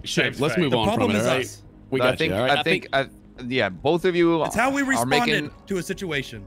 this is something, you're both making your fucking points, but again, I fully agree. I don't really give a fuck that fucking D's back. If he was been the Billy, fine, fucking, he shouldn't have fucking been there. Something's happened. Someone's been fucking shot. It can be viewed in one way, but it cannot be viewed as a whole until we know all the answers from both sides of the story. I'm happy we fucking heard TJ out. TJ stepped over his fucking line and did something that he should not have fucking done. You don't take things into your own fucking hands. It's why we've got a fucking chain of command. In the heat of the moment, yeah, maybe, who knows, anybody else or maybe could have made the same fucking call, but it's the wrong call to make. Very quiet at meetings? No, it's just called fucking listening when somebody, when the whole meeting is about somebody else talking. What's that Hello? question that you asked me? Barry talks when it's when I'm saying shit. This whole meeting is to get TJ to explain his point. I already know all of TJ's points. Oh, yeah. What does Barry need to say? I've already said what I need to say to everybody in this room. Let's say I do, but Just tell the called whole giving class. other people an opportunity to talk. It's not about being quiet. Accountability and keeping people accountable. I think you're just used to people literally yelling for no reason. I speak when I need to. But I gave him that option if he wanted to say it again, fully well knowing that it was there. When I felt that that man was not a brother of mine at that moment, I gave him the choice and the option. And he tripled down on it. That may be the fact, but that is still not your call to make. That's fine. In that moment, I still would have not done anything differently. Which, fantastic, but again, not your fucking call. Because probably what's going to happen here, and if you had gone the route of holding back and, you know, actually thinking for a moment and approaching the high command that can deal with that kind of shit, if all of this crumbles, chances are we're going to have to fucking shoot you in the head. Oh, you just agree to shoot me in the head, Chip? You want to do it? Give me the gun. I'm Let's not go. going to do it. Oh, come TJ, on. Listen, I follow the order, You just TJ. I would said, never uh-huh. shoot you. I said You that. literally No, just said, you know why I said because that's a consequence if you don't do it right, TJ. I would say to anybody if they were in that position. Yeah, consequence, right? Consequence. When we do the same shit to other people in this fucking club for the same exact fucking thing, is there a consequence there? Does that truly run up the chain of command of everybody else on top of this? I'm sorry that I'm calling you out at this point and everybody else on top of this, but literally the exact second fucking thing just happened 4 months ago. And before that, on top of it, was there an actual consequence to any of that, Chip? Tell me. Tell me. He's dead. No, and it he's was not. for the betterment. Well, the other thing too, TJ, it was for the betterment. The patch. It was for taking care of the people of the club because chaos would have reigned. I already didn't get a consequence. I have a good example. I can't hear you, Faye. You get a shout. Yeah, Faye, you gotta shout. If you want to point fingers, TJ, who's the reason Dundee's not dead anymore? Okay, whoa. Okay, in TJ's defense, at that sort of time, a lot of people clearly wanted D back in what had transpired shortly after that. TJ saw that and wanted to help the club. Let me let me say why that went down that way. The main reason that, at least myself especially, pushed for D to come back, number one, is because I wanted to rectify something that I have never denied fault for, which I explained earlier. That there was a decision originally that got made in executing the previous Prime Minister that was made without the entirety of the club, or at the very least, every blooded-in member of this club. So that was part of the reason why we wanted that rectified, so that if he came back and we decided that it was the right choice, then it could be done, and everyone would be on the same page and realize that their word had impact and that they had control over the direction of this club. The other side of that was when we spoke to Norman about all of this, he never explicitly said what kind of version or, I guess, type of Dundee we'd get back. If you've been around for a long time, you've probably seen D in quite a lot of different ways. Maybe more severe towards the end of his life, but I still believe to this day that there is a version of Dundee that can exist, that can work and operate within this club. And half of the reason why TJ put himself on the line with the help of the club to do that was because I wanted to see personally what Dundee would come back. Maybe a little optimistic, maybe a little too hopeful, but I wanted to see if there was any kind of possibility that before we just write it off forever, that if there was a version of D that could still work as someone that repped this denim. But what's up, Cap? So, meanwhile, we're still talking about consequences. I haven't eaten food in a while, and I'm about to face the consequences of that. So anyone Yeah, come here. Come here. Why do you think I got 5 fucking murder meals? What's up, Colin? Might be a bad time, but I think we should bring Dodo runs back. Yeah! Woo! I mean, no.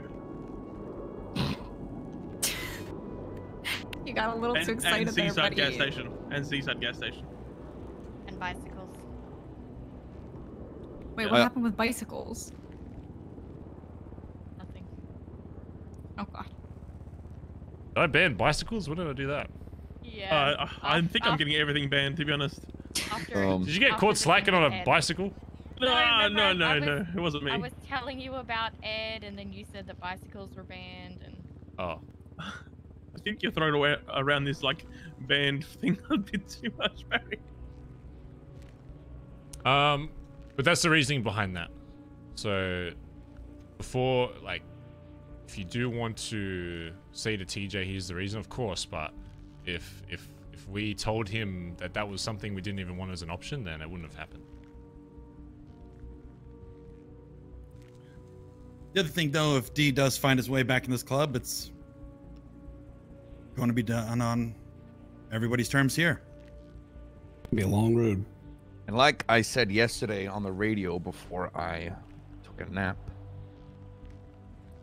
this club, you know, might have its ranks, you know, might have its structure, but it's still a we.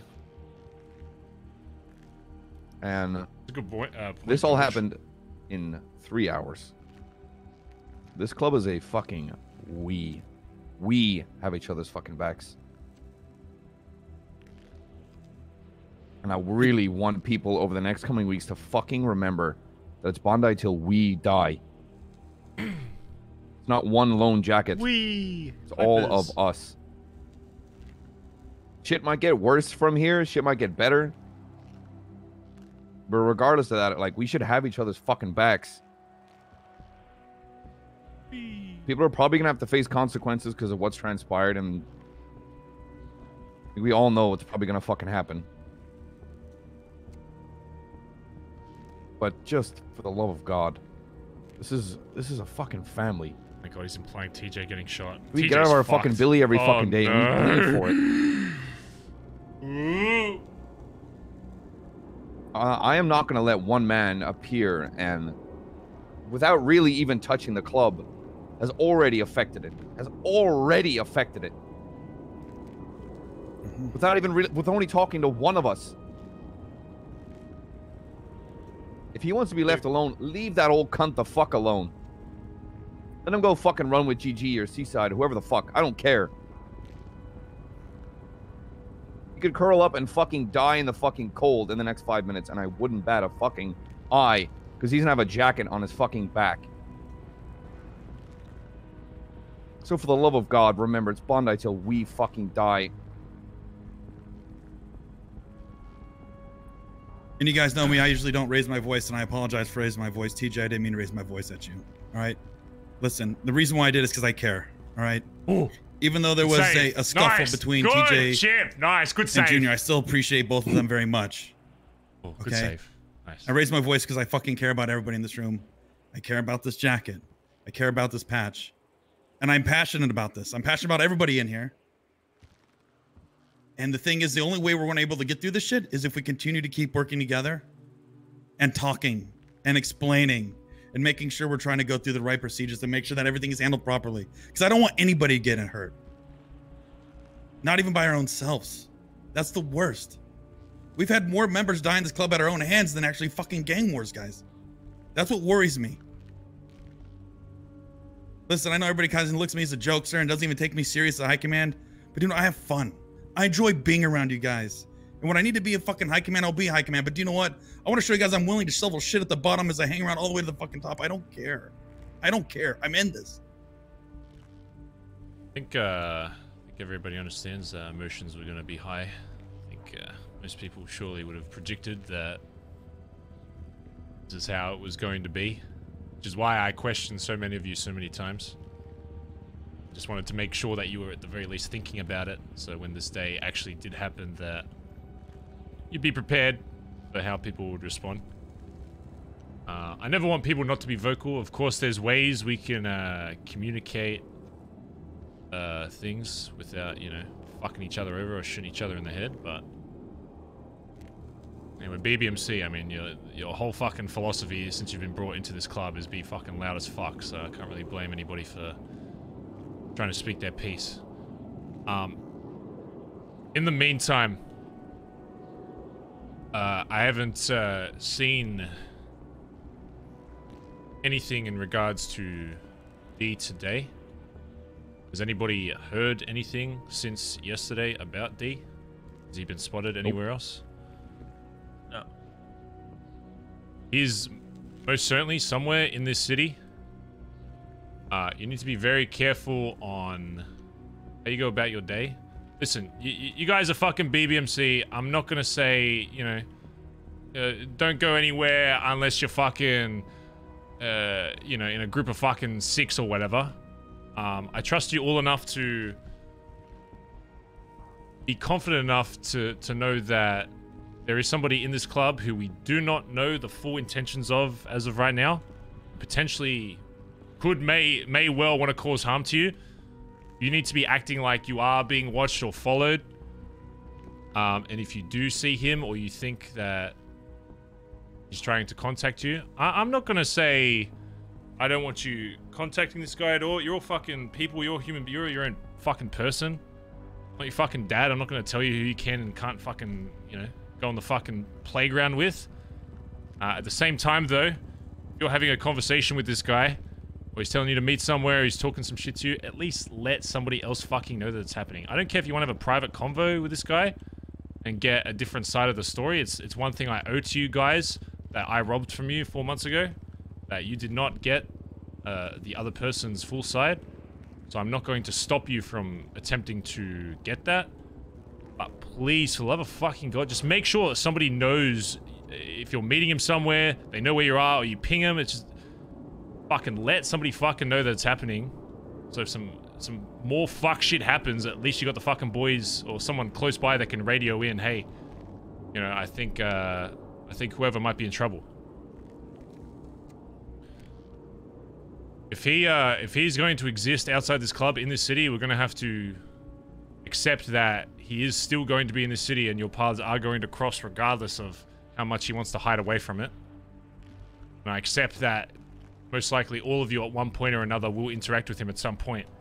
I just want to make sure that you are looking after yourselves and not going around telling people that, you know, you're going by a 24/7, but going to a secret, you know, meeting in the mines with him or some shit. Just tell people. I don't care if you want to talk solo. Just say, hey, I'm meeting with fucking D. I want to get the fucking story. He'll probably spew some fucking shit at you, but I'm more than comfortable with you talking to this guy. As long as you let somebody else fucking know and don't lie to their fucking faces, because clearly this is what all of this has stemmed from, is someone not hearing a voice after months and months. And I understand whatever your feelings are towards it. But lying to your club and being like, oh, I'm going somewhere, and then not being there. And then inviting this fucking person into our fucking home, the one place you should always feel fucking safe. As of right now, Dundee or anybody he's fucking hanging around should not be anywhere near the fucking Billabong. If you're gonna talk to him, take him up fucking north somewhere. Get him the fuck out of Vespucci. Unless they're wearing cuts, they should... Honestly, rarely ever fucking be somebody that is in the Billabong that isn't BBMC. I'll be real. It should be a very rare fucking occasion, and it should be for very specific situations where the rest of the club is posted up, you know, watching your back so you feel safe or whatever. Shouldn't be having these one-on-one fucking conversations. Or not even one-on-one, according to what people have said, it's one-on-fucking-3. We've got 2 other fucking gang members that we were about to go to war with. Talking to him in there. It's a miracle Junior didn't get fucking shot by D, Marty, or fucking Benji.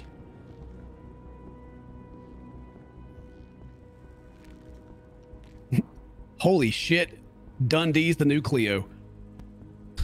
Wow. Oh my god. The circle continues. I'm not adopting him. I'll call Pez, give it like 2 days, and he'll have a lighthouse fucking dump. Oh yeah, shit, if we let Dundee back in the club, we gotta let Pez back in too. Listen, I'm still obviously going off the word of the rest of the club. As you all know, I'm very much a seeing is believing kind of guy. And I'd be lying to all of you if before this point I hadn't thought I saw Dundee. If I'm being real, whether or not it was, you know, me just kind of doped out of my fucking brain, maybe on meds or whatever the fuck. There have been other points where I've seen D.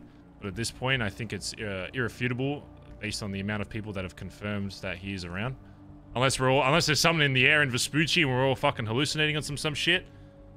And also Seaside Block, because that's where the original person saw him. So they got the air's bad there too, I guess. Yeah. Just keep in mind that he is out there and that we don't know what his intentions are right now. What we do know is that everybody in this room that's repping this fucking denim has your back, whether you completely agree with them or not. I need to make sure that you all understand to not let your emotions control you when it comes to the oath you fucking said when joining this club. As long as all of you can promise that, then everything else doesn't matter. Okay? Yep. Alright. Does anybody have anything they want to bring up before we walk out of here? Love you guys. Oh, wow. Wow, so cute. I love you too, Buck. If no one else is gonna Yeah, I'll say see you it, guys, y'all are you know, rude. next month when something new happens, you know. Okay, this Been fucking nice seeing you, Buck, this for the cunt. last 3 days. Giga Chads comes back in a month. If Junior makes it out, God forbid he fucking doesn't. Please, if I'm not awake, just text me. Be like, Junior's awake. Please make sure he's okay. Despite on your opinions on what happened, my first and foremost thing is making sure everybody in this club is safe. I do obviously care that one of my members is in the fucking ICU, so if you see him around, I'm not awake, just send me a text, be like, yeah, Junior's all good or whatever. And then, yeah, we'll speak with him and go from there.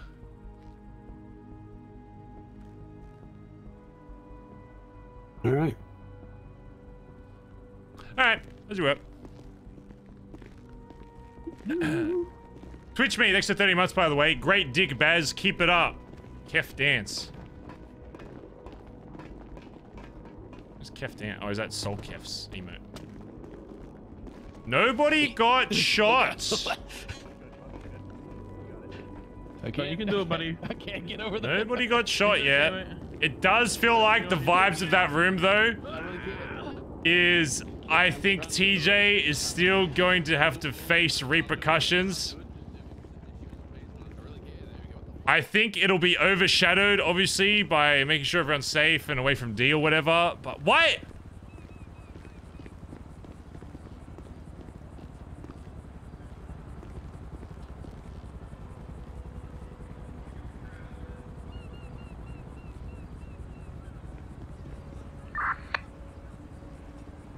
Okay, who pulled out the fucking 35? Okay, get up for the Billy. Take it! Why do you want to take the most expensive fucking car we own? We have like 40 fucking cars in there. He's a material girl. If I'm gonna drive 3 blocks, why would I not want to look good doing it, Barry? This car does look good. Exactly. So, yeah, but you said it's a club car, so.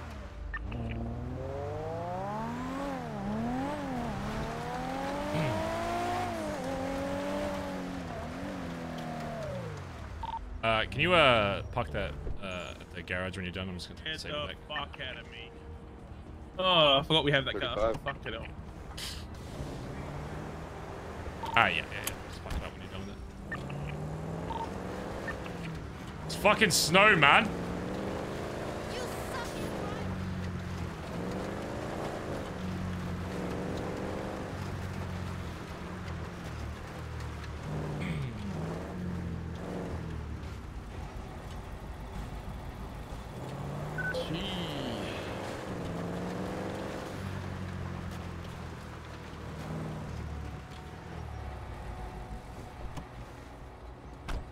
I have Marty's number.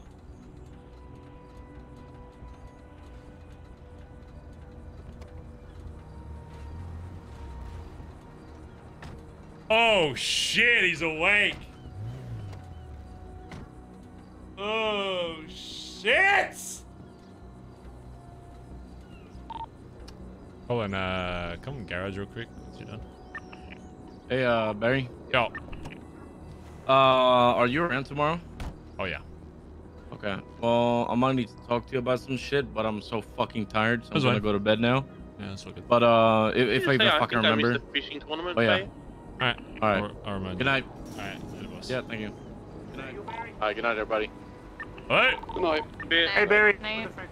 Oh, Wait, hey. we just have a meeting today, right? We're about to do a boost again over here. Oh yeah, you're a good boss. To the golf course. Appreciate you. Do you think? No. There's gonna be gunshots at the. Yeah, there's gonna be gunshots at the back of the Billy. They just want to boost it.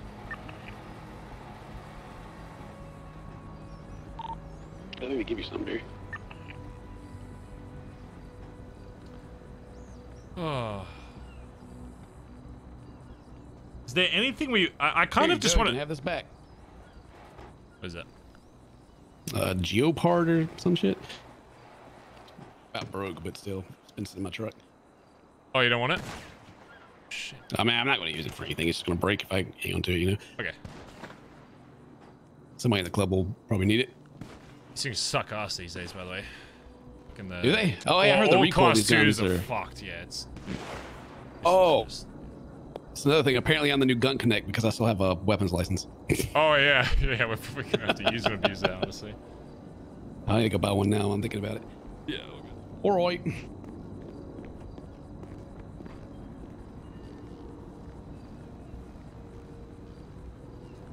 Maybe we take this with us.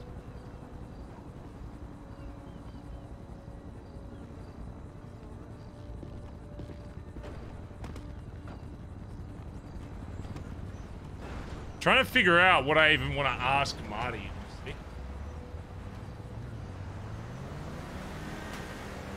I know he's like, there's no reason for him to tell us anything. I'm just curious as to what Dee spoke with him about. And if Marty would be willing to give any of that up.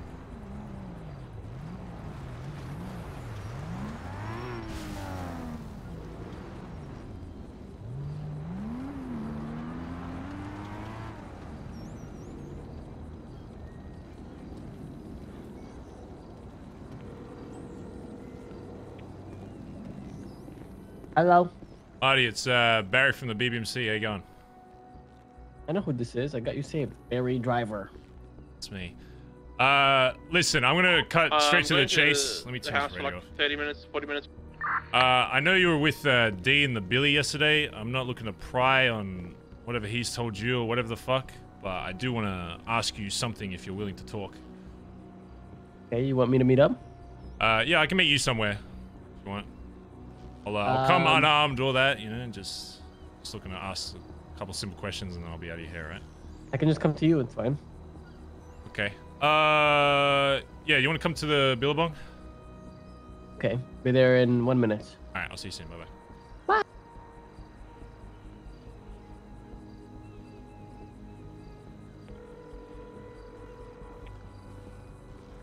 Just so you know, Marty's awake. I'm going to chat with him in the garage in the Billy. Who's awake? Marty. I was with yesterday. Oh, okay. When's he coming down? Like now, pretty much. Okay, I'll be there in a minute. All right, see you soon, Hey, just to let you know, I don't want anyone posted up or anything, but I am chatting to Marty in the Billabong, okay? I don't want, like, any kind of, like, tension or anything. I just want to ask him a couple things and then... done, right? We'll just be in the area. Yeah, just be around. Don't be posted up or anything. Just,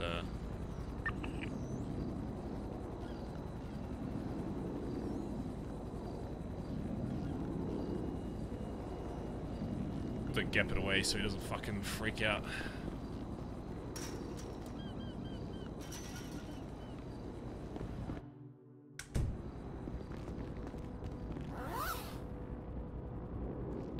Don't have like a C2 or anything, Colin. Just have your pistol or whatever. Escalate the safe.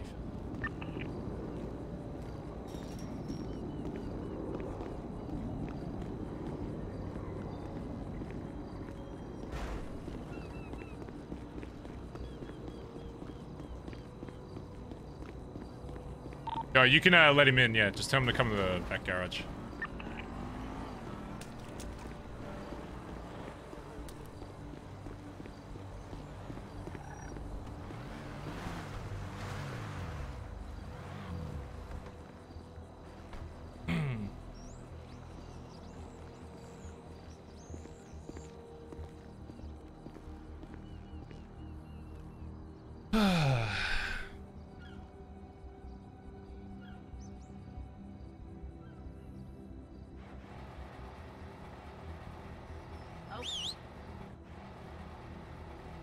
What's going on, Muddy? Hello, Barry, the driver. Hello. Listen, I'm not gonna bust your balls about anything.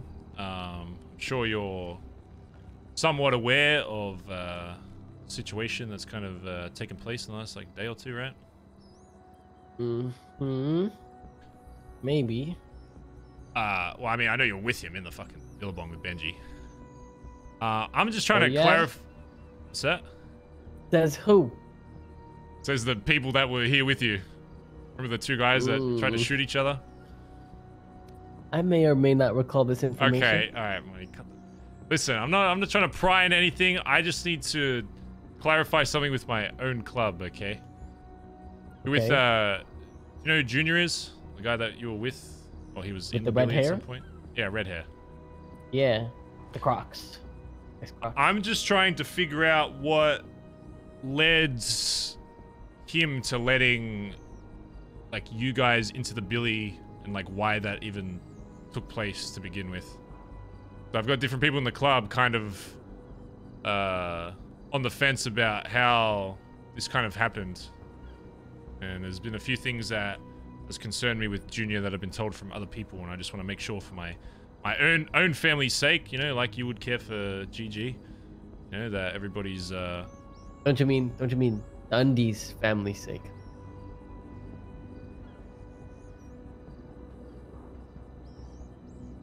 Do you know why what happened to Dundee happened? Do you know why? Yeah, I do actually. The Angel of Death? Yeah. Or something? Yeah, okay, see. Do you want me to tell you? Okay, why don't you tell me? Want the long version or the brief version? The long version. I got time. Alright. So, as you know, before D passed, I was VP of this club, second in command. I helped D make this club from the ground up. We've had people blooded in, blooded out, all that kind of shit. Different previous VPs fucking removed because they were trying to take over all this kind of shit, right? And D's right-hand man for God knows how fucking long. Do you know anything about this Norman Bones guy? I guess I kind of have to start there. Norman, Normal Boner. Yes, I've heard of Taylor too. Let me, were you around when D went missing like a year ago? For like maybe just like a month or so? Recall any of that? He was like gone for like a month? Anyway, no. he was ocean dumped by Sam Bass, chief of police. And then he wasn't even chief of police before then. He got ocean dumped and then he got a promotion. What the fuck? Yeah. Anyway, whole thing fucking happened. He ended up on a fucking island out in the fucking... in Hawaii or whatever. El Perico, whatever you want to call it. And the only reason he came back was because of a person named Norman Bones appeared in front of him and offered him an alternative to dying, I guess. Basically, he promised him that he'd come back here and be able to live his normal life as long as he did a few things for him. The main thing being causing chaos around the city. D is obviously, as you probably know, already quite a chaotic kind of guy. But there are some things you might seem like, man, that just seems like really random and has no like reason for that happening. And that's because he was doing the bidding of this Norman Bones guy.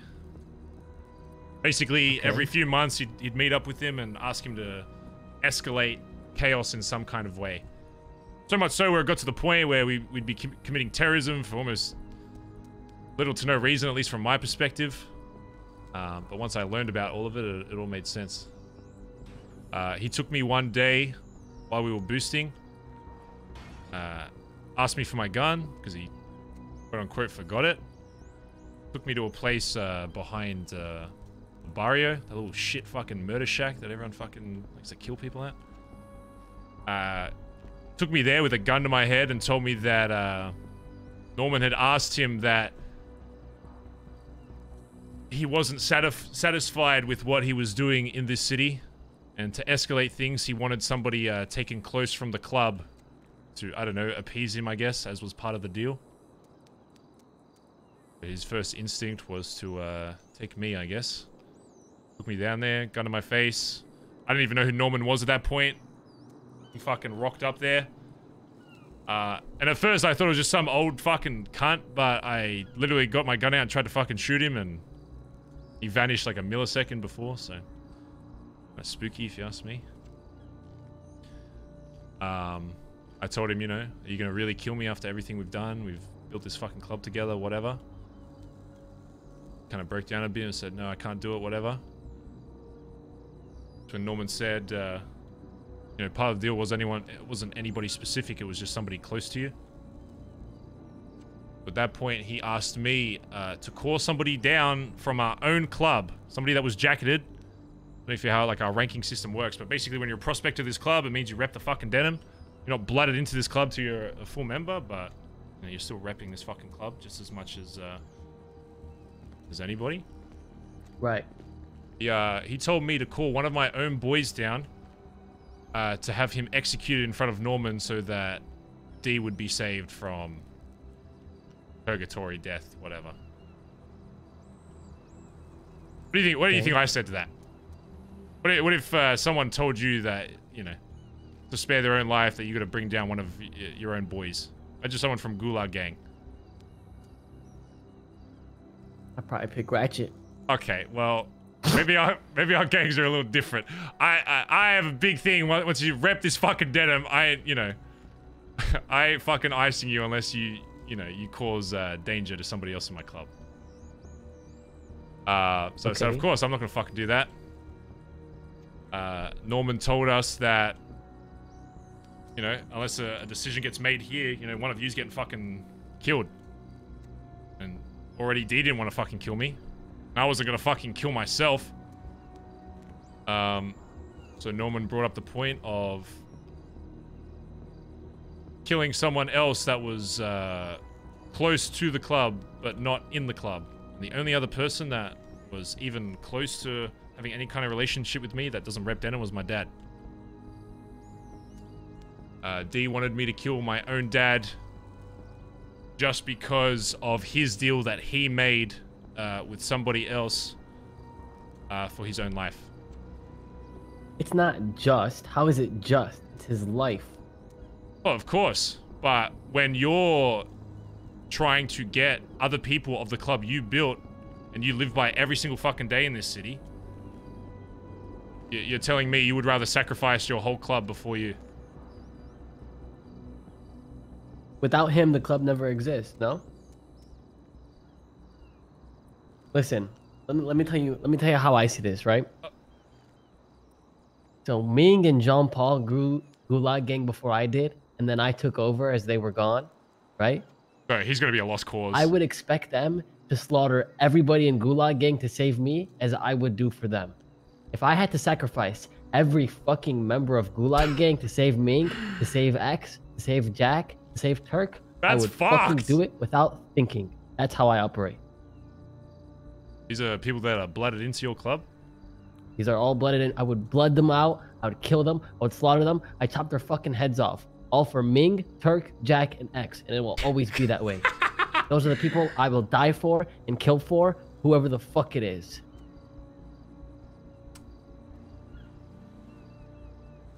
So you guys do a little different down the south side, huh? Yes. Out of curiosity, do all your boys know that? They should. I mean, have you told them that? Bro, that's Have you told them fucked. explicitly that you would No kill wonder them so many Southside for these gangs people? just fucking crumble. If it came down to They it. just fucking kill them all. What the fuck? Blooded in people. I get a They should, trust hangaround. me, they definitely know that. I get like hangarounds, but blooded in members? Jesus Christ, dude. Alright. I guess the rest of the story isn't worth telling, since you've got a bit of a different mindset to me and my boys, I guess. Well, I mean, the thing is, I can have a mindset, right? But I can still keep an open mind and still understand people's perspectives. I don't. Oh yeah, have a no, closed I get mind, that. you know? Look, I'm not judging you for how you run shit. It's your fucking club. You run shit. I'm just telling you how we run shit. The thing is, right? Without them, GG would never exist. Without me, GG would never exist, right? So the way I see it is, if we've done it once, we can do it again, right? And I understand it's a little cutthroat, right? It's a little cutthroat the way I think, but without them, I'm nothing, you know. So do you know how long D's been gone for now? 4 months. 4 months. You know where BBMC is? Still in the same spot it was, in Vespucci. We've probably progressed. I know we haven't been. Well, actually, we probably shot more.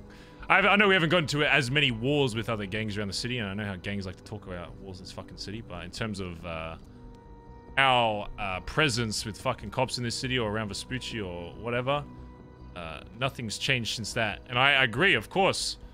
You know, he brought me in to help him build this club, but to say that the club doesn't exist without him is, well, the evidence is standing right in front of you. No. That's not what I mean by that. I mean, if he was never in the equation, this would have never happened, right? Oh, this version of the club, of course. Would So don't you owe him your life?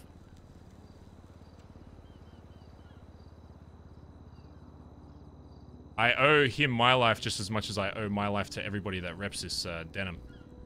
Everybody that reps our fucking our jacket puts their life on the line for me every single day, and vice versa.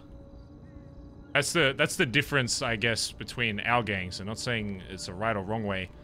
I don't think. Listen, I don't think you're right. I don't think I'm right. I think, you know, there's just opinions and perspectives. Yeah, and I'm just telling you that the difference between us is, I don't base this club purely on as much as I cared about D, or I care about the people sitting next to me here. If they did something to jeopardize the club, I would have no problem with taking them out to ensure that the club still exists. Of course he created it. Of course other people helped. Of course they were there with him. Of course he was the reason this begins in the first place. But my job is to make sure that this BBMC continues to hold down fucking Vespucci and continue fucking living and progressing in this fucking city. And it doesn't matter who you are in this club, whether you're a prospect or the fucking PM. If you jeopardize the lives of the club and the club as a whole, then I'm gonna put you down. That's what happened. So the sacrifice of one member meant the jeopardization of the entire club? No, he was willing to take down members of the club before anything. And based on how Norman works and how he has worked in the past, do you think it would have just stopped? If I called, say, one of my members down in Tony or something, executed him in front of D, do you think Norman just doesn't just go away?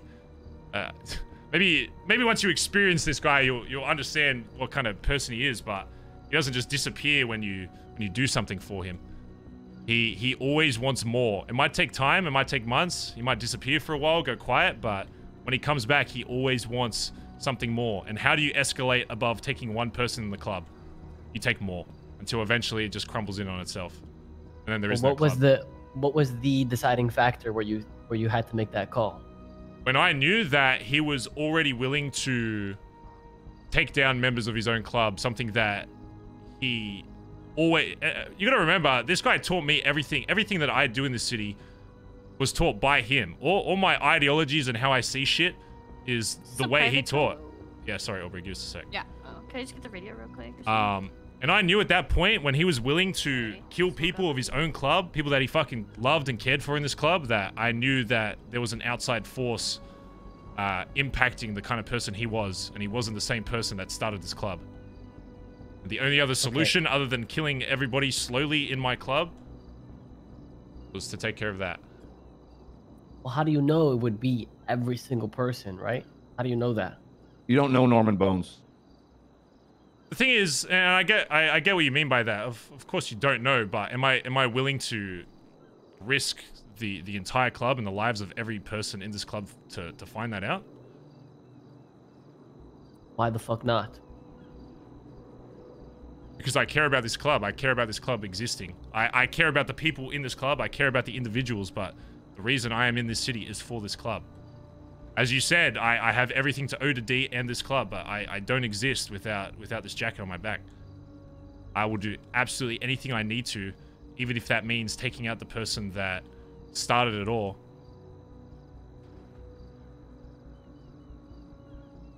I think Marty, you're seeing it from your ideology, and I understand that's the way that it operates, but that's the way our ideology operates. I don't want just people in this club that, you know, we bring in, they help us do a couple jobs and then we fuck them off. It's like, I want people in here that are going to be, you know, with us for the entirety of my time in this city. That's how much I care about every individual that reps this fucking cut. Okay. So here's, maybe I'm not fully understanding the whole story, or maybe I'm not getting the whole story, but here's what I don't understand, right? So if Dundee did sacrifice a jacketed member in BBMC, how does that one member and how you say, like, oh, if he's going to sacrifice someone in BBMC, I can't have this. So instead you combat that by sacrificing the PM of BBMC. Yes, how does that make sense? We stand, there's a saying, and that saying is, this is from Dundee's lips, not ours. There's nobody is above the patch. That's his words. But doesn't that make you know better than him? Doesn't that make you know better than him? When he is putting his own life above the patch, then something that we've been taught by that PM is enforced. Because nobody is above the patch. Nobody, not even him. And again, based on our previous experience with this guy and what he himself told us about him, rather, that it wouldn't just stop at one. It's not a one and done deal. He just disappears. He'll do the same thing he's done for months and months and just come back later and want something more. And what more is there to take from somebody than their club? It doesn't go, oh, yeah, go kill a cop. Oh, go cause terrorism a hospital. Oh, go take someone as close as possible to you in the city. Oh, go back to just killing a single cop. You see where I'm going? It can only progress further from there. And how do you progress more than taking a member, someone that our whole reason for being is that we're meant to care for them like we do every member of this club?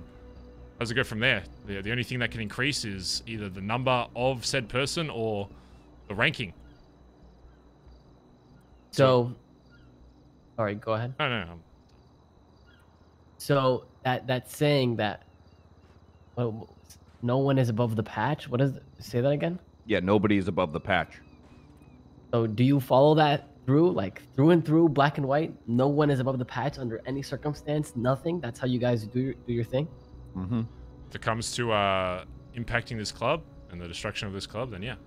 If I did something that jeopardized this club existing in this city, if I randomly went off and was like, you know, fuck BBMC, I wanted to fucking drown, then I would expect to be fucking shot. Okay. I understand, but you have to understand also that to me, that's crazy. Oh yeah. that's what I get. Explained a little bit about GG. To me, this is crazy. On the same way, it's crazy to us that you would just fuck off like your entire club for those top 4 people. Like honestly, out of the shit that I've heard, the past like over the months and months and months, hearing that come out of your mouth, my jaw hit the fucking floor. I was like, really? Like honestly, I thought this is how everybody operated. We're not trying to we're not trying to downplay, you know, what kind of person D was. You know, the reason I said yes to help building this fucking thing is because I knew he was fucking crazy and he'd do shit that so many other people in the city are fucking doing. But by his own rule, you know, he got to a point where years after, you know, we helped make this club, that he was at a point where he was being controlled by somebody else. So, okay, this might sound dumb, but it's because I don't know very much. Yeah. Have you tried talking to Norman? Oh yeah. Not unfortunately. Yeah, he likes to listen, but his end goal will always be his prerogative, nothing else. This Norman Bones guy just he just wants chaos. He's like doesn't like money. You could offer money. No, car? he's let me put it in gang terms. He's like the Benji of gangs, right? He just wants it for the sauce. You know what I'm saying? He's just there to he's there to make shit, tea, the spiciest of tea, and if it's not worth him making tea, he's not going to bother. Pretty much. Actually, there is one thing he wants, and it's my car, but he's not getting it. And so, okay. And so, how is Dundee alive? Somebody in our club, with the thought of us behind, made another separate deal with Norman that he would help him and basically be a new tool for him to bring him back. The reason he is back and the reason he was gone are both because of BBMC. And you might think that's dumb after all the shit I just said originally. And the reason before that is because I still think there's a version of Dundee that exists that before all this shit happens that would never do anything close to what he did to this club. And I guess when we made that deal, we just wanted to see if him being brought back would, you know, change that, I guess. And the key difference between the D that's here now is, hypothetically, hopefully, I mean, I haven't spoken to him or Boner Champ, but apparently Norman Bones has no sway over him anymore, so... As far as we're aware, his memory of Bones even existing has been cleared, which is why it maybe even causes even more issues as to why he was probably, you know, down here with you boys fucking strapped up, because all he remembers is, you know, the club shooting him and not the reason for it. Okay. So what are your plans for Dundee? Leave him alone. The thing is, I haven't even... This is the first day I even knew that Dundee was back. I haven't even spoken to him. I haven't seen him. I want to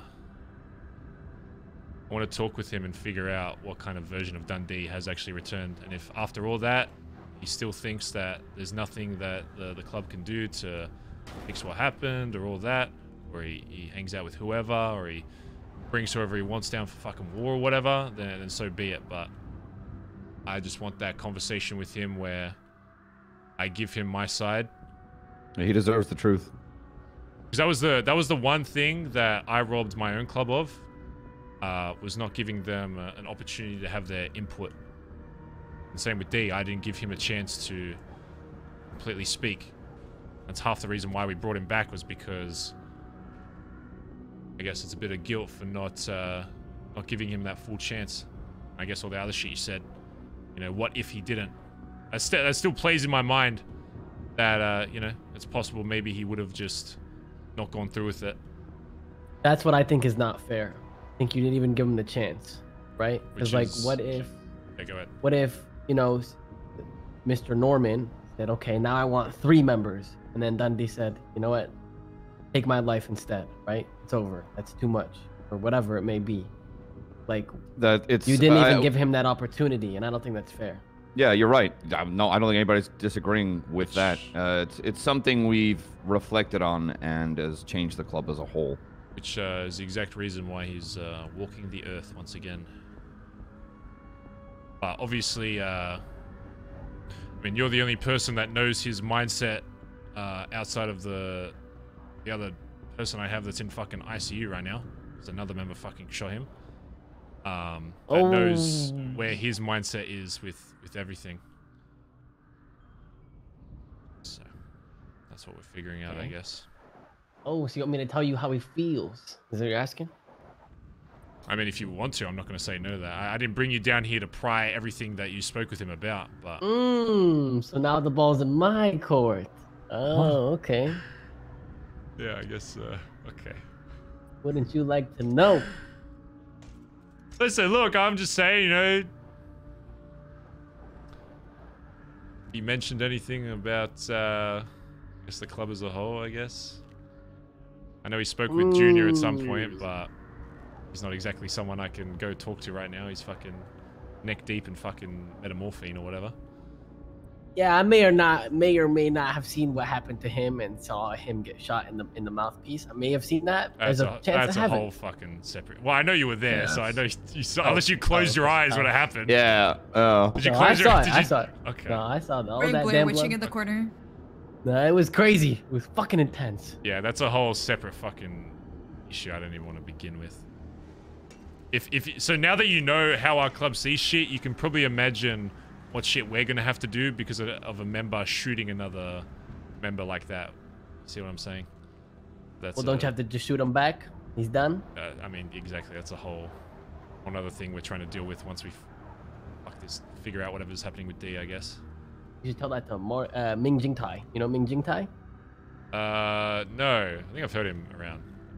Well, if you ever see him, tell him that's what happens at BBMC. Okay. If a jacketed member shoots another jacketed member, they're also out. They're out. I'll let him Done. know. Finito. Is this one of the guys you would fucking ice for the top 4 boys, or is he in one of them?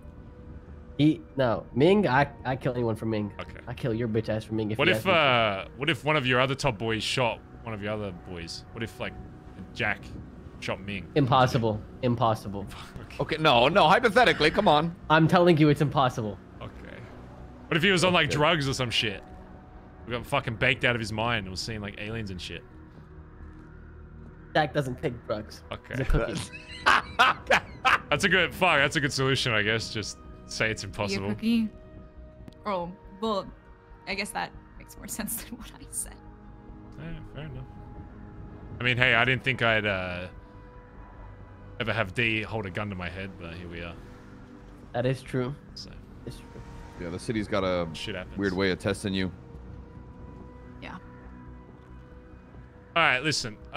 I won't ask anything more because I know you have a good relationship with D, same with Benji and all that.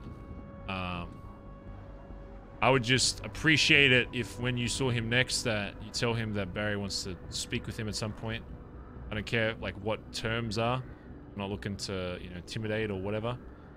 I just need to know what kind of person he is and what kind of person has been brought back, and then whatever happens after that, whatever he wants to do, then we go from there. Okay. Well, here's what I think. Okay. Here's what I'll tell you. Andy does not trust you guys. Okay. Mm-hmm. So he's probably gonna want protection, and I might have to be at that meeting. But I will relay in this information and what you've told me and this and that. And next time I see him, I'll let him know, and I'll let you know. See if we can get something done here. Okay. You saying that because he wants protection, or you want the spice? Or is it a bit of both? Okay. That's Well, fine. I'm already so far deep I in. like you, Marty. Look, Can you look me in the eye and tell me it's not mostly spice? Oh yeah, you want spice? You want spice? I'll Notice give you how he spice said before I go. and not eyes. Listen. Jeez. What you guys didn't know is that Dundee's pregnant. Oh shit! You killed the pregnant man. Oh fuck! shit. Wait, so we killed 2 of them. Barry, what did you do? Damn, I mean, are you deal, sure baby. you want a mini Dundee running around the city? I mean, that's an easy bump on KD though. bro, it gives Baby Driver a whole new fucking. Did I just say that out? Yes, you did. Oh, fuck. Colin. All right, look. So, If that's so what you he did wants, with your conscience is that okay, that may oh, be because fuck. he's okay, fucking that pregnant. changes things a little Okay? bit, but What if look. the baby died? Okay, Wait, did the baby survive? The baby's alive. Okay, Oh, that's, shit. that's a The whole baby other shower. issue we're gonna have to sort out.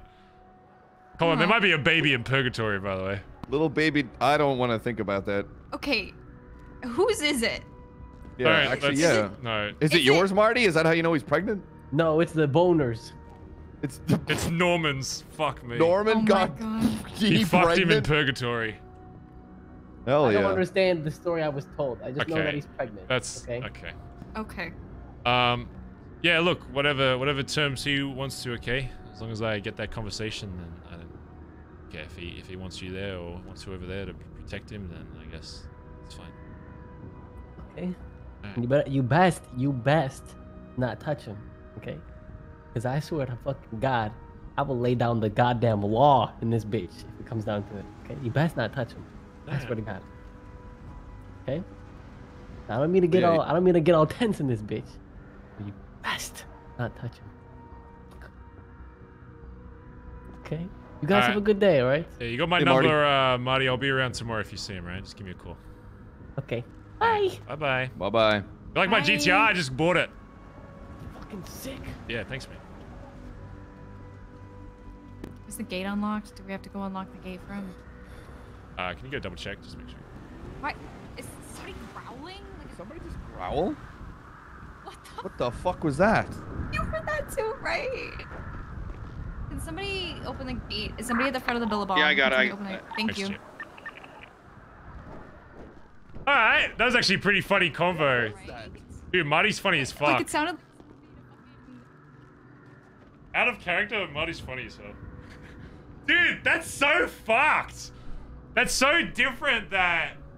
I knew Southside gangs were different, but I thought they still cared about blooded-in members. That's such like a contrast difference to like... BBMC cares so much about the club existing that, you know, it would be willing to take out whoever, whereas it seems like... I don't know, unless it's just GG. That motherfucker literally said, yeah, I'd kill Ratchet. Before I said anything, he'd be like, yeah, I'd ice Ratchet, no problem. Like, what the fuck? I just want to quickly say. Hearing some. Bro, he's crazy. They call us a fucking cult. I was like, yeah, but what if you had to kill a bloody... Yeah, I'd kill Ratchet. It's like, what the fuck? Like, I have never been so... Thankful. Because I genuinely thought that's how every fucking gang operated. Bro, Like, if D decides to say fuck off BBMC and go to GG, he's going to have a stark realization of how different they are compared to how shit runs here. That's fucking crazy. Oh lord. Will just say like I have never been, you know, because like I spend a lot of time with you guys, and most of my friends is mostly, you know, like Seaside's like that too. Did he growl at you? Because people were hearing Well, growling. Benji used to be Vargos, right? Oh, he's got like a trench coat, a black outfit on, a turtleneck. I don't know. Just I standing think here. Norman's outside the Billabong. Looks like a dad.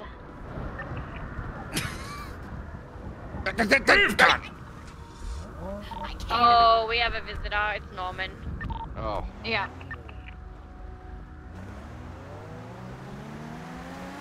He's He just walking walked in and said, "Don't worry, I'll let myself in." Norman, you old cunt.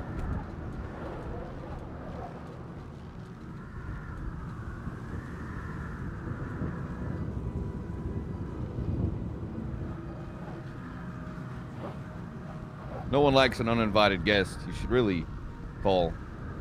Kind of rude. It appears you are having several uninvited guests recently. Yeah. That's what happens at maybe Christmas. Learn to you know? knock. Learn to knock, man. I did wait politely when they decided to not let me in, so... What do I owe this pleasure, Norman? Oh, please, Mr. Benson.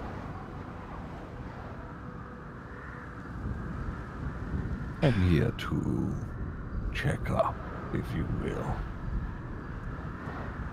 Well, I'm sure How you'd be delighted to know that I've already had 2 members of my club shoot each other. You are right about that. I'm sure you already knew about that, though. Is this the outcome you predicted? Before D even has a conversation with me, the one day I'm asleep, walks in and starts fucking over the 5 months of fucking work I've done.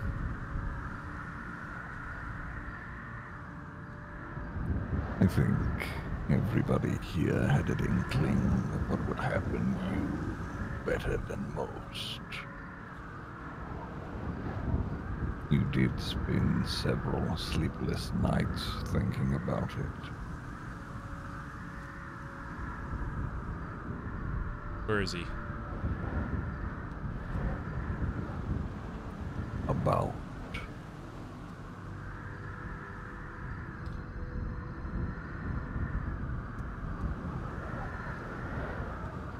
Right.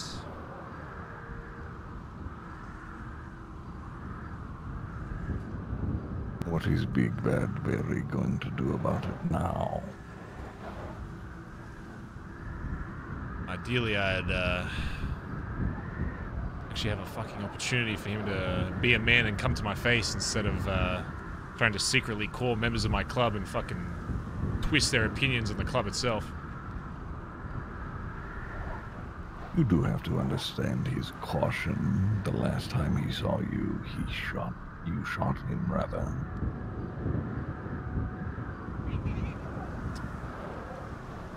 I shot D because there was an insect attached to him that was controlling his every move. Mind your tone, Benson. The person I shot wasn't the same D that I started this club with.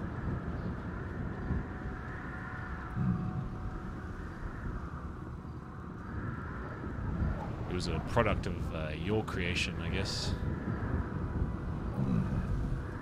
As I was his.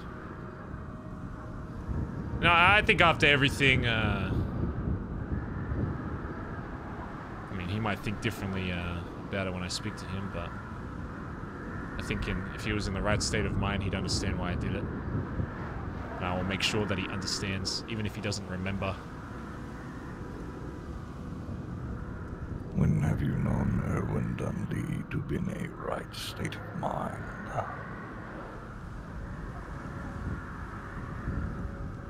Fair point, I guess. I'm only here for a check-in, a friendly visit, if you will. That is all for now. I'm sure you will see more of me in the very near future. Have a good holidays. Congratulations, Norman. I'll kill you, McKinley.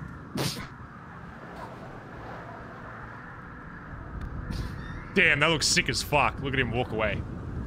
That was cool. I hope he gets stuck at the gate. I Let bet him, the gate is Norman's nemesis, dude. The gate is gonna kill Norman.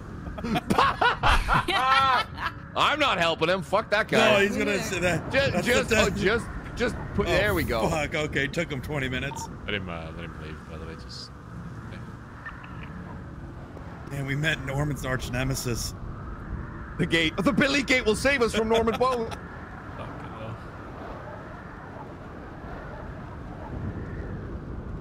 Let's get out of this fucking cold. Jesus Christ. Roll my eyes the whole time. Balls on. Chat, thanks for the new follows, by the way, and there's a lot of you in here for the Dundee arc. I hope you're all enjoying the RP. Remember, it's all just fun. No matter what happens, I fucking love everybody that I RP with, even people outside of this gang. You know, I love the different outlook that Marty has and stuff. Barry. Chip, you know. Hopefully it ain't apologizing to me. I want people to speak to their chest. You know, yeah, it's I just had a very long conversation with TJ back there. And I believe we settled our differences and made kind of our points clear to Perk, thanks for the raid, boss. I love the Peter talk, was so good. Can I ask you something? We get some love in chat for it's Perk, Did he right? reach out to you or did Perk, you we reach got out? into what is that I reached out to display him. picture though, Perk? What is that? Did you draw that? It's my responsibility, Stevie, and I don't use titles. I don't use high command. It's my responsibility. Is it a If I want pirate? I closure don't and know what it is. I explanation, can't it's even tell my what job it to is. get that. You can't always expect other people to do it. I'm only controlling my Just actions. make it like we It's gotta my do job. something. I know. I was just wondering. Yeah. It's I a think a lot great of people don't have drawing. that. I just don't know You what I mean? it I don't is. think a lot of people have the we ability to gotta want to figure out dig in Peter's or actually branding, get alright? pure Build his clarity on fucking what they want to stream hear, and they just kind of let it go by the wayside. When I think that's a huge part of the communication around here is they just get the icing on the cake and not actually dig into it, see what it's actually about. And Well, I need to have a conversation with TJ too because, like I said, we had a really big fight on the phone. But I just, I know if I have the conversation now, I'm gonna react poorly. So I need to cool down. Just so you know, Chip, we spoke with Marty. He didn't really reveal anything. I just kind of gave him the context, which, out of everyone I've told, his was the most contrasting, I guess, with how he would do shit. Most people, once they hear the story, they're like, "Oh yeah, I agree, whatever." Rah, rah, rah. He was just straight up like, "Nah, our club. If you're blooded in, it doesn't matter. If you try and fuck over one of the OGs." Doesn't matter who you are, we just fucking ice you, even if you're like high command, whatever. So I guess that's a little different in their club. Yeah. I was like, what if two of your OGs like attack each other? Like, nah, it wouldn't happen. It's like, oh, okay. I didn't think putting a gun to my head would happen either, but here we are. So. Oh my god. That's the luxury of not being in the BBMC, I guess, where that shit apparently can't happen to you, or at the very least they think it can't. Yeah. Merc, thanks for the gifted sub, by the way. 3 away from 2,300. Thank you, chat. Life on Fire, 30 months. Sheep Latte, thank you for We're 20 the 4 months. oldest members now. A Hunter. So.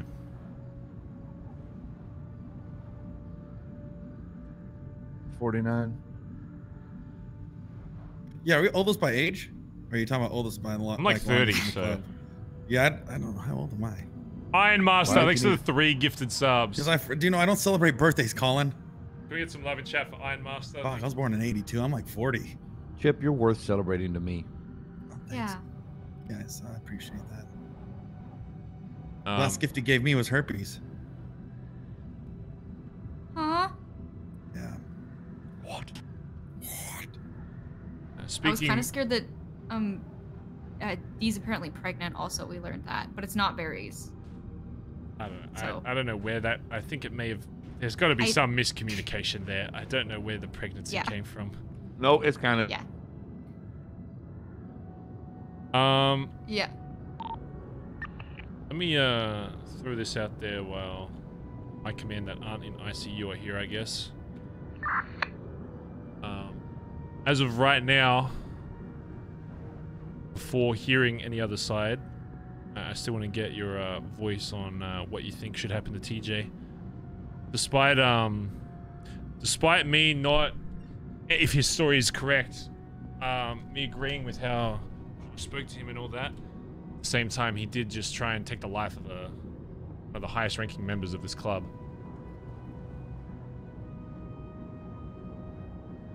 But I guess you could say the same about me, so.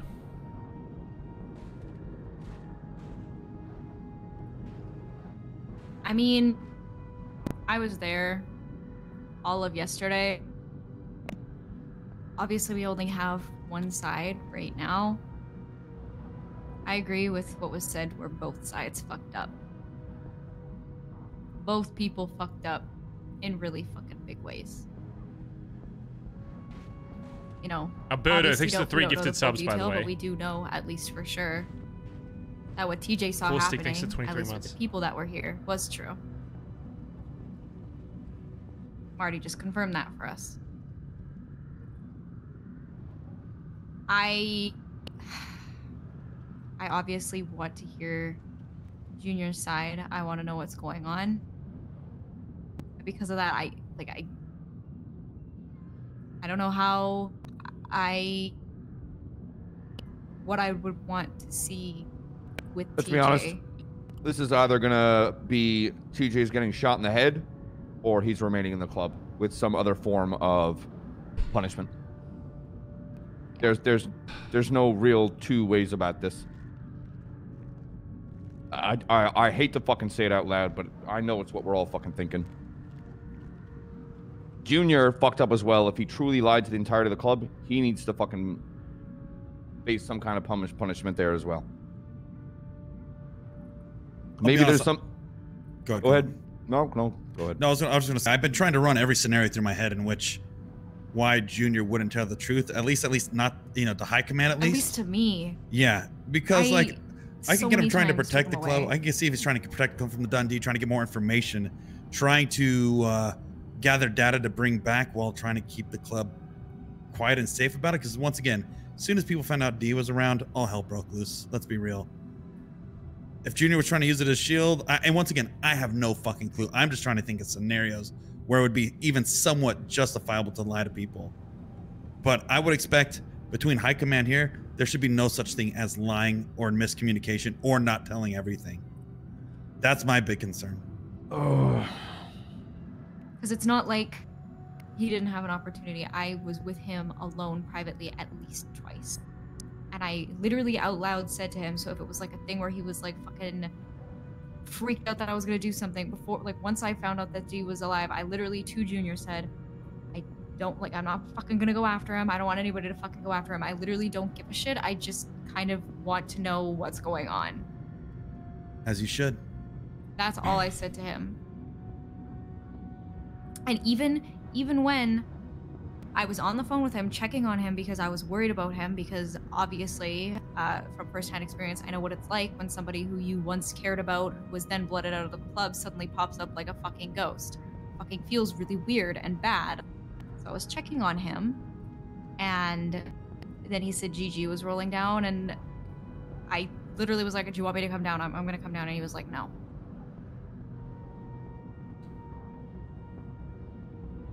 And I was alone with him once before that as well.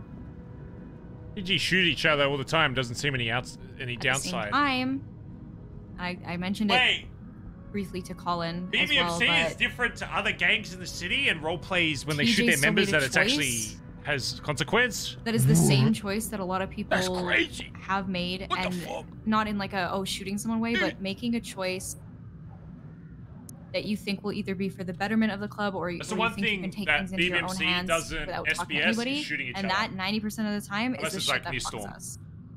Is when people play You shoot hero, each other, because, it's like, you know what, maybe despite everything we're saying about Junior, he really truly wanted to get all this information and he was going to relay everything to us, and he didn't have a negative bone in his body. Like, maybe that's truly what he was doing. Maybe. But this whole thing is happening because he wanted to do that on his own and play hero. If that is the case.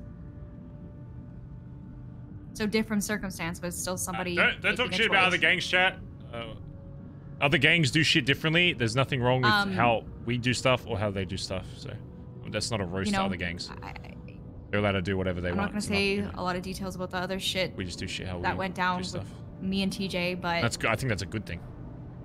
I know I need to have a conversation with him.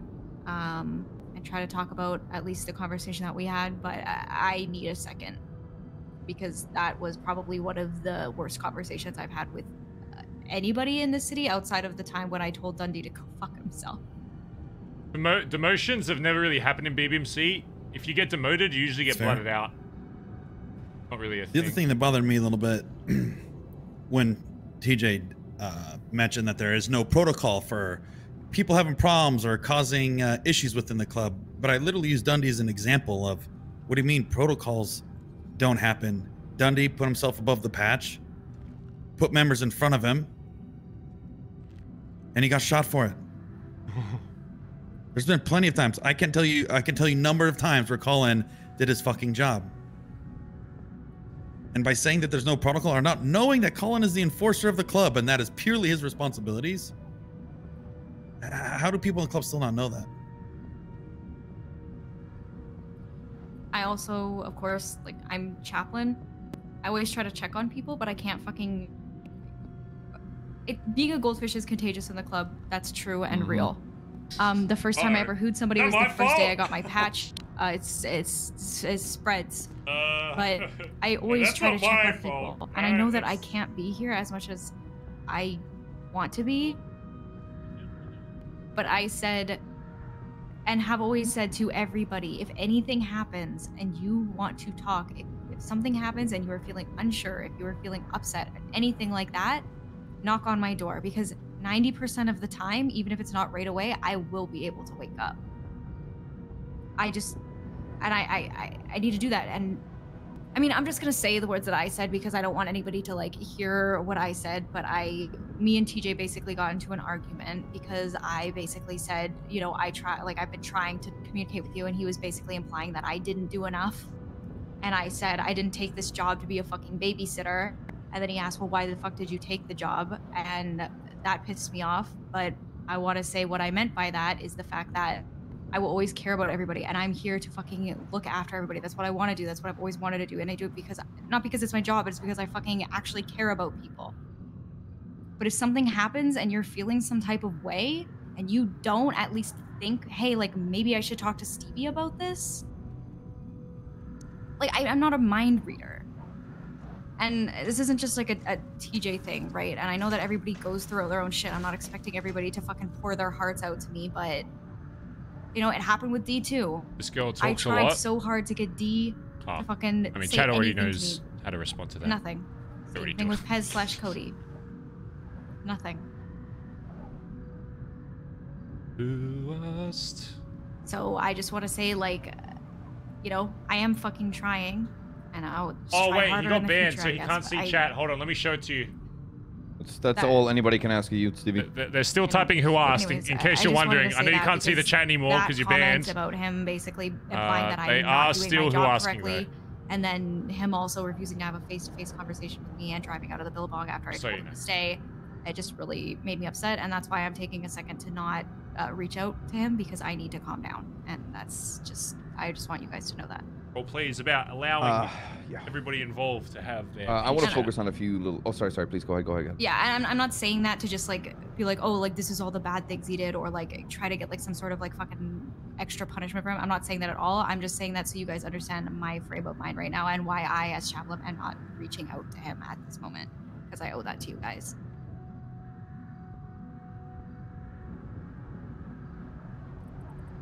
Yeah, I think out of I think most of High Command, I'll be honest, Stevie, you probably got one of the hardest roles in the club. I think we all have hard roles. I can do half the shit that you do, Colin. Oh, remind me, chat. I want to have one hubcap convo before we end today. I want to focus on just a few things to try. I do want to talk to narrow Dad. this down. I want to give him some of this RP as TJ well. said that bad that he hasn't really been around for it. He doesn't regret it, and you know if the situation played over, he'd do it again. Hubcap waiting 2 minutes. He stepped out of line, did something he shouldn't have done, and he's openly admitted that he'll do it again. Regardless of if Junior lied or didn't lie, something still needs to be kind of done about it, and something needs to be done about Junior. But I'm not saying anything about Junior's side of the story because, again, this is the third time I've said this, we need the whole picture. I'd like to sit here and speculate on, okay, this is going to happen to TJ and this is going to happen to Junior. But I am not going to decide on anything here and now because I want the whole picture. That's all I'm going to say on this. I think we're all on the same terms. I think we all agree with that. And if I ever have a chance to cross paths with Dundee, I'm not going to hide it from anybody in High Command. I'm not going to say a fucking word. I'm going to tell you guys everything that happens. I am not, like, I need to make this clear. I have nothing to hide. I have no secrets to keep. I just want to make that clear.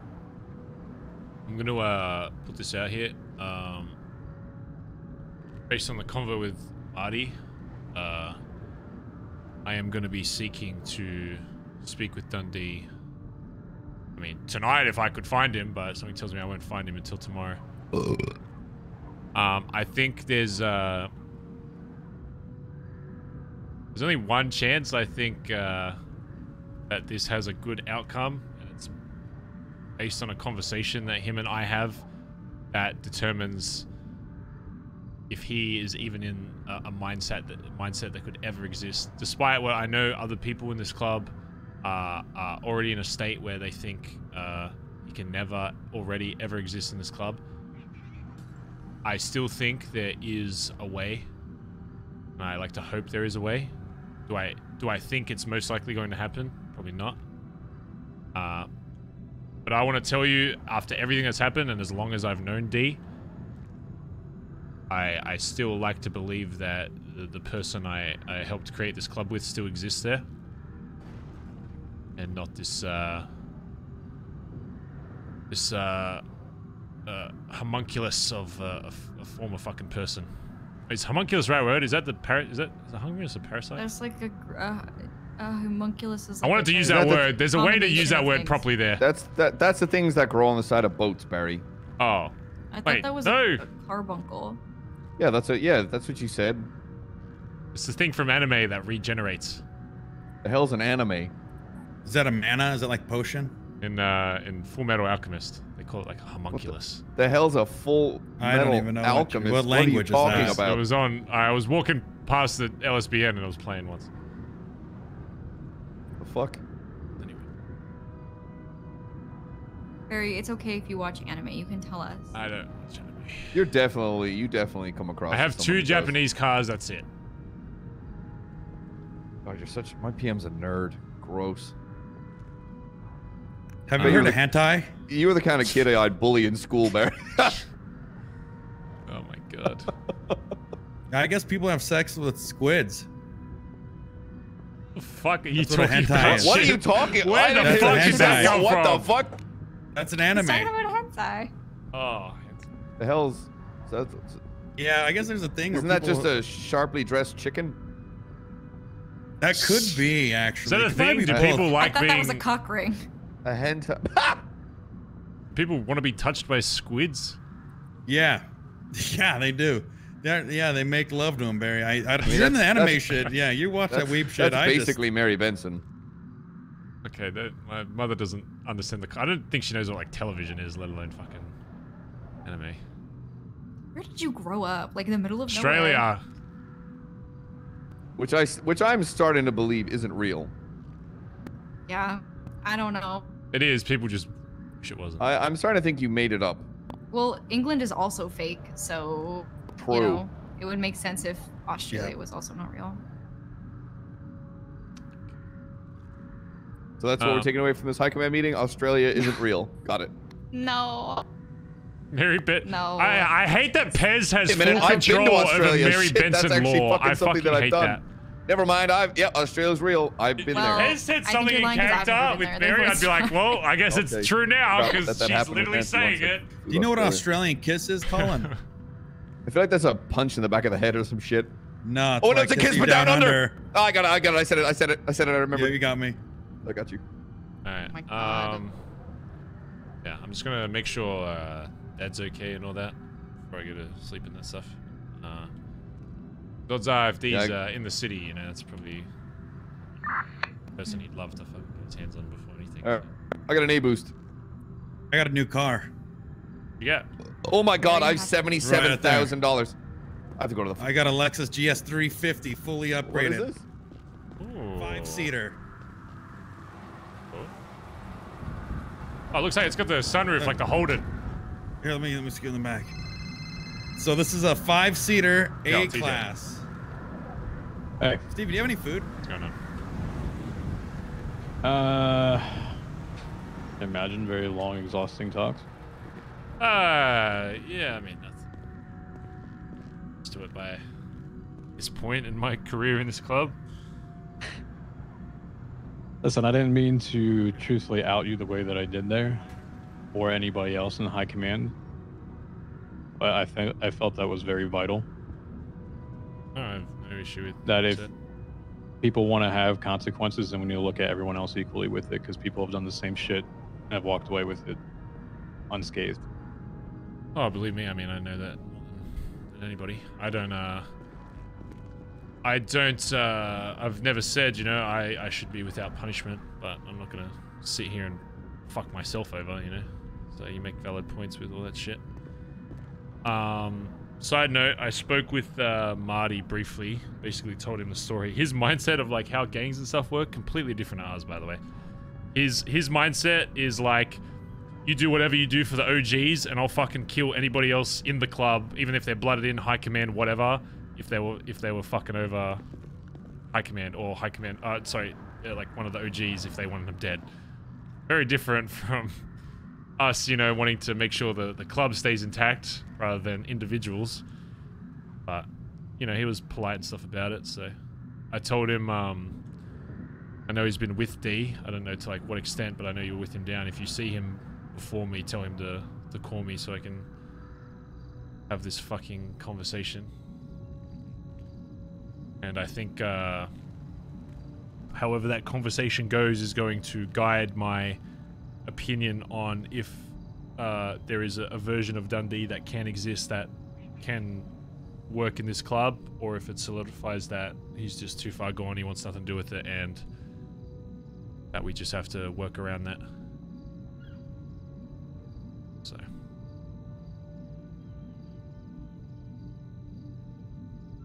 Yeah, no, I agree.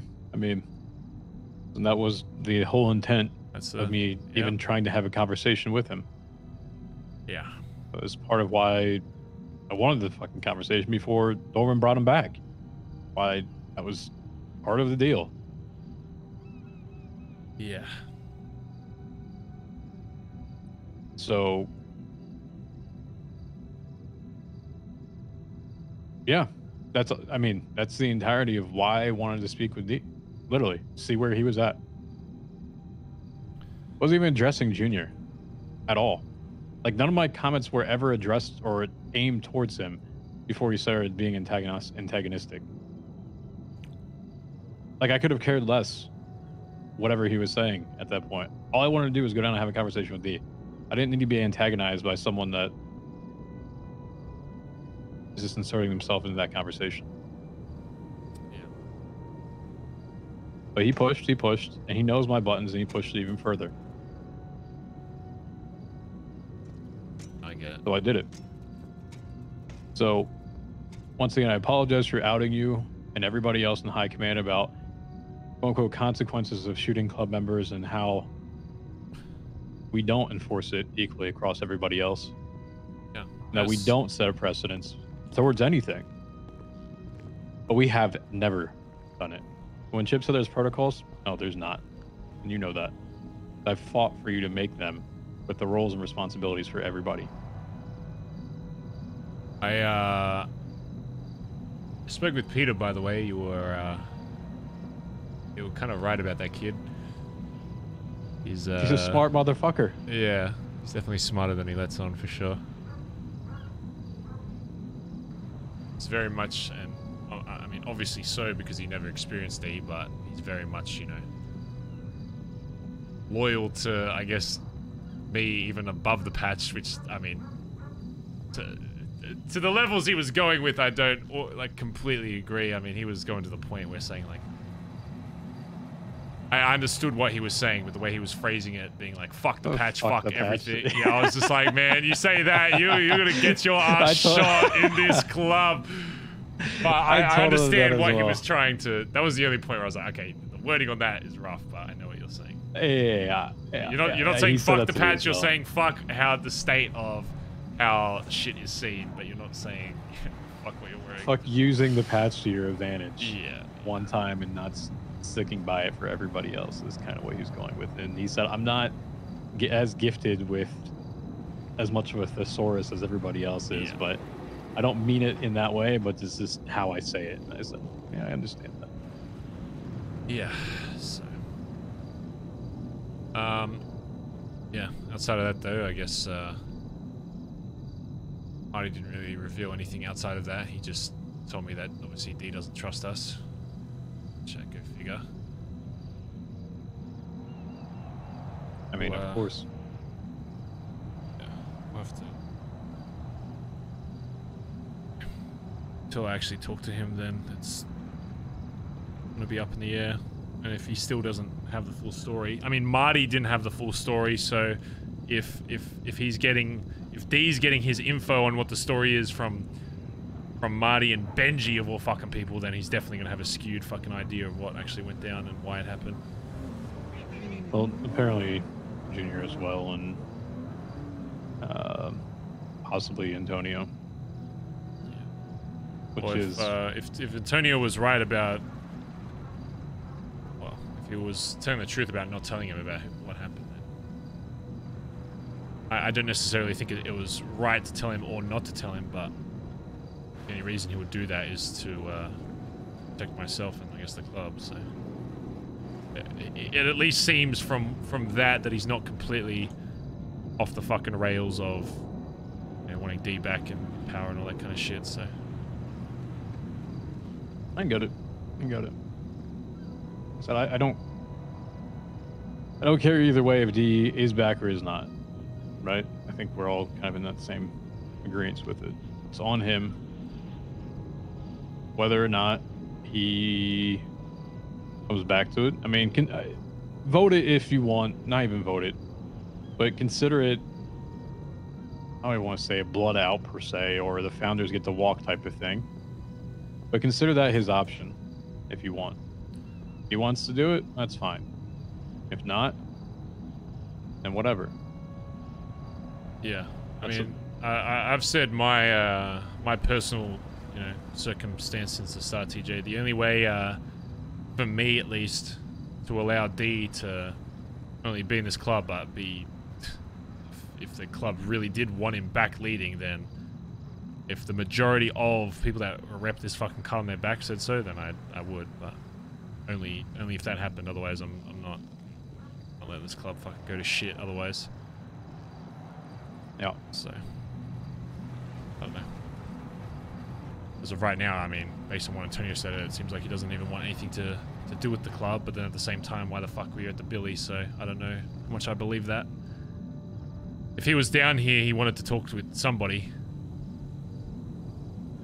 Albeit with fucking people with fucking C2s on their fucking backs, but if he's trying to have a conversation, he either wants to gauge people's opinions on the current state of the club, or he's trying to figure out who we can get to help get him back in the club. I don't know. But at the very least, we know he's curious. Just don't know to what level and to why. I mean, clearly didn't show any loyalty towards it. He literally left Junior sitting there. That's what I mean. If Junior had any reservations for D, like, man, like, are you really gonna care after he just walked out after you were shot? I mean, I know you were the same, but at the very least you called someone to fucking pick his ass up so he wouldn't bleed out. D wouldn't do that.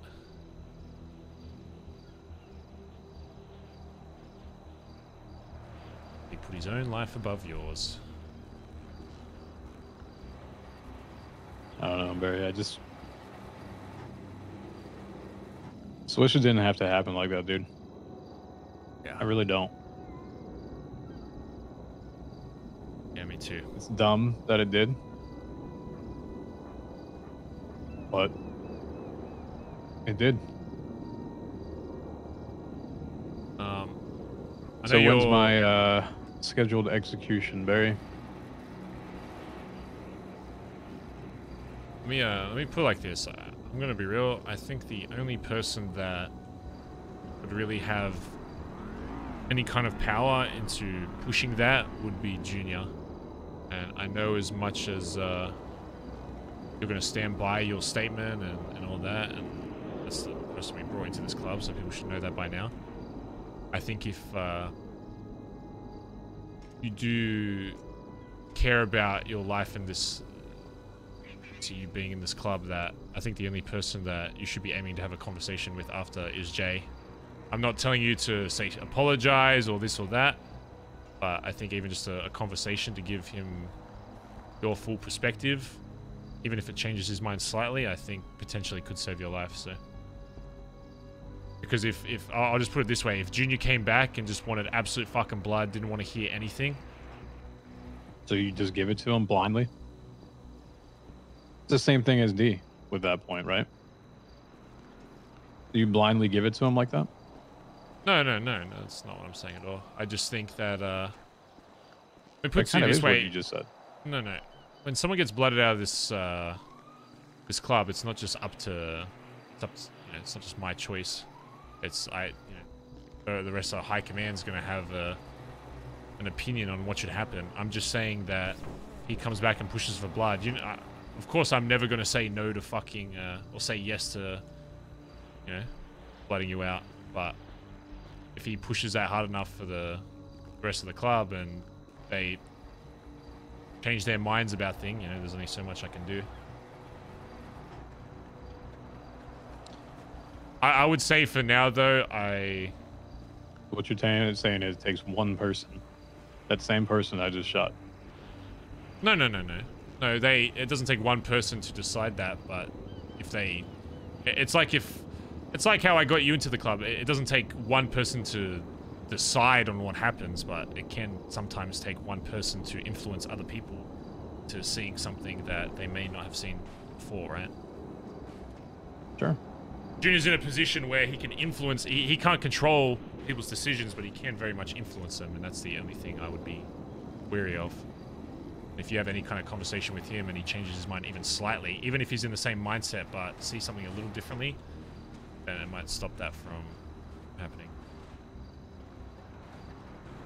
But I don't tell you to do anything. If you're asking me right now, though, I think it seems like a lot of people are in the mindset that doing that to you would just cause more issues, but I can tell you with almost certainty that every one of the prospects at this point have agreed with everything that I have done. Yeah. In my conversations with them. So if that's the route that is taken, yeah, I do see a very much larger issue that would come from this. Oh, that's why I wouldn't be too worried about it for now. You know, doing stuff even if you don't think it has an effect, you know, just to help, sometimes, you know, be the determining factor.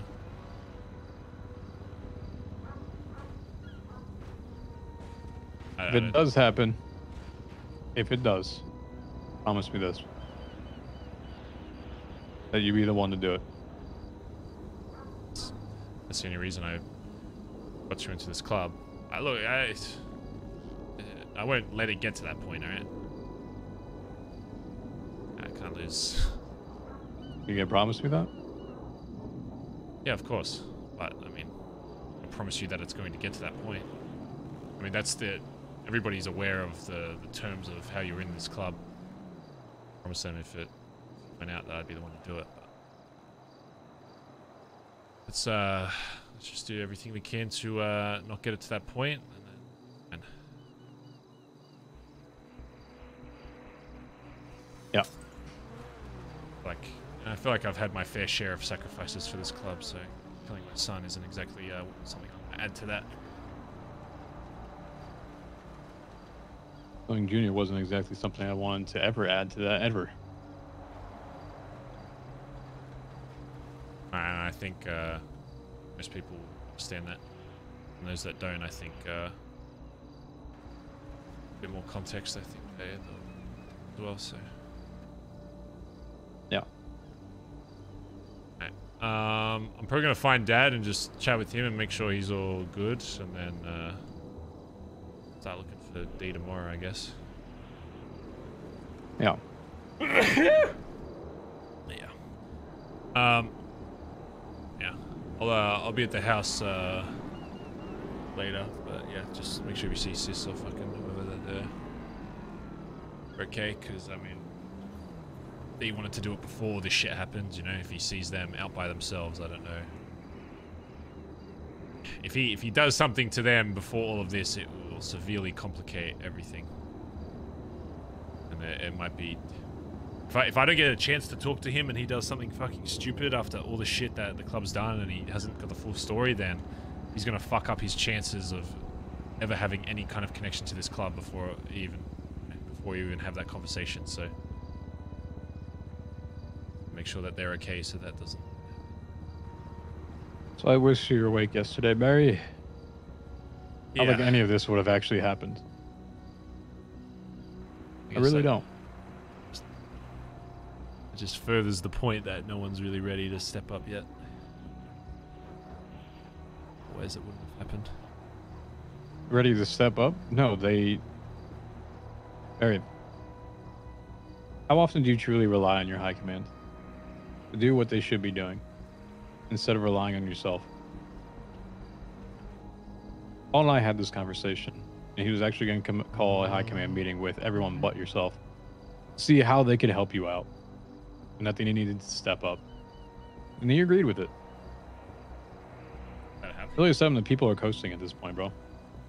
They're letting you take everything on it. And they're not stepping up themselves. So how often do you truly rely on your high command right now?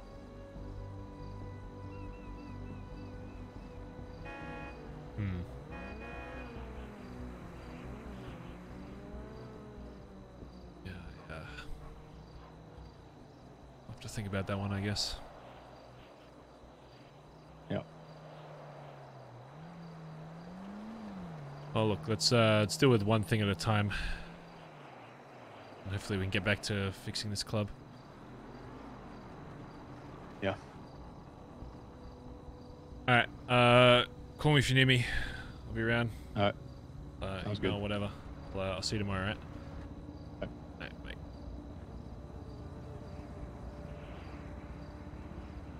Hello, Finn. Hello. I miss much?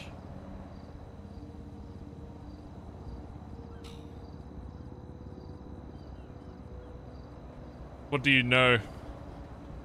I was awake for everything yesterday, and they told pretty much anyone else that woke up about what happened. I don't know what's happened this storm, but... Basically filling me in on everything, really. Hmm. Looking at Marty. Yeah. He didn't really reveal much about D other than he doesn't trust us and that I told him if he sees him before I do to call me so I can finally have this fucking chat with him. But Junior's still in ICU as far as I'm aware, so that's a whole different fucking barrel of fish. Mm-hmm. And TJ, did he show up?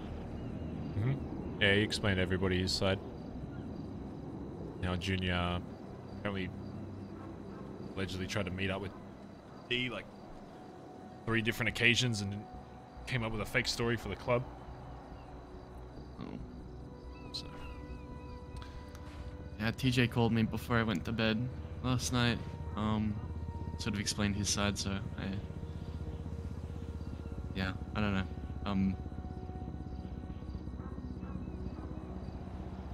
How are you doing?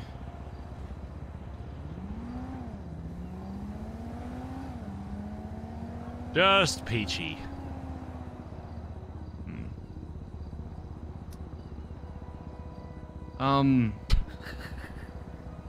Yeah, I don't really know how to talk about this, but I asked TJ, Faye had the receipts. last night a little bit about why he did what he did, and I'm okay, smile. I don't know, I'm just kind of... I thought it'd take longer for us to start shooting each other, you know? Yeah, I didn't think it'd take 1 fucking day of me not being a fucking week. And it wasn't even D that fucking shot. No, he was just no. here. Yeah. Yeah, we had a pretty solid streak for months. You know? All the club needed was D's presence to shoot each other. Not even for him to... I don't even think he said anything based on what they told me. TG like walked in and then they started mouthing off against each other with Junior, and then it escalated. I don't even know if the others even said anything. Yeah. Yeah,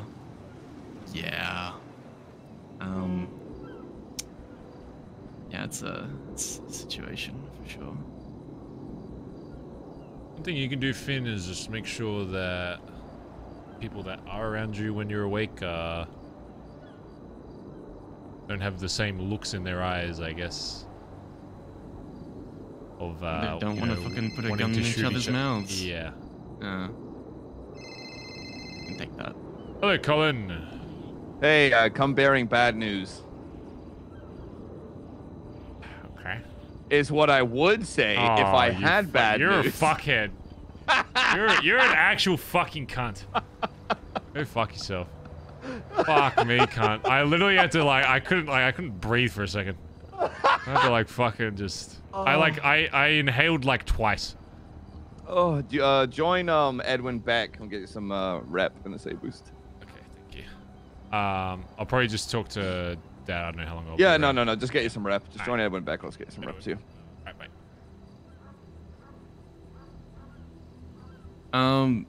So as I was talking to TJ last night, I guess I asked him if he held the fact that I voted no again about Hubcap's jacket against me, and he said yeah. Well, he said something similar, and I realized I haven't, Oh, I forgot about this very arc. transparent with the way I've been feeling about shit. And Oh, I forgot quite about honestly, this it's been really hard for me to gather my thoughts and my feelings about the whole situation because I've just not wanted to think about it because it's actually really affecting me. Yeah. So I just want to explain a little bit. I felt really poorly about the whole thing, in terms of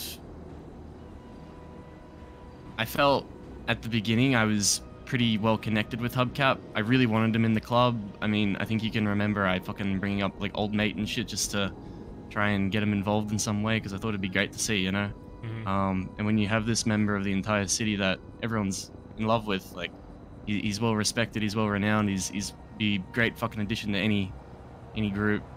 And then over time, that connection you have is sort of slowly eroded to the point where that trust is at a point where you're not comfortable really being around with him or opening up to him in any sense. It gets really hard to, I guess, understand why, in my sense, and I don't expect you to understand, but I really felt that sort of disconnect over time, to a point where I just wasn't comfortable with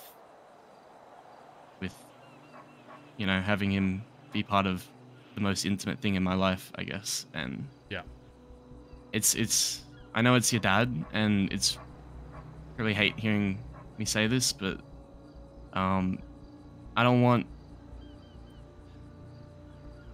He has so much passion and energy, and I recognize how much he fucking poured into this club day in and day out, and it fucking kills me. It kills me to be the person that says I just can't do it, after seeing all that, and it fucking hurts. And I don't know, I guess I didn't want to think about it. I didn't want to give it any thought because I felt like a fucking villain, Yeah. I mean, everyone loves him, so how couldn't I? But I just wanted to explain that, and I don't want him to, be thinking that I fucking hate him. It's just there's a level of trust that I need between every club member, and he just didn't meet it, unfortunately. Finn, there's a reason why you're where you're at in this club. There's a reason why your life literally belongs to me now, that you're blooded into this club. And if you ever try and leave this family, I'll fucking ice you. It's because that it's not just me that wanted you here. It's every single person that is a higher rank than you, or wanted you in that spot and wanted you as a permanent part of this family. Because they trust your opinion on stuff. And even if they disagree, why do you think there aren't people storming down here being like, I want Finn's head on a fucking stake? Is because whether or not they agree with what you're saying doesn't mean they don't agree with your right to have that choice. And realistically, if it's just not there, it's just not there, and that's it. That's all there is to it. If you're at a point where it's like, yeah, it's just not going to happen, then it's not going to happen. That's just how it goes. I'm sorry it's taken me so long to get to this. Sorry. I got It's a hard look. It's a hard thing, and I'm to blame for it as well. The policy I pushed for just didn't work. I mean, in some ways, if that was going to be the outcome anyway, then it worked in the sense that at least we're cutting it off now rather than 9 months if you're still feeling the same way. But yeah, you know, it's not your fault at all. It happened, and that's it. Okay. Yeah. Yeah. Still feel like shit about the whole thing, so yeah. You know, it's just. I know. That's why you're here. I want people to, as hard as it is sometimes, not be scared to be like, this just isn't gonna work. And you are just unfortunately the first person that has had to go through that. There'll be other people that will be in your situation, I'm sure, in a month's time with other people, where some people might gel and then others just don't. It's just how it is. I'm always going to prioritize the people that are in this club over people outside this club. Whether you call that luck, fate, whatever, you were here, you are blooded into this club, that's all that fucking matters. So your opinion is valid, and that's it. That's all there is to it. I appreciate that. Yeah, that's all it is. Yes. Okay. In the meantime, yes, keep an eye out for any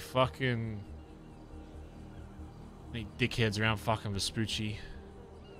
Especially ones that have a fucking mullet.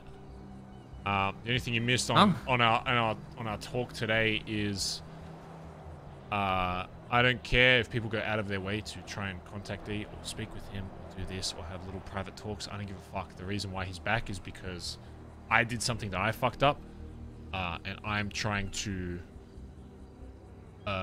relieve that by giving people whatever closure they fucking need to close this, whether there's a version that returns or he's just gone for fucking ever. As long as they just don't hide it from people. There's literally no reason to hide it. Just say, I'm gonna go talk with D. I might ping you my location just so you know where I'm at, so I don't get fucking kidnapped or whatever.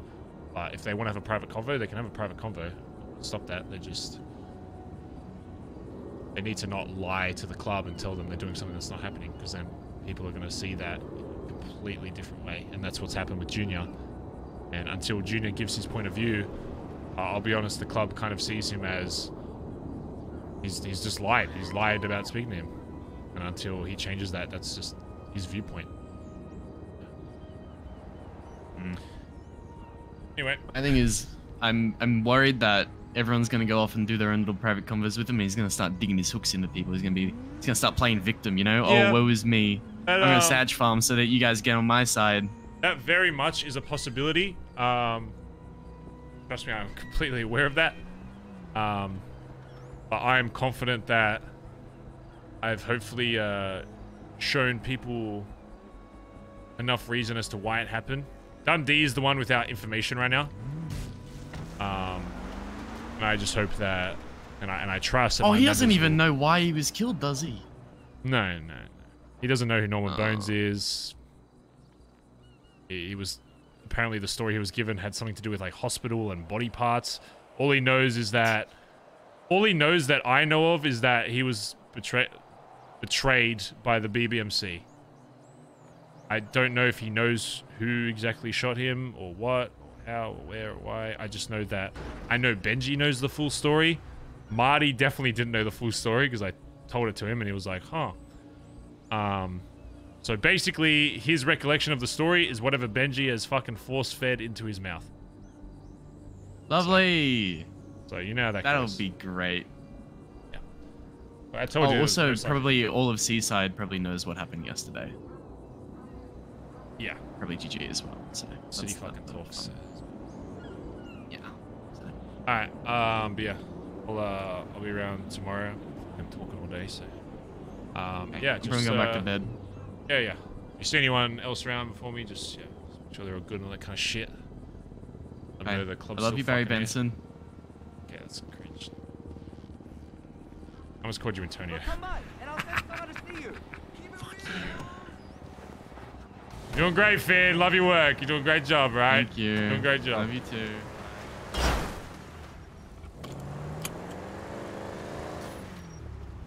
Final conversation of the day, chat. You ready? We have to tell Hubcap that he's officially out of BBMC as well. If he's still awake. Hello, son. You all right? Hey, yeah, good. Do you want to meet me at the house? Yeah, I'll meet you out there. All right, I'll meet you up there. Bye-bye. See you, bye. Chat, I know, trust me, there is more to it than just... I don't care if you don't fully understand why someone's saying no. You just need to understand that it is the right choice for them. It is the right choice for all the RPs if they're saying no. You don't always get to know in RP why. They don't owe you that to you either. As long as the RPs know and all that kind of shit. That's just the reality is... I know you might be annoyed and you might be like, oh, he did all this, why? Yeah.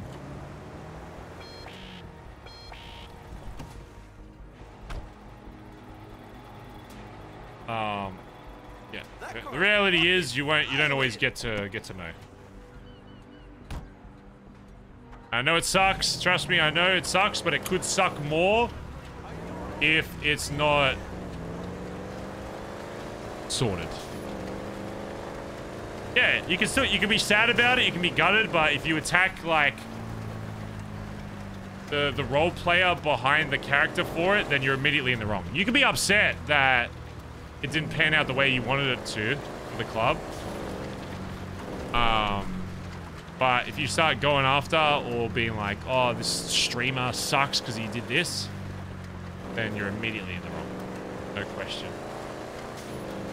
So, character said no, you can disagree with the character. I know half of you disagree with Barry like half the fucking time. You know, you can disagree, but if you start like attacking the roleplay for it, then it's just your cringe. So I don't know what's gonna happen to Hubcat. I'm gonna have to chat with him now and be like, doors like officially closed for like BBMC.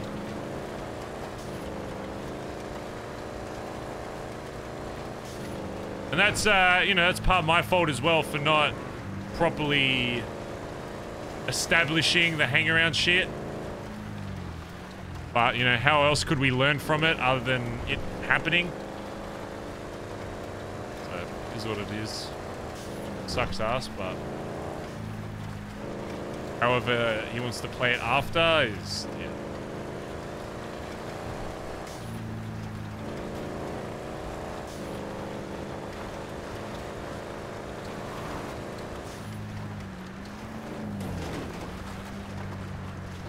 Yeah, nice. Oh shit, I think I just fucked the... I think I just fucked... Uh-oh. I may have just fucked their boost.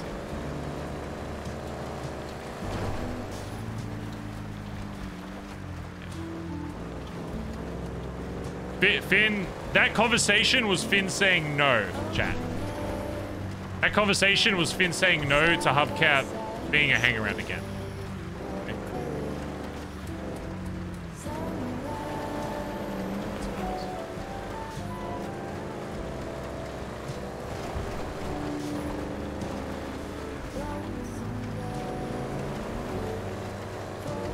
Being a hang-around or being a jacket? Being involved in this club any further.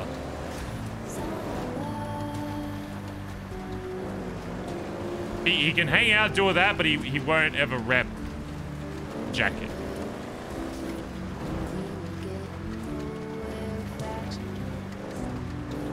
This is how it is. This is how the role play panned out.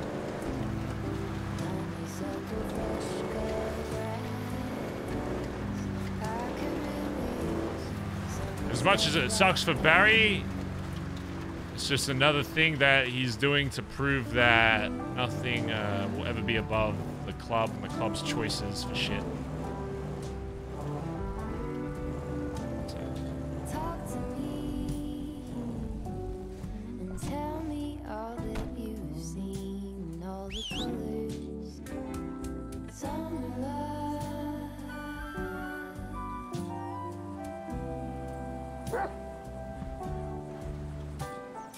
Memory washed in every shade of green. Barry's had a day. I mean, did you expect anything different, though? Did you really expect Barry not to have a day? I mean, did you? Of course not.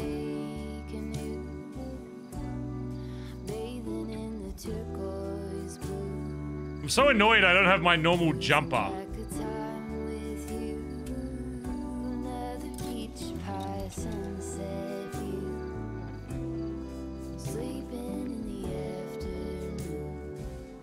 I'm gonna look. Oh wait, it's sunny. Oh, we're good.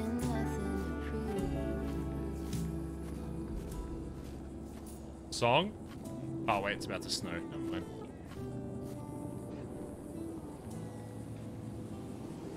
I don't know what this song's called. I am better off. No, wait, that's not it. I know. Sham Wow It or whatever the fuck. What's that app called? Wow something? Sham Wow It. Shazam it. Wait, what's... Oh, wait, no. Sham Wow's the fucking... That's the cloth thing. Sham Wow.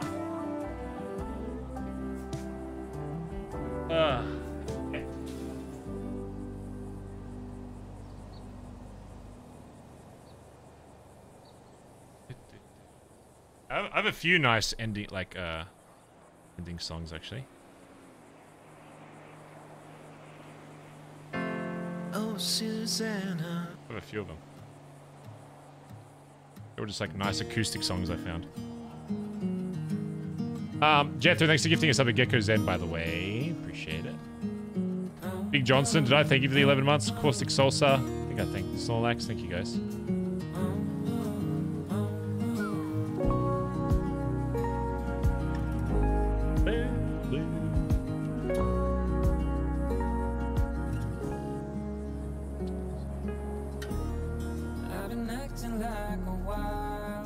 Oh, I'm hungry.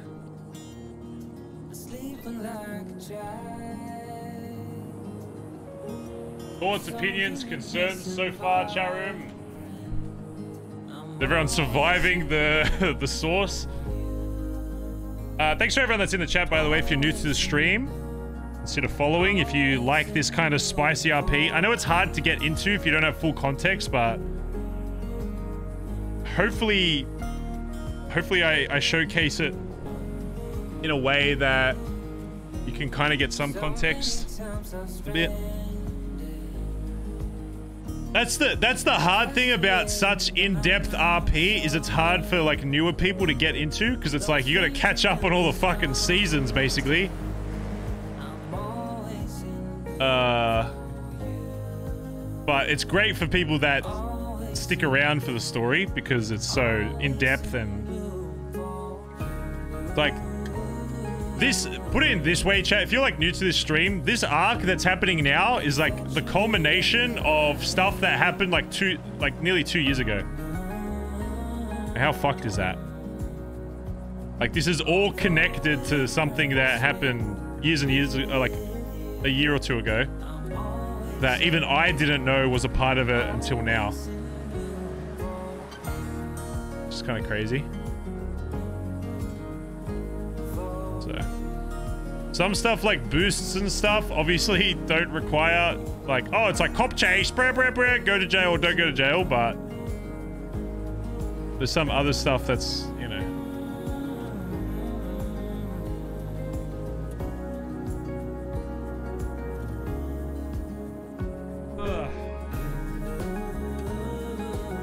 How could Riley and Malachi do this? Fucking hell.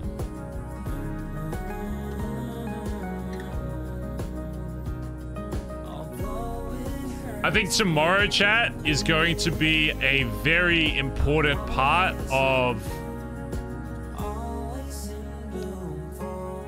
If D tomorrow in the conversation pushes harder away and like implies that he never wants to do anything with BBMC, then there won't be much we can do.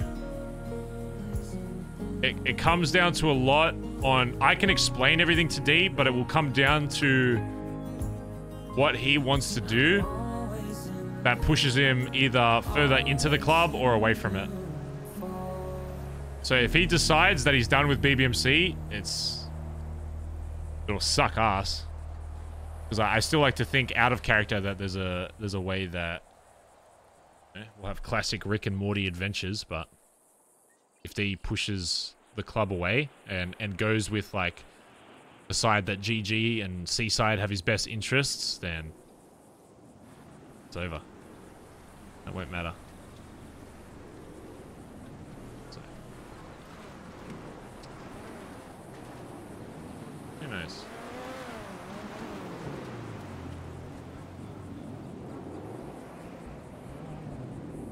Yeah, Barry's a little cold. I don't have my jumper though. I'm having a filter. Pretty good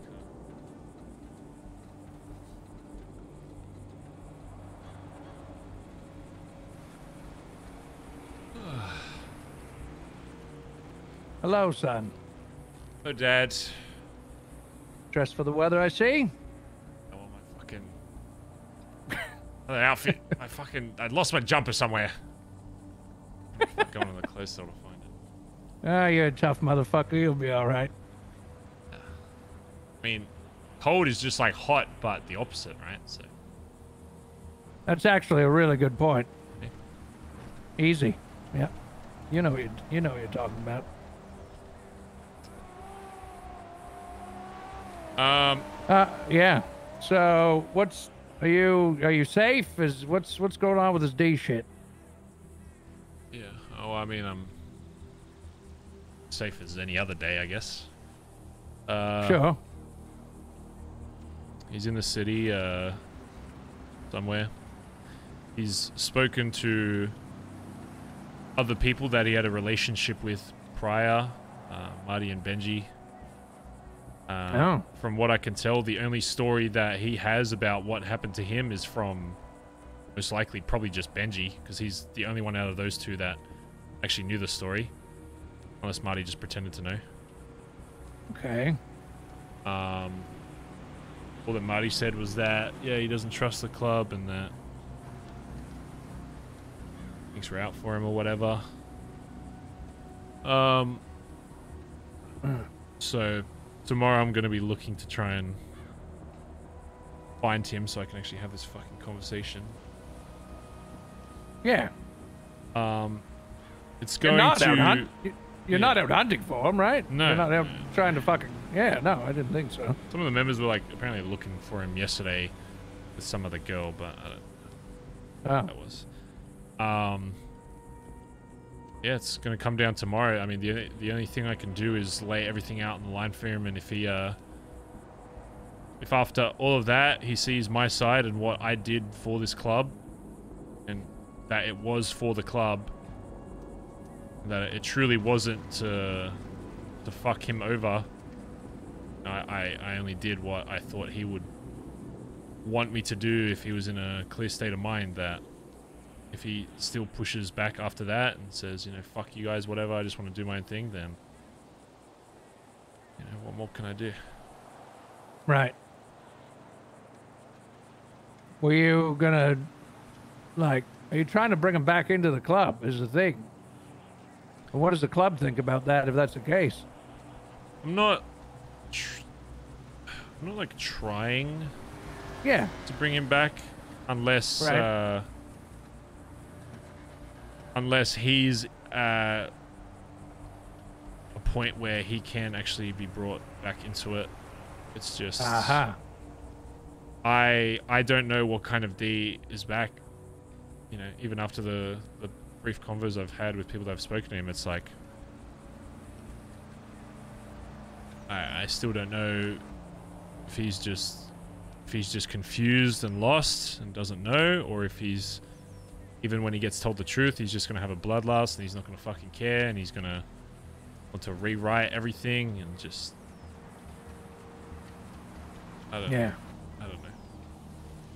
Yeah. No, is there really a guy complaining about me talking talking in roleplay? Bro, there's like 50 other NoPixel So, streamers that you can watch determines that everything. literally just do nothing but do boosts. So I Okay, get so you that. can go watch them, buddy. Yeah. Buddy. Ah, this guy's How's, not robbing the vault for the 5th time today. This guy's The club's cringe. still holding together all right with him Shut back up. around?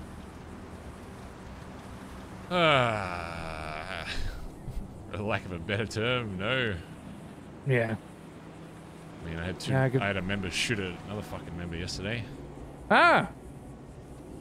Really? Over D? In a way, but Yeah. TJ shot Junior yesterday. Oh my fucking god. Yeah. Oh my god. Partly it was because of how he was talking to TJ and basically devaluing everything he did for the club, and he's the reason why, you know, he's back or whatever. And then part of it was, I mean, Junior was trying to communicate with D without telling the, and not only not telling the club, but coming up with a story, a lie directly to the club about it. Which honestly, if he just said he was doing it, I don't think anyone would have said not to. It's just, it makes you think like why he wouldn't want the club knowing that he was talking to D. Huh. And there's only a few things that come to my mind when, if I was trying to talk to someone without anybody else in the club knowing. Right.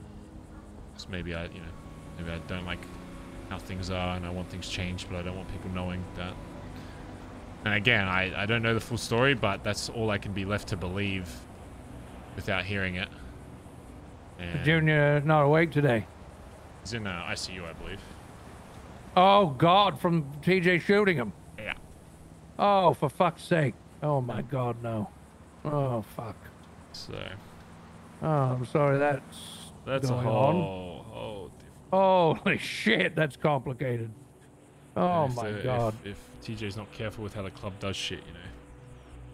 Let's just say it's very rare for someone to shoot another fucking club member, especially a high command fucking member, and you know, Ugh. just walk away from that. So Yeah, no.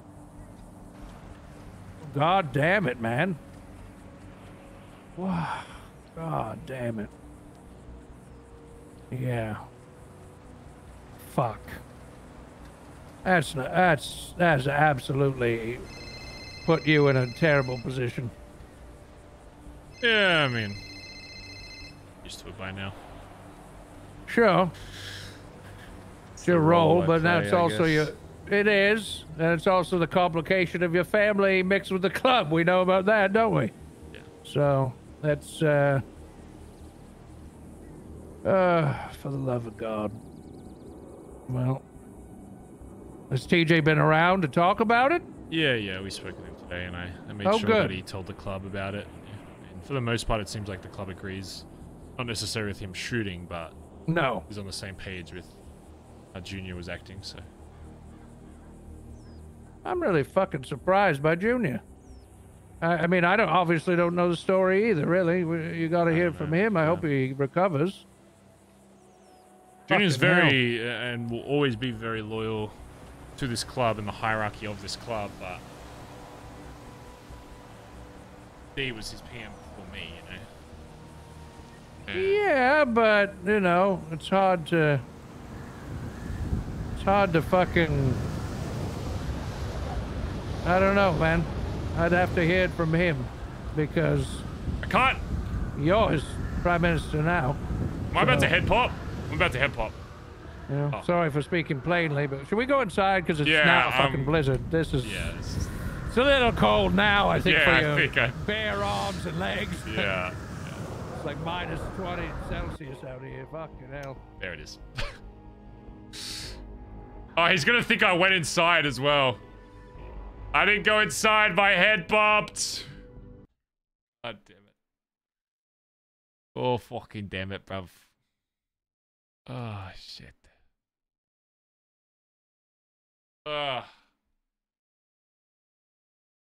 Alright, well, now we have to tell Dad that it's officially done with BBMC, and he's probably gonna join fucking HOA, and I'm gonna have to look at HOA. I'm gonna have to look at Dad in HOA cuts one fucking day, and I'm gonna fucking internally vomit. Because I'm gonna be pissed that it could have been BBMC.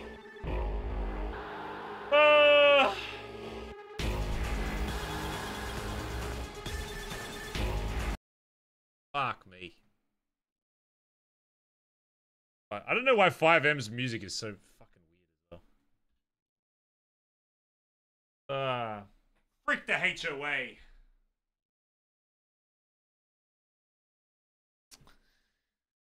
I want him to be happy though, and if that's what happens. How do I turn this music off? So weird. Oh. Jumping. Is it doing that thing? Offline? Wait, is NoPixel down or is it just me?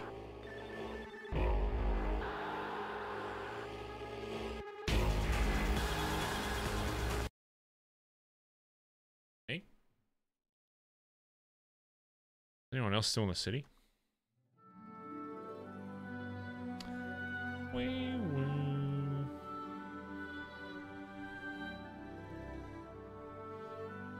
Oh, it's so hot in my fucking room. Let me in! Let me in!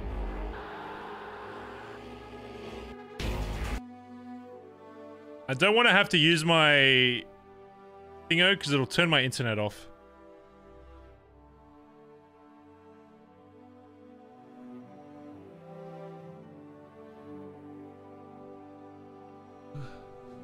Always like Australians that it's always like the Australian servers to 5M get fucked.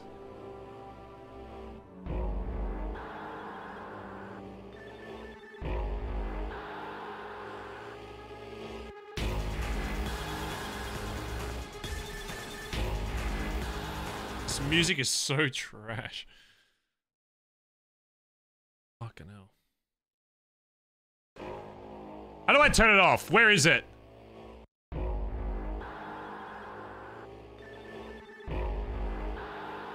Where the fuck is it? It's so bad. There's no setting for it.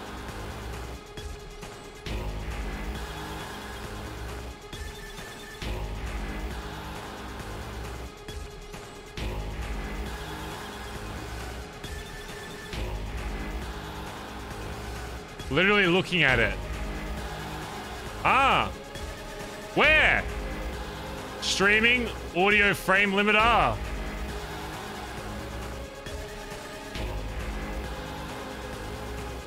Oh. Shit out of here. Poo-poo. Why would audio be an interface? That... Whoever designed that. Idiot. Alright, back to the Disney princess music.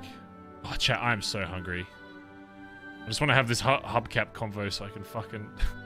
so I can eat. Let me in. Thank you.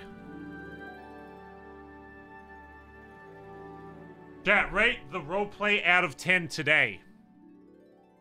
What do you reckon? What are we thinking? Oh, it's fucking hot, bruv. So fucking hot, I could fucking die.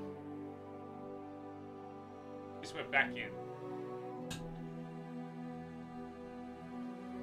9 out of 10, too much talking.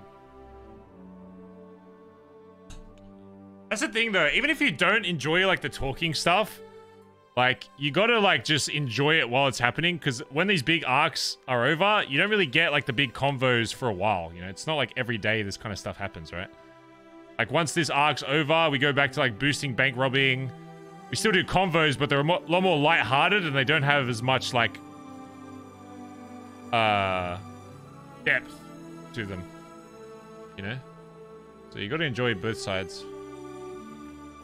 That's why I always try and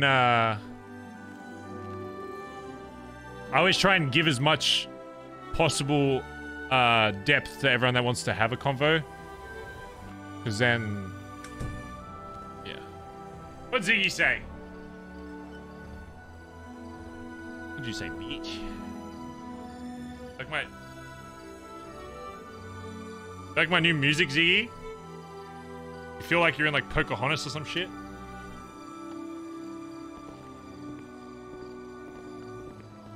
La la la.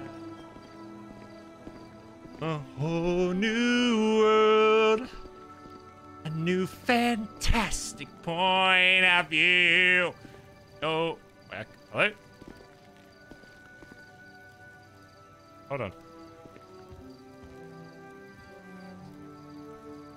I cannot hear him now. Great. I hate sitting by this fire because it's actually so hot in my room. It's making me hotter by sitting by this imaginary fucking campfire. The fuck is it? Voice chat.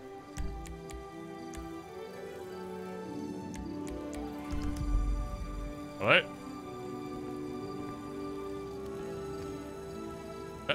Hold on.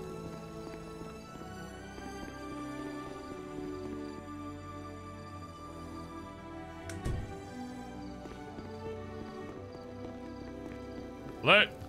Hello? Hello? Hello? Hello, hello, Oh, hello, hello, hello. hey. All right. You can hear me? Yes. I'm gonna sit all sexy on the rug, okay? Okay. But yeah. Maybe not. Yeah, it's whatever. That's the situation. So. Right. Well, yeah. I spoke with Hell of a- Go ahead. Finn and some of the others today as well. You did? Yeah. Just to clarify everything, I guess. Yeah, based on the conversations and stuff, it just seems like that there are still members in the club that, for whatever reason, are going to remain in no, even after, you know, me saying that a lot of it is just fault to the new way we were doing things. They still remained in the same boat. That something just wasn't clicking, even after everything. Ah. God. That's the end of that then. End of that chapter.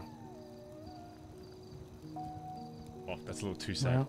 Well, you know, I can say that I'm glad that it's finally fucking over, because holy shit. I've just been waiting and waiting, you know, and now I can fucking let go of it and move on. It's not what I wanted to do, but at least I can get some closure now. I mean, Stevie and Finn were told to talk to me. They never talked to me ever, not even once. So I feel disrespected by them about that, but it is, you know, I loved the club. I respected the club, and I still do respect that there was a process in place, and, you know, people had to be unanimous, and it wasn't, so I don't get in the club. I mean, you know, that's as simple as it needs to be for me. So I tried my fucking goddamnedest, but yeah, it's over. So I'm happy about that. That it's you know, at least there's a conclusion here, because there wasn't for a while. So I don't think there's you know, any doubt in the people that, you know, saw your full potential, that, you know, that you weren't trying at all. I think everyone saw how much you put in. Probably more than any other hangaround ever has. You know, it's just... Yep. There's only so much I can do as a leader without completely destroying the way things have always been done, I guess. Yeah, and I respect that from you. I was thinking about that if I would have been in the club and said no to somebody, and you would have said well, too bad. How would I have felt about it if the long-standing rule was unanimous for someone to get a jacket because it's very special? Because then at that point, you know, I have potentially 3 members instead of, you know, 1 being like, well, my opinion didn't matter anyway, so why stay here? Yeah. Yeah. Oh, yeah, no. I would never, ever ask you or expect you or anyone else in this club to be like, well, fuck the rules, it's hubcap. That would make me feel shitty, and it would make the jacket cheap. Every time I'd put it on, I'd feel cheap about it. That's the truth. Right? There'd be this guilt that I'd be carrying around every time I had it on if not everyone didn't say yes. So, I appreciate you, you know. I appreciate everything you did, including, you know, you really distanced yourself from me during the process, so did TJ. And I just wanted to make sure that if it was going to be in the cards, that there would be, you know, no one doubting anything, you know. Yeah, nepotism. I fucking understood every second of it. You know, So, at the very least this way, you know, I can finally just talk to you as a dad again and not have to worry about any other well, it's the same relationship, you know. It's the same for me. Yeah. I wasn't able to talk to you candidly for 2.5, or anyone in that club for 2.5 months, and I had lots to say. Yeah. I just kept my head down and worked on my fucking driving for fucking 17 hours a day, you know? Well, now you can just speak to me as a son rather than a PM. You don't have to worry about that kind of power dynamic. Put on some fucking pants. What are you doing? It's fucking negative There's 20 a fire outside. here, You know? so yeah. I'm fine. And my brain is extremely hot, and putting on hot clothes would make me feel even more uncomfortable. Yeah. Look, buddy, I fucking love you. This was always a risky proposition anyway. A long shot. You know, I reached for the fucking stars and I didn't get one, but I'm still lifted up. You know what I mean? There's everyone in this fucking club, 98% of them anyway, fucking spent the time with. Well, yeah, I know they do, and they all told me that individually. Even after the last no, and it was sort of wishy-washy, everyone told me that. They all told me, "Hey, it doesn't matter if you have a jacket on or not. You're my brother, and you call me if you need help or if you need anything, any fucking thing, you call." And that was told to me by many people in the fucking club. So I'll never forget that. Same thing, you know. If you're ever getting chased by cops, now that you know how to fucking drive now, you know, if you call me, I'm always gonna come help you the same way I would help them. Oh yeah, it's funny because today, all of a sudden the roads got really slick for driving. All of a sudden, like worse than they've been in the last couple of weeks. Right. And all of a sudden, a cop showed up behind me, and I still fucking lost them. 3 cops. Good shit. Fast cars too. Yeah. I lost those motherfuckers. I couldn't have done that 2.5 months ago, 3 months ago. No. At all. I couldn't have driven from the Billy to the fucking burger shop without having to go to the hospital. So, look, I appreciate the club. I don't hold hatred for the club in my heart. I don't hold hatred for anyone in the club in my heart. Like I said, disappointment for a few of them, just disappointment, and that's it. It's not a violent anger. You know, I'm not gonna go up to people or fucking whatever. It's not like that. BBMC doesn't deserve the club. So deserve Hubcap. I appreciate everything the club did for me because they did lots, and you know, I'd rather just leave on good terms like we are. And I mean, anything you do in the city, you'll still always have the support of BBMC. I appreciate that, you know, and yeah, it was a hell of a fucking run. I'll tell you, hell of a chapter in my life. It was like I went through the Marines. I keep telling people that. That's what it was like. Sleep deprivation and fucking. Oh my God, just the hardcoreness of it. Not really knowing where you stood, and it was hardcore shit. And I get it. I understand. Even when Marty was like, I was explaining everything to him today. I was like, yeah, we do all this just for, you know, I shot like D in the head to protect like just like blooded members of the club. And he was like, what? I'd fucking ice anyone if you know, I'd kill anyone just for the OGs.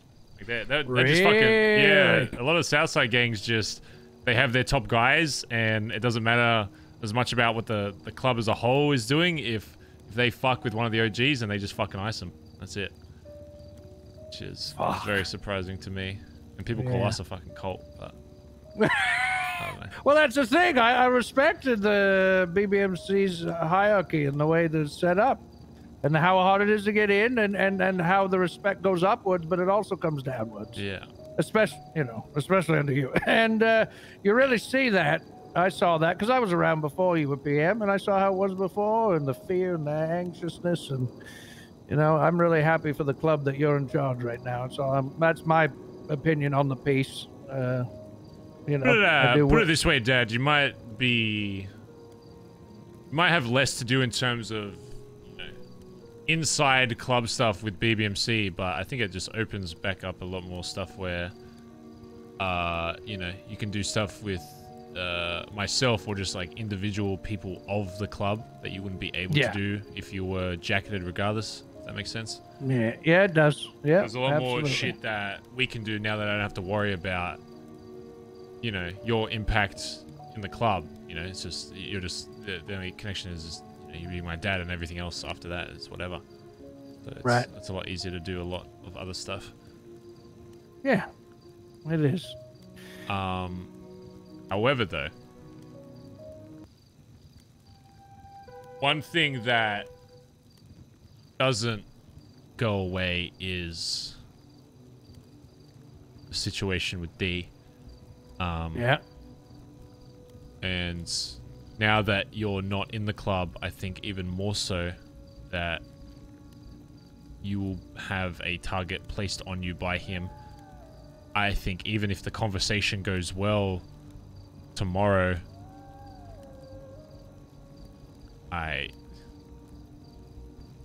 he's been in purgatory for...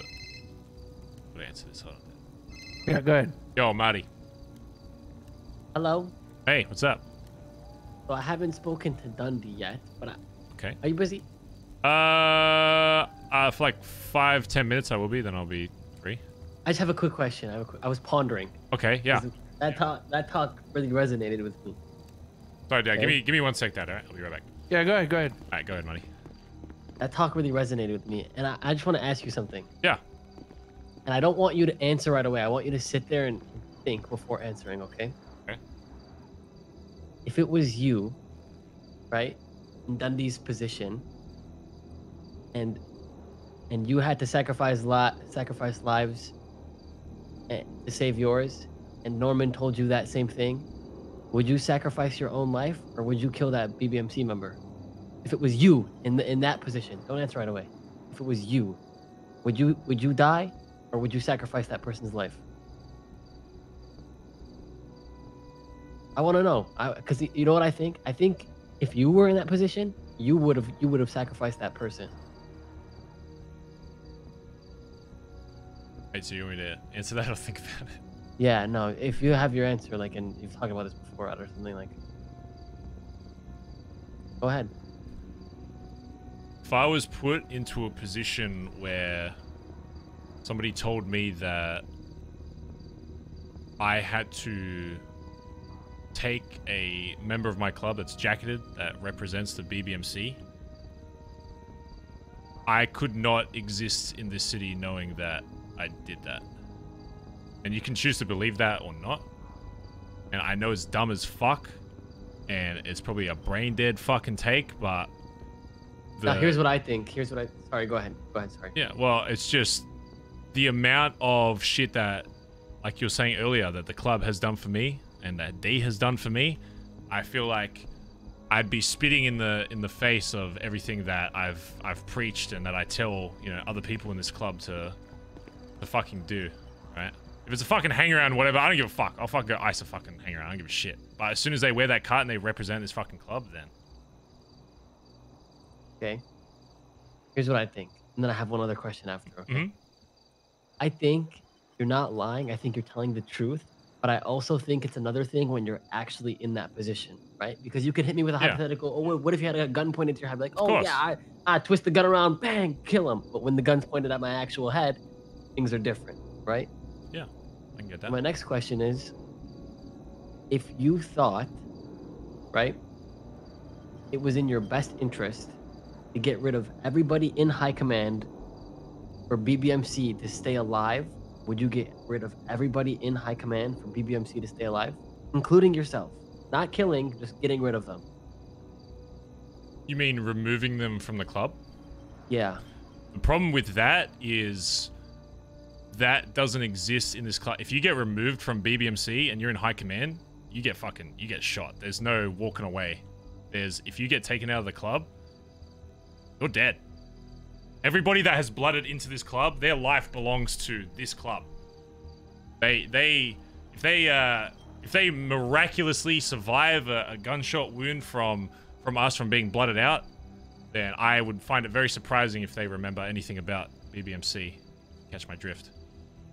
Okay. Wait, is there a chain of command? There's not then, right? There's no. Wait, there is. There is. Yeah.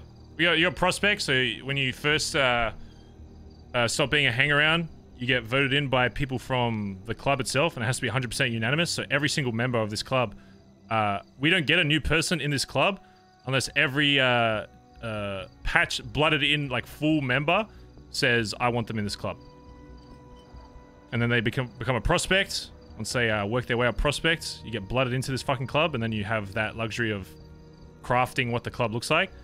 And then we've got a few in high command that just oversee all of it, and then you've got your PM and usually a VP. But we don't have a VP right now. And are you the PM? That's right. So you're obviously your word holds more weight than anyone else's. Yeah. So doesn't that mean you're above the patch? If I say something and if I want to make a decision that impacts the club heavily, say you're in my club, you're blooded in, and I wanted to blood you out. I said, this guy fucked up. I want to fucking shoot him in the head. If I said, I'm going to go kill this guy, and the rest of my high command said, no, I think you've got this wrong, and they were all against me, if I did that, then I'd be fucking over the club, and then I'd be in the wrong. Oh, that's fair. That's what we do at GG. Yeah. That's how it works. Oh, that's fair. Yeah. Okay. Yeah, I think we have like some similarities with how we run shit, but I think we do have definitely some differences. And I know, trust me, I completely understand how fucked it is to value the life of a jacketed member the same way as like someone in the upper echelons, I guess, but yeah, that's just how we run it, I guess. That's how D taught me to fucking run it, and that's what I do.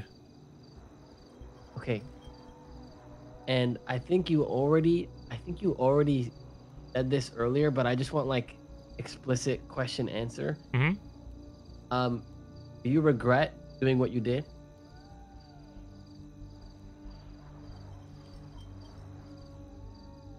Like if the same opportunity happened now, and if you had to play it back again, would you do it again? If I was still as confident as I was in that situation that D was... I'm saying now, like if it happened now, right? If it was the same circumstance where D was under the same things that he was then, because as far as I'm aware, from what we've done, he won't be. But if everything was replicated the exact same way that it was then... You would still do it? Yeah, if I was sure again that he was going to impact the club, I'd do it. I think one thing that some people that when they hear the story forget is that like D was the closest person I had in this city. I've argued with D more. I've hung out with D more than anybody else I've hung out with this in the city. We fucking rolled banks together, we've shot cops, done everything you could probably do in this city together.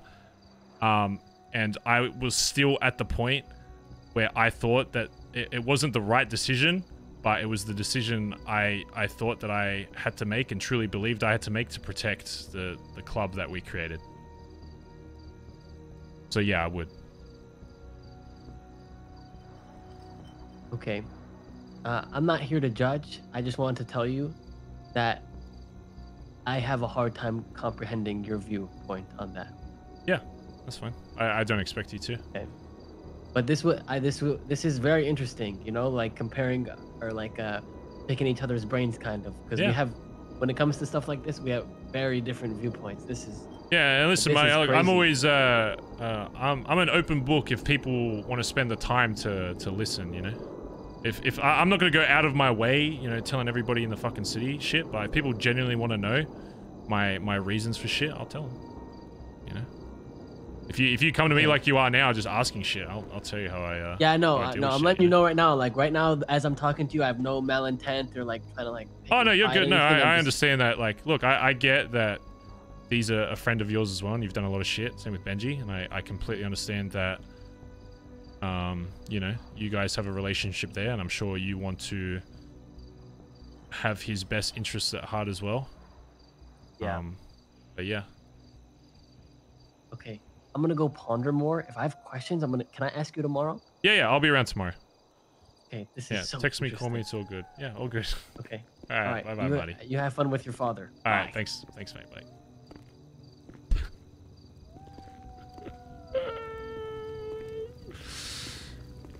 He wants to go ponder more.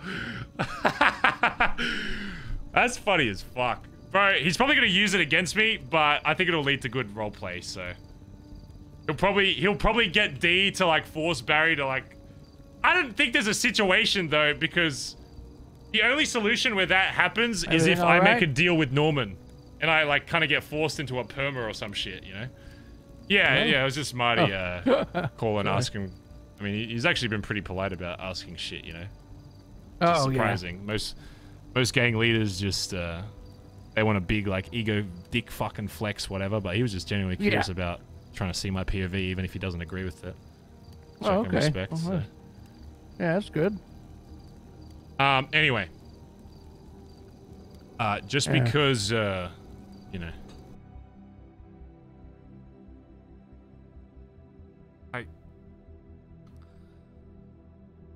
I really just, you know, sometimes I feel like, you know, I just want to fucking, you know what I'm saying? Fuck, man! Let me finish the last combo of the day so I can get some fucking food cut. Fucking bitch, idiot.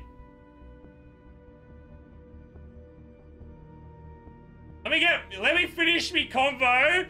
Me 5-minute fucking convo. Before I get too hangry and I can't say shit properly. Oh. Let me get my food. Ugh. Fucking hell. I think it would be good RP if somehow Marty worked with, like, D to, like, kind of challenge Barry's morals a bit. Obviously, you can never make someone perma in the city, but I wonder if there was something you could do that, like, would prove that Barry prioritizes his club over himself in that way.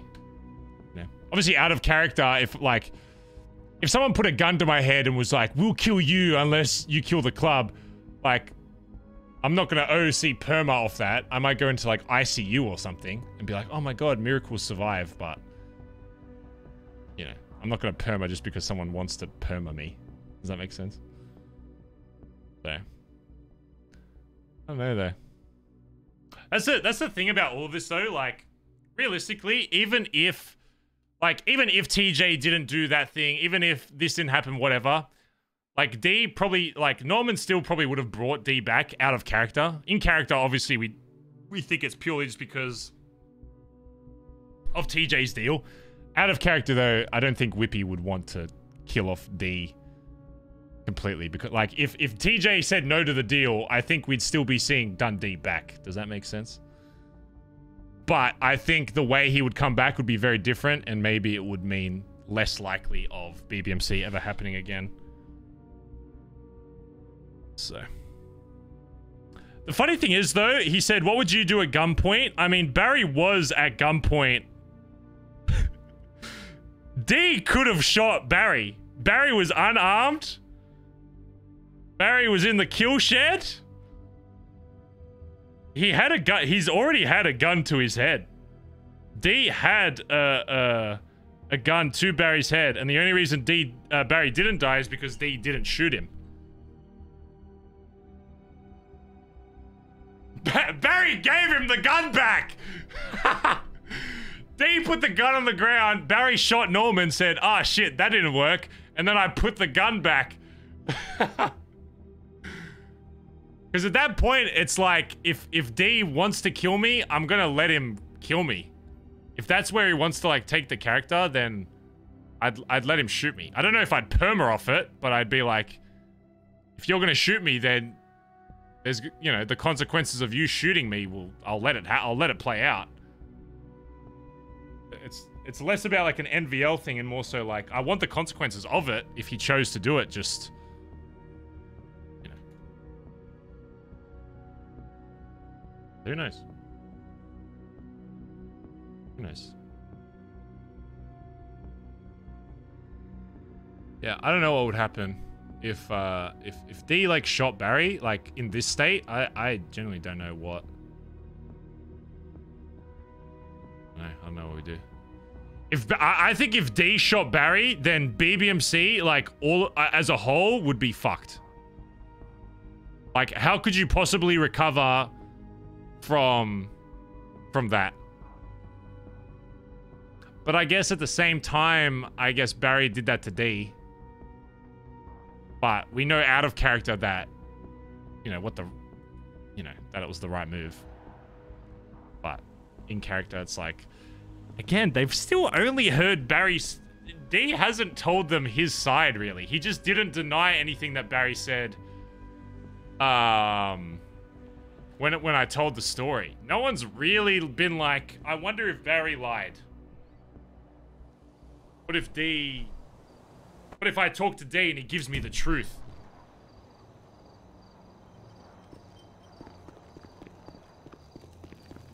Dad? Wait, did Hubcap pop as well? It wasn't just me that time? Dad?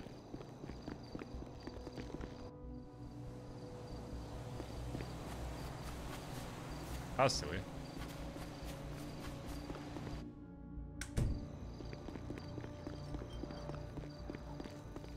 Alright, if you're here, Dad, I can't see you if you're oh, there you are. Yeah. Hopefully my brain doesn't explode. Fuck. I'm gonna stay standing up because I don't yeah, trust sitting down. we could stand. We could stand. Yeah. Now that you're not in the club, it does not remove the past that's happened, right? Right. D is still back in the city. D is still aware of what happened. I feel very much that it's a possibility that if he like found you before I can have any kind of conversation with him, that you would very much be in danger. And I'm going to tell you the same thing I told to the boys, that, you know, I don't expect you to fucking sit in a fucking house all day and all that, but I just want to make sure when you're doing your shit that you do around the city, that you set yourself up so that if you do need to call someone ASAP, or you do need to radio in, that you have someone that can do that. Whether that's me or Sis or whoever. Yeah. So that you're just not caught out.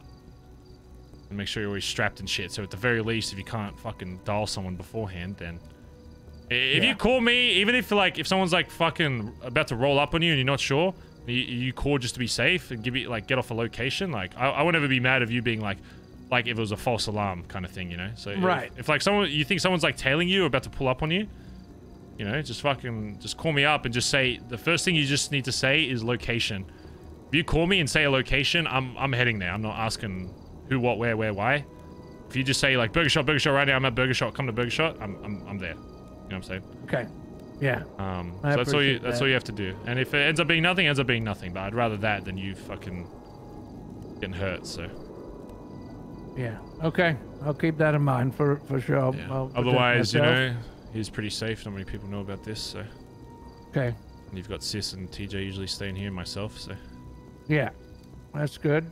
One more thing just before you head off is that Norman called me.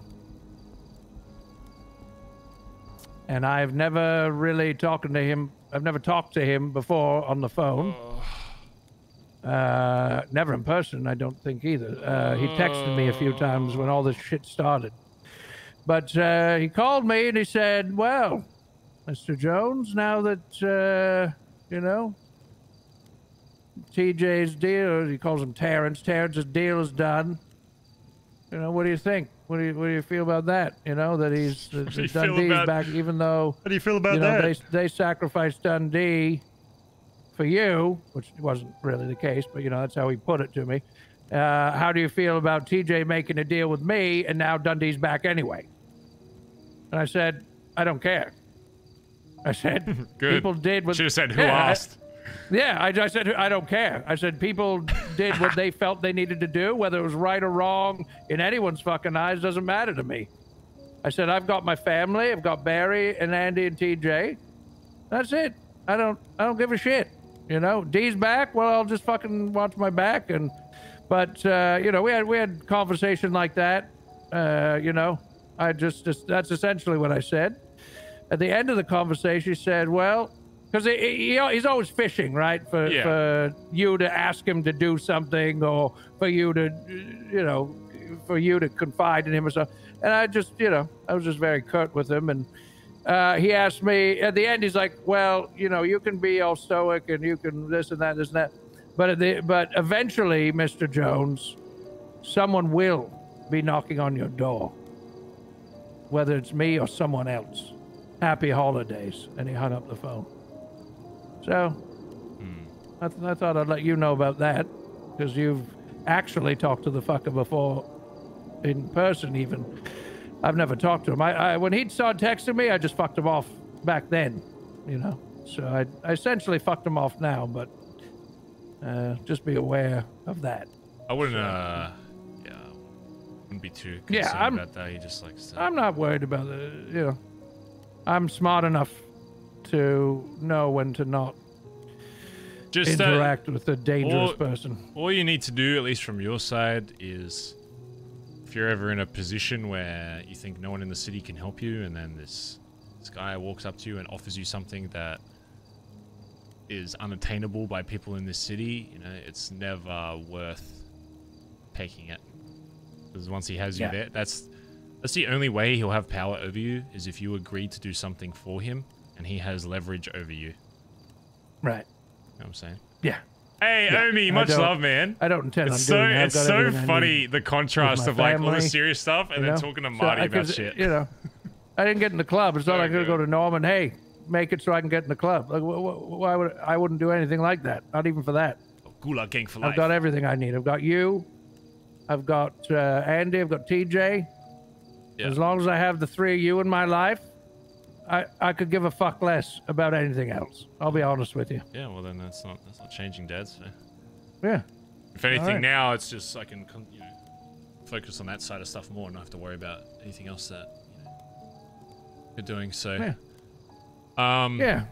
Outside of that, you know, whatever you choose to do, whether you remain in Vespucci or, you know, go somewhere else or whatever, you know, you'll always be welcome there. Like, that's always going to be your house there. If you choose to keep it or you don't, it's completely up to you, and I won't hold anything against that. Or if you decide to move somewhere else or whatever, you know, you've got your relationship with the club doesn't change on that perspective, right? So whatever you choose to do is completely up to you, and it won't. And I won't feel any type of way like either way you go with it. You know what I'm saying? So.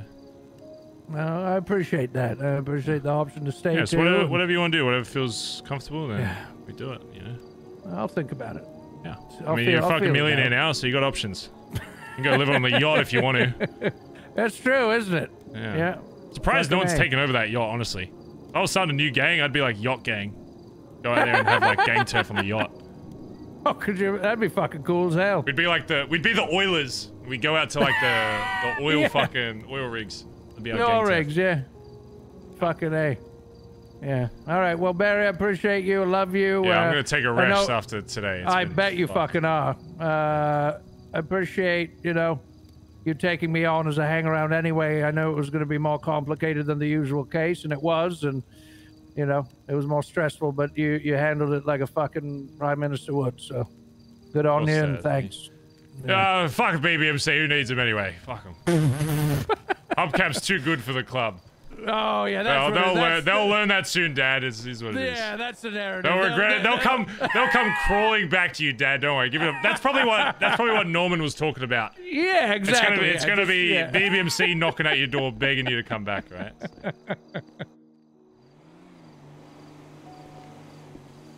All right. Well, there we are. Yeah, End of an era. Have you spoken to any of the workers yet? I did actually. What was his fucking name? I actually borrowed the tractor So to get dark. into town earlier because I forgot I didn't have a car. Oh, I mean, we pay for it now, I think. Yeah, it's our tractor anyway, yeah.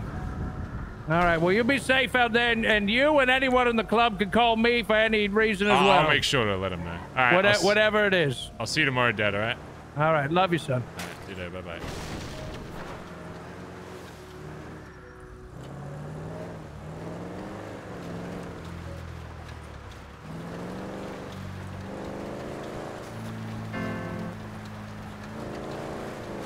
Oh my god, chat. Today has been a fucking day, bruv.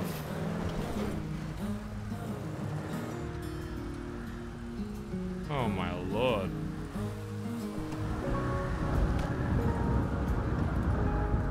Coyotes eat me, is that a thing? Bye-bye. Did it apply to Hubcap? No, that's just me, OC. I hate saying love you. Well, actually, no, I don't, but I'm a little weird with it.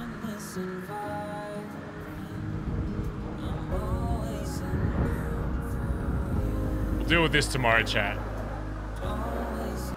Chat! Sorry, it's really dark. The mod makes the snow really fucking dark. I hope you enjoyed today, chat. I know it was a lot of fucking talking, but it's a big arc. Dundee, Whippy's put a lot of work into this. Ziggy's put a lot of work. Everyone that's been involved has put in a lot of work, so I just want to make sure that we make the most out of it. And I think by the response today, hopefully you guys enjoy it. Yeah. That's one thing I'll always want to do as an up here. If someone brings me like an arc and says like, oh, I want to involve you in this, like, I'll always try and make the most out of it. Even if it's a lot of talking. It's just the talking stuff is what develops the roleplay the most. And then, you know, we'll always get back to doing the boosts and all that kind of shit, you know. But yeah. I'm going to play my favorite song that I found from NoPixel, actually. Thanks for hanging out today, chat. I hope you had fun. We're going to raid Mike the Bard. Let's raid Hubcap. Go send him some love. Officially not in the BBMC anymore. But that's okay. There'll still be a lot of fun RP we can do with him. Thanks Blacksmith for the gifted sub to Omi. K the Alien, thanks for 16 months. Valerie Powell. Yeah. Chat, I will be back tomorrow. You do not want to miss tomorrow. Tomorrow will be, it's gonna be a big day no matter what, I think. Whatever happens. So, don't want to miss it. I'll be live normal time, maybe a little earlier at most. See what happens with Dundee and the BBMC. If we end up going to war, if we end up talking, who knows? Who fucking knows? This song is called 50 Proof by EA. I think it's J, but it's EAJ. Really good song. I found this song in NoPixel on the radio. Yeah, chat. I hope you have a great rest of your night. Thanks for subs, donos, follows. Most importantly, if you were just watching the stream today. Also, I was right about Argentina winning. So if you bet on Argentina, you can PayPal me your commission of your winnings. Even though I know nothing about soccer and I just guessed, I was right. See you guys tomorrow. Have a great rest of your nights. Okay. See you guys tomorrow for more spice. Spicy roleplay. Bye-bye.